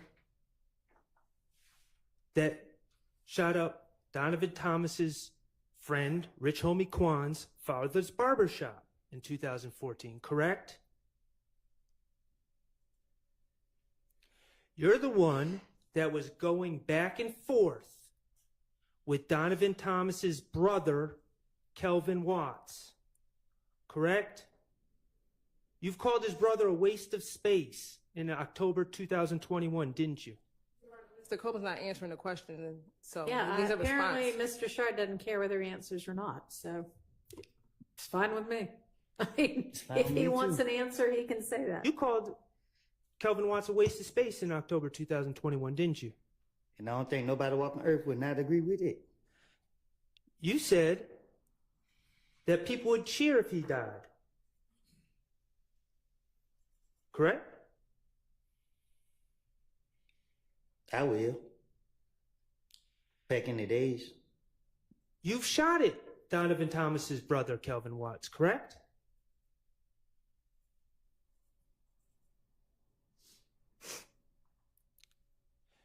You're the one who got jumped by Donovan Thomas's brother on January 6, 2015 at Club Crucial, correct? You, not any of these gentlemen. Right? And you're the one that shot up TIG Recording Studio on January 8th, 2015. Isn't that correct? Let me ask you something, Mr. Copeland. You were asked about the Green Store by Attorney Steele, right? The Green Store, you're familiar? Yeah. That's actually called Mommy's Grocery in Delhi on Glen Street, correct? I guess. Okay. You estimated that the driving time is 5 minutes. The truth is, to get from the Green Store to where Donovan Thomas was gunned down, you have to drive a couple 100 feet on Glen Street and take a right onto McDaniel, correct? That's how you get there, right over the tracks. The truth is, it takes less than a minute to make that drive. Isn't that correct?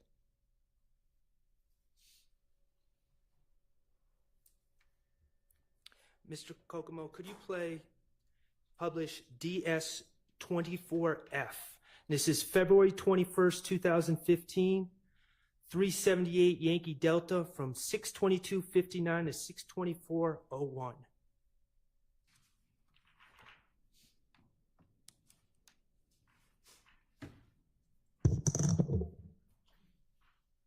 I got somebody, but I don't know his name. He was there. He everything. He called the night. Well, I forgot what day they got killed with. And we're going to start it over, Mr. Copeland, because I didn't provide any context. You spoke on a gang meeting that the Bloods had about you on that Thursday before Donovan Thomas was killed, correct?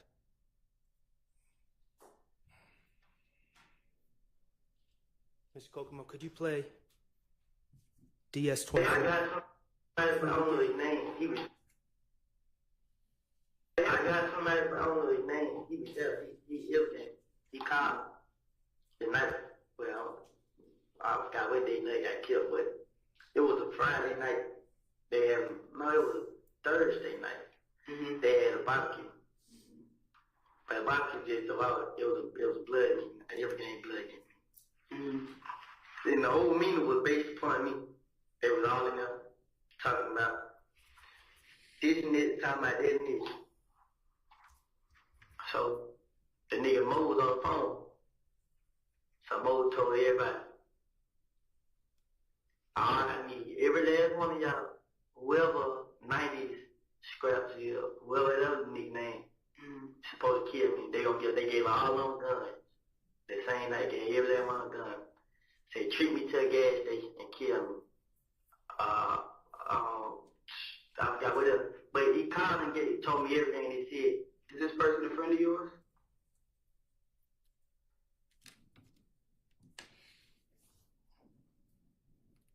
The Bloods had a gang meeting on the Thursday before Donovan Thomas was killed, 2 days before, on the same day that you shot up TIG Studios. Isn't that correct? I don't know what you're talking about. In that statement to the police, you said that the whole meeting was based on me. Not them, on you. That Mo, from behind the wall, had put the green light on you. Not anyone else. He put the green light on you for what was going on with you.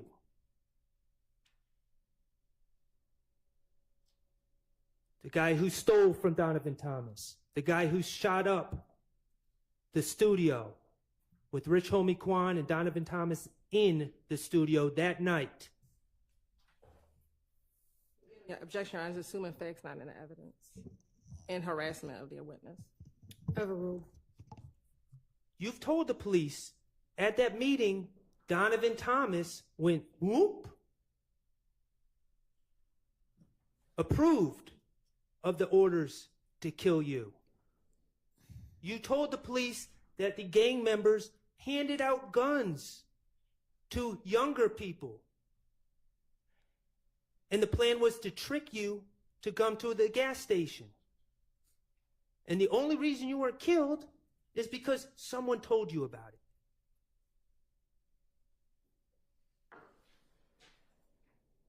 In January 2015, Donovan Thomas was coming after you. Objection, speculation, again, assuming facts not in evidence. Sustained. Mr. Copeland, you're not the type of guy to back down, are you?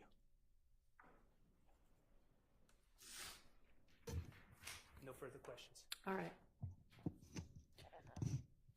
Okay, I know that the state is going to have redirect, but I think it's going to last longer than we've got for this evening. So we will come back on Tuesday of next week to finish up with Mr. Copeland.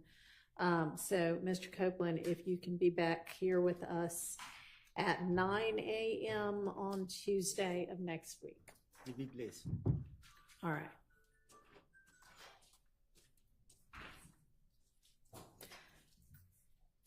Okay, so I am going to excuse y'all, except I'd like for you to stay after for a minute, if you don't mind. The rest of you, with the reminders to not discuss this case with anybody. Don't let anybody discuss this case with you. Don't talk about it amongst yourselves. Don't look at and, in fact, avoid any media accounts of this case or anybody involved in it, including anything on any kind of social media. Don't try to find out any information about the case or anybody involved in it from any source outside of what we all hear together in this courtroom. Okay, I want y'all to enjoy your long weekend and your holiday break, and I'll see y'all back on Tuesday.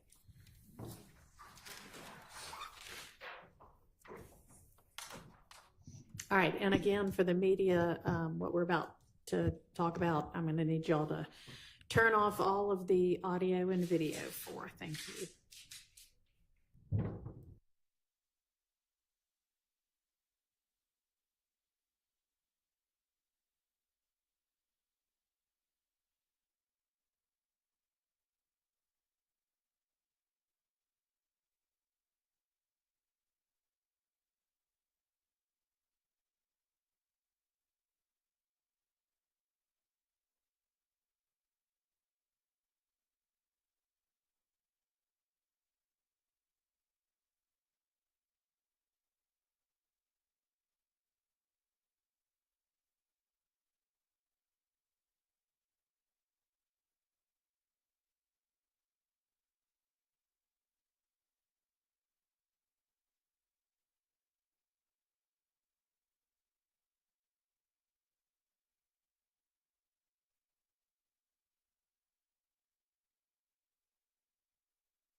Chat, chat. I appreciate y'all. I'm about to turn the stream off because to be honest with y'all, I gotta lose some money. So we back on in a couple of hours. Jump on either Warzone. I might do Callisto Protocol. So I got that on PC now. Or some of these games. You know what I mean? But I appreciate everybody for tapping into the trial. I watched it on my phone. I just had to run back home when I seen everything was done. You know what I'm saying? But I appreciate y'all for tapping in. I really, truly appreciate y'all, man. Y'all don't even know. You understand? I appreciate everybody for tapping in. YouTube, Twitch, everything, bro. I appreciate y'all. I'm out.